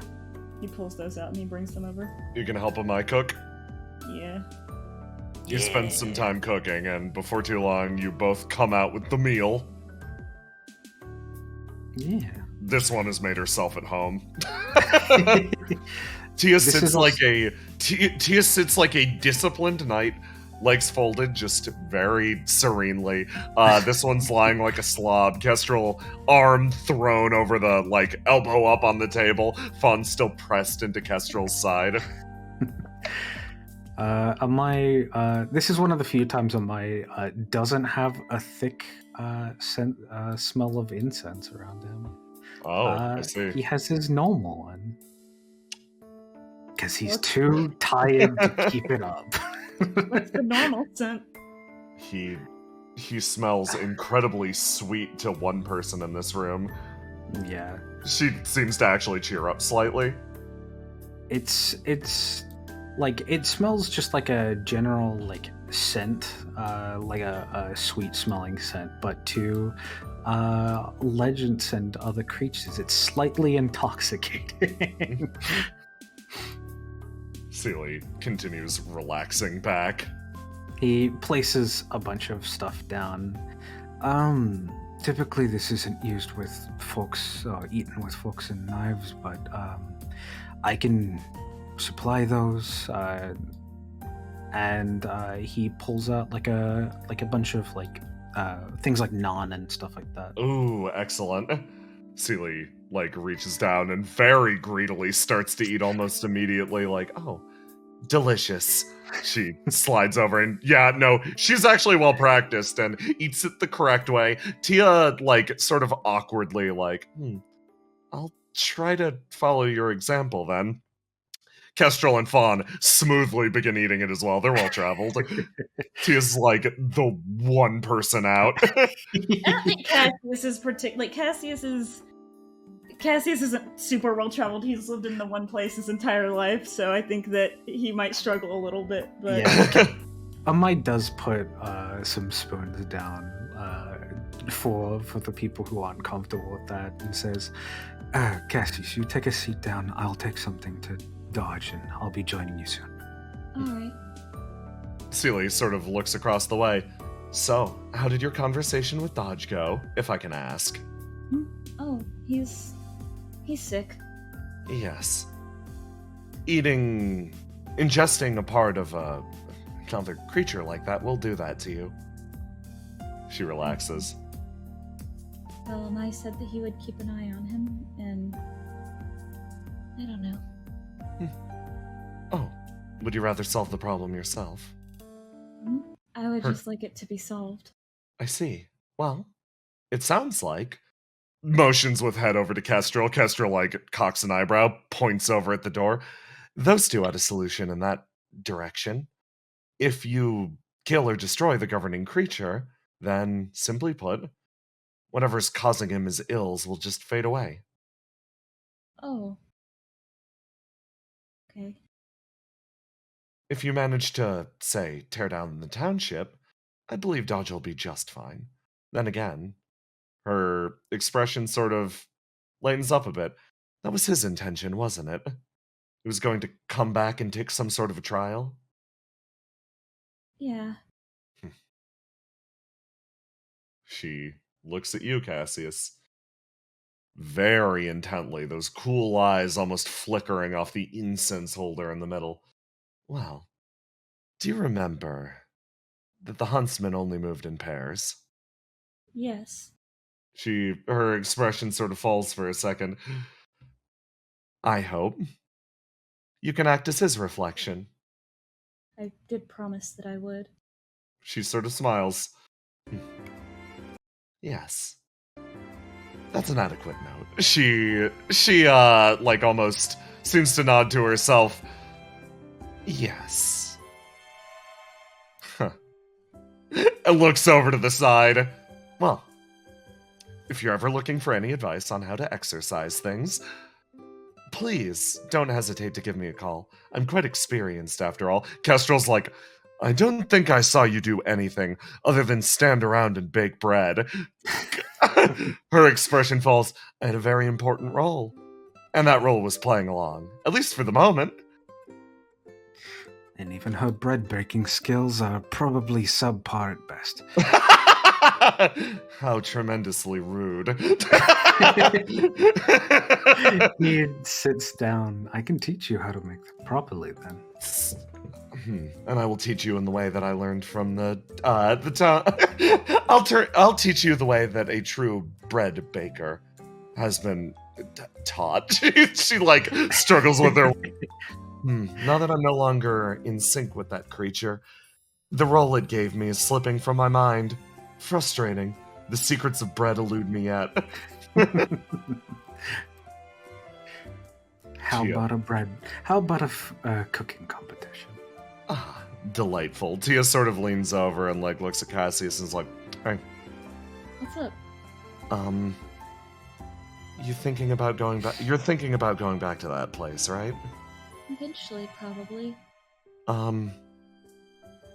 Well, I saw the way you held a sword, and you seem to be a natural. So, or, well, practiced, I guess. She's considering to herself. I've been trained in the past. I know this. Yeah, if you're ever looking for additional training, or your friend's looking for additional training, please, stop by. The Tsubaki Knights train every single day, and Calloway's been looking for an adequate sparring partner. Maybe.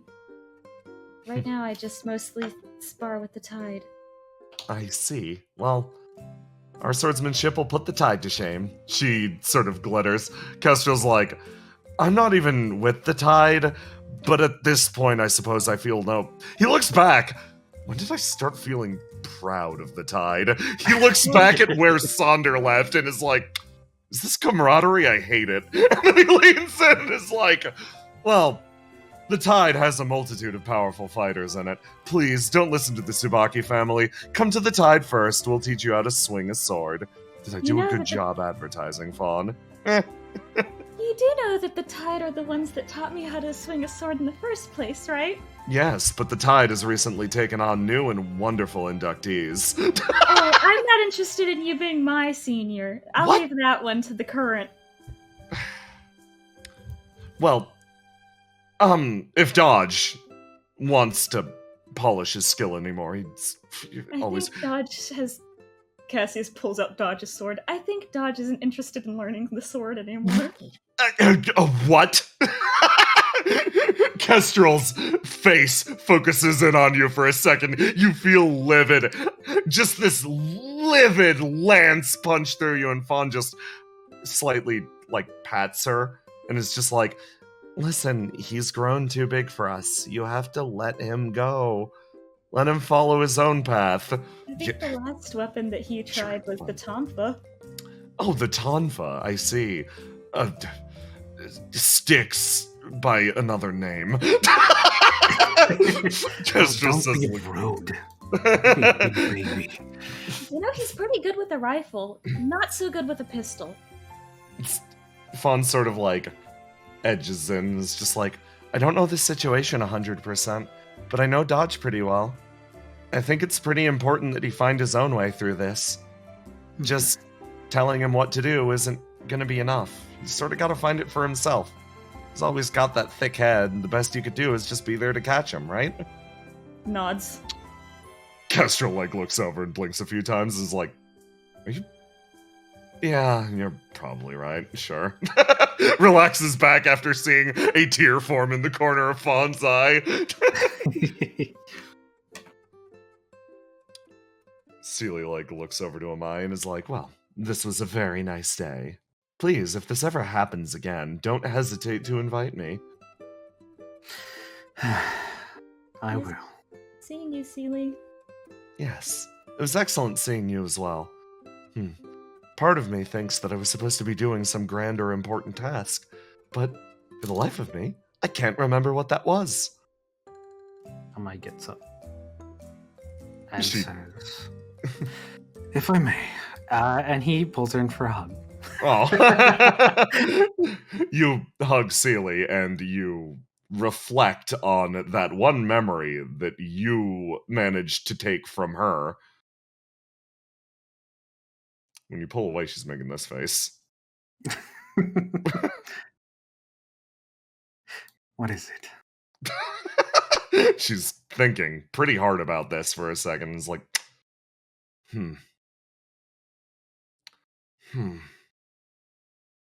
You've just fed me some rather unusual information. Oh? I will take my time to process it. Have a good night, everyone. She exits. Fawn's expression lights up. She was embarrassed. He just sits down, and it's just sort of... my battery hasn't been this drained for a while. I see. Well, I suppose this is the advantage of having a partner like this. He says, patting Fawn on top of that, and is like, hey, one of the many advantages. Moments like these, especially when you've gone through a long or frustrating ordeal. Gives you a chance to perhaps lean on someone else, at least for the moment. Pick yourself back up. Share a laugh or two. I feel like I feel like my advice might be lost on you, and I also feel like I might be bragging at this point, so I'm going to shut up. Kestrel says, my goes, no, I appreciate it. Speaking of which, where the hell is Senra? Senra's... You basically, you reached out to Senra a few times, and, this one touches into being.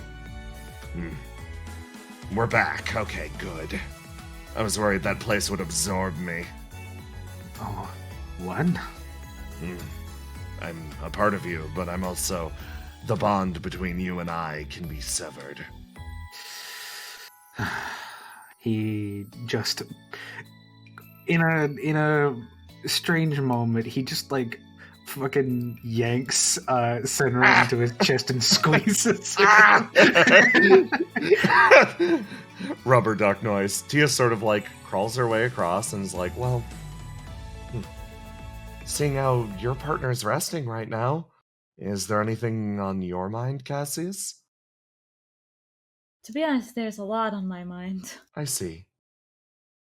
Anything you want to talk about? I mean, with a stranger, I guess. Can we really say that at this point? I guess not. She sits down and sips her tea. I guess I count as a stranger. He gives her a look, with the amount of hot men I saw in your dreams, I don't. He doesn't say that part, but he gives the look. Flushes.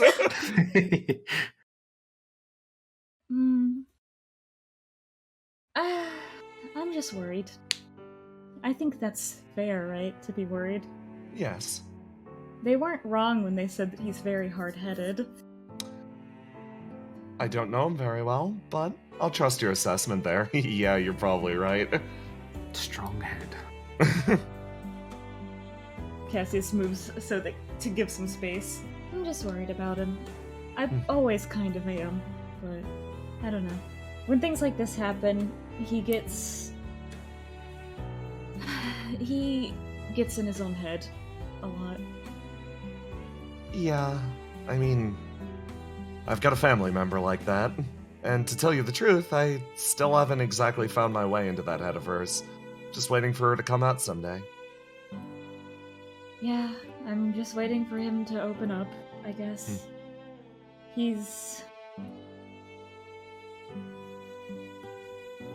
I feel like sometimes I make it worse.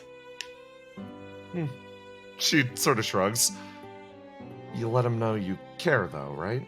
That's the main point. Yeah. Tia sort of sighs and leans forward. Something really bad happened to one of my cousins, and when she came back, she really did wall herself off completely. And, it took years. Actual years. But, just the constant reminder that she could move at her own pace, and when she was ready, be people waiting for her. Yeah. That was enough. She started to open up, and now she's coming places like this. Tia sort of smiles. I'm not saying that you should wait years for your partner or anything like that, but I guess I can empathize with someone who's just sitting there waiting. You care, and that's what matters. Yeah. And if you're worried if you make it worse or not, I think not attempting would be the worst outcome. Nothing ventured, nothing gained, right? Yeah. I feel like I make it worse just by my nature, is the problem. Oh. Well, I think that's... Oh. She sort of trails off and shifts over and is like, okay. Well, I can't exactly help with that just by hearing you out. She sort of smiles. But I can at the very least say, I I aim to be the knight of the people I care most about. And in order to be that person, in order to be that bastion of strength for them, I need to think I'm strong at the very least. She looks at you, and you remember all of that ego bristling behind her eyes. Yeah. I need to be someone worth relying on, and worth leaning on. I think you could stand to believe in yourself a little bit more, too. After all, if you're the one waiting there with your arm outstretched, you should at the very least be offering Dodge the best arm you could, right? Attached to the best person you could, right? My nods. Cassius nods. Yes. So chin up. She sort of smiles. You saved someone's life today. Someone important to you. Now's not the time to be worried. Now's the time to celebrate. Thinks about it. I suppose. I'm not exactly sure how. She relaxes back. Well, think about it this way. If you'd been any less able, any less capable, Dodge might not be there in that other room right now.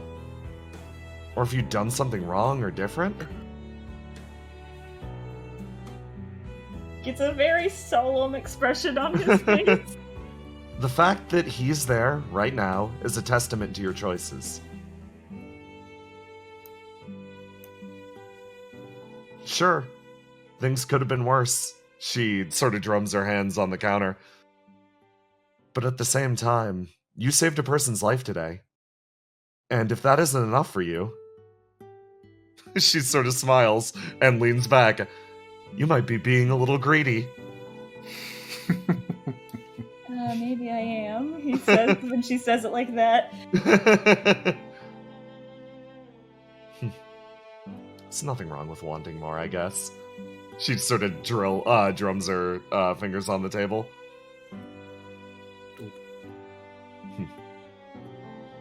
But at the very least, I'm happy you were my partner during that time.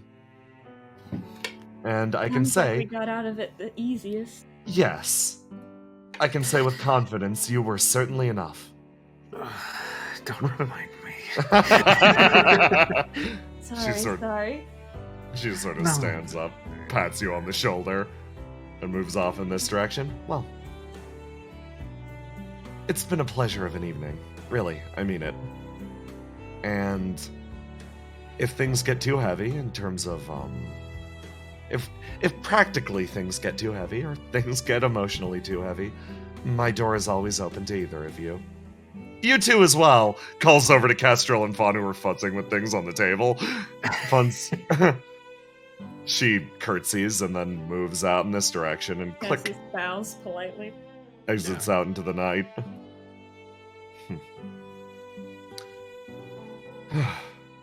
Very proper person, Kestrel says, wandering over. Very proper. She's really nice. She talked so seriously and earnestly about knighthood. I thought ideals like that had died a long time ago. Isn't it good that they haven't? Kestrel offers you an easy smile at that. Like, it seems like you know how to get along with Kestrel. Amaya's furiously head-patting Fawn. Fawn is like, you are reaching a speed that she is genuinely shocked at. Cass, like, claps Cassius on the shoulder. I was going to offer to spend the night here. Keep an eye on Dodge. Would you prefer to do that? If it would be alright.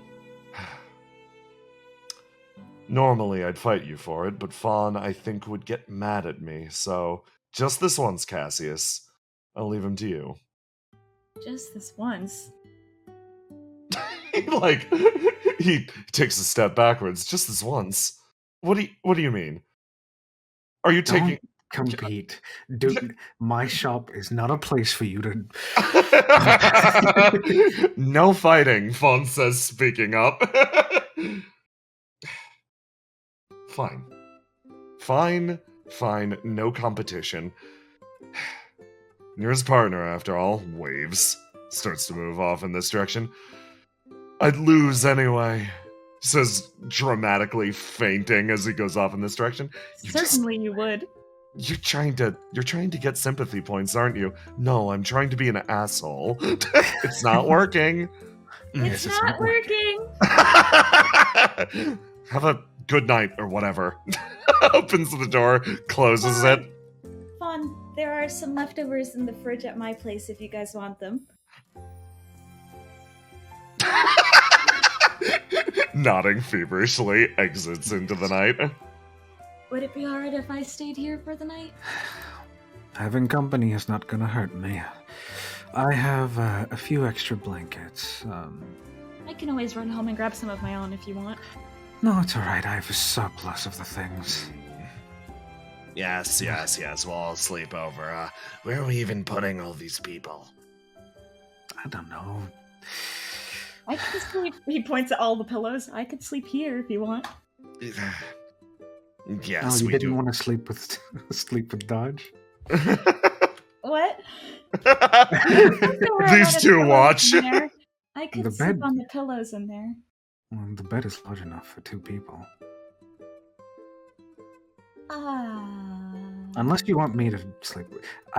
I'm joking. A sick person... Senra flutters slightly. A sick person should have a room to themselves. Yeah. How very Don't- polite. Senra says from the corner, like, "Wow, you're both paragons." You saw Cassius flash through like 70 emotions. While Yes, like Senra will 100% call it like it is, and just immediately be like, "Yeah, you're both just bastions of properness. You're the same as that radiant lady who just left earlier." Amai was just trying to give Cassius a little shit. bullying him, little. Just a little. No, Amai goes, I have more than enough pillows. I have blankets. I even have a few snacks I made the other day if you get a little hungry or restless. Oh. It might be fun to make something together again. Oh, of course. Maybe if we get hungry in the morning, we can make breakfast or something. It would be an honor to cook with you again. You're quite proficient. Thank you. I cook for my apartment building every morning. Though generally the only one who comes is Noctua. Sometimes Fawn comes. I'm usually the impromptu breakfast nook for some of the more flighty members of the Mirage District. Well, we have that in common then. He goes and collects some blankets and just hands them to him. Cassius helps. I assume they push the table Yeah. so that You it's guys set up optimal your room. blanket fort. Yeah, it's the blanket fort. You set up your blanket fort, and the day ends with you two having a sleepover in a blanket fort. Also, Amai sleeps almost nude, so it's gonna be. Cassius, Amai takes his shirt off and his pants off, and Cassius just in the corner, like, oh. You both settle in the night, and you. Yeah, Cassius is probably really flustered about it because Amai is really hot. Hey, Nico, just really quick, where did Sonder go? You know, at first I thought he would run off, he would, like, fuck off to, like, the single stillest place he could possibly go. But then I realized the whole time he was clinging to Kestrel because it was something familiar in a fucking nightmare world. So I think he went back to the He went back and he hugged Karsh for 7 hours. Yeah, no, I've got exactly what happened. Hold on, let me cut over here. Okay.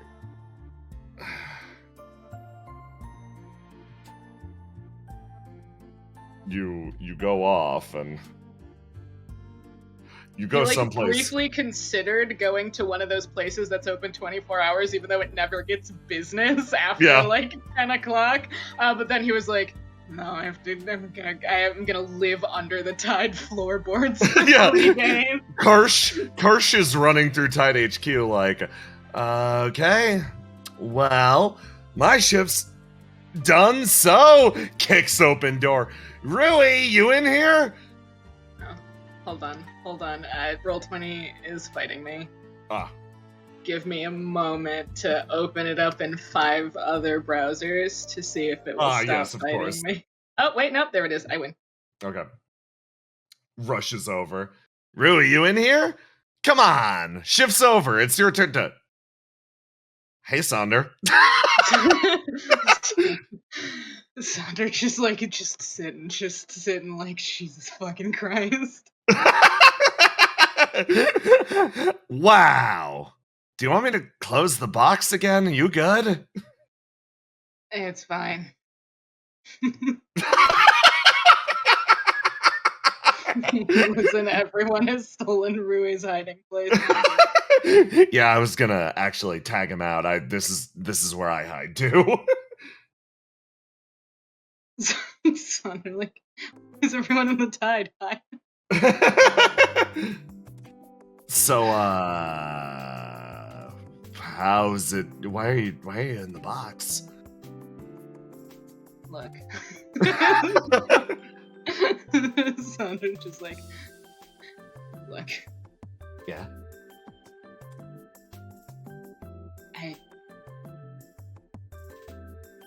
I can't. Sonder's suffering. He's like, I've had a day, alright? I gotcha. Like, squints, looking close. Is like, well, if there's anything I can do, just let me know. My stillness time has been ruined, so I guess. You want me to tell everyone that this place is off limits? No, it's fine. You know what? No, it's fine. It's fine. Well, He has mild war flashbacks, and he's gonna struggle for a little bit. welcome back, Captain. Don't. Yeah, feels weird to call you that still. Yeah, don't. Okay, well, then I won't, Sonder. Thanks. Yeah, sit. Sit and stare into the fire. Hey,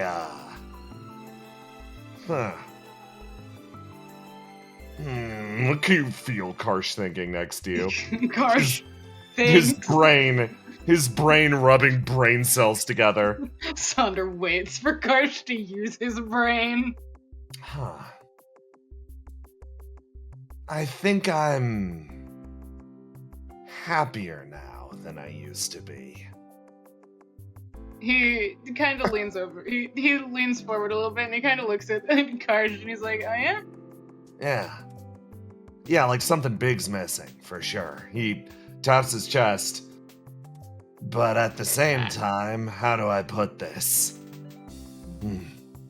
Sonder kind of like puts a bit together and is like, ah, right, yes.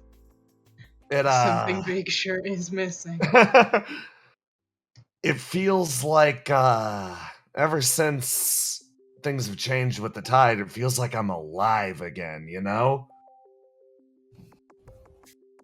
Sonder blinks and is Sonder, so he's like, changed. Yeah, like we got all these new recruits and like, I mean, Julius is like doing his job, I guess, but at the same time, Sonder, skeptical noise. But at the same time, it's like, how do I put it? It's like being back out around the campfire again. We're fighting for our lives, and I guess I feel most comfortable there. I was never good at being a cop. Sonder nods, and he's like, well, that was Julius's plan, wasn't it? I guess. The tide back the way it used to be. It's just, clicking a little bit. So, yeah, it's nice. Oh, good. He seems Actually, Karsh just seems content to sit next to you for a while and is like looks back at the fire and is like, I hope we're still around in a few months. Sonder tilts head. Well, yeah. Why would we?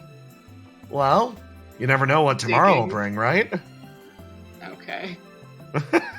It's like, does Karsh know something? Karsh is just Karsh. It's If like, we get squished by Aranea, or we all die horribly fighting a ghost or something, I won't be able to sit around and, I don't know, do whatever I want to do right now. Everybody it's here. not gonna be a ghost. Sonder, like, if a ghost comes, it's not. The tide That's isn't not losing gonna to be the ghosts problem. anymore. Yeah, I guess it's like a very, I don't know, I feel like seizing the moment. Sonder looks Hey, at Sonder! Karsh, kind of like, is that new? Is that new for you? No, it's not. Hey, Sonder, No, absolutely not. Ah. you want to go throw rocks in the ocean? Sonder takes a moment to be like, this is what we're doing. He stands up, he's like, yeah, sure. Fucking awesome. Karsh throws himself to his feet, and you two go out on the beach, and you just wang rocks into the ocean. Good. And with that, we will call this session to a close.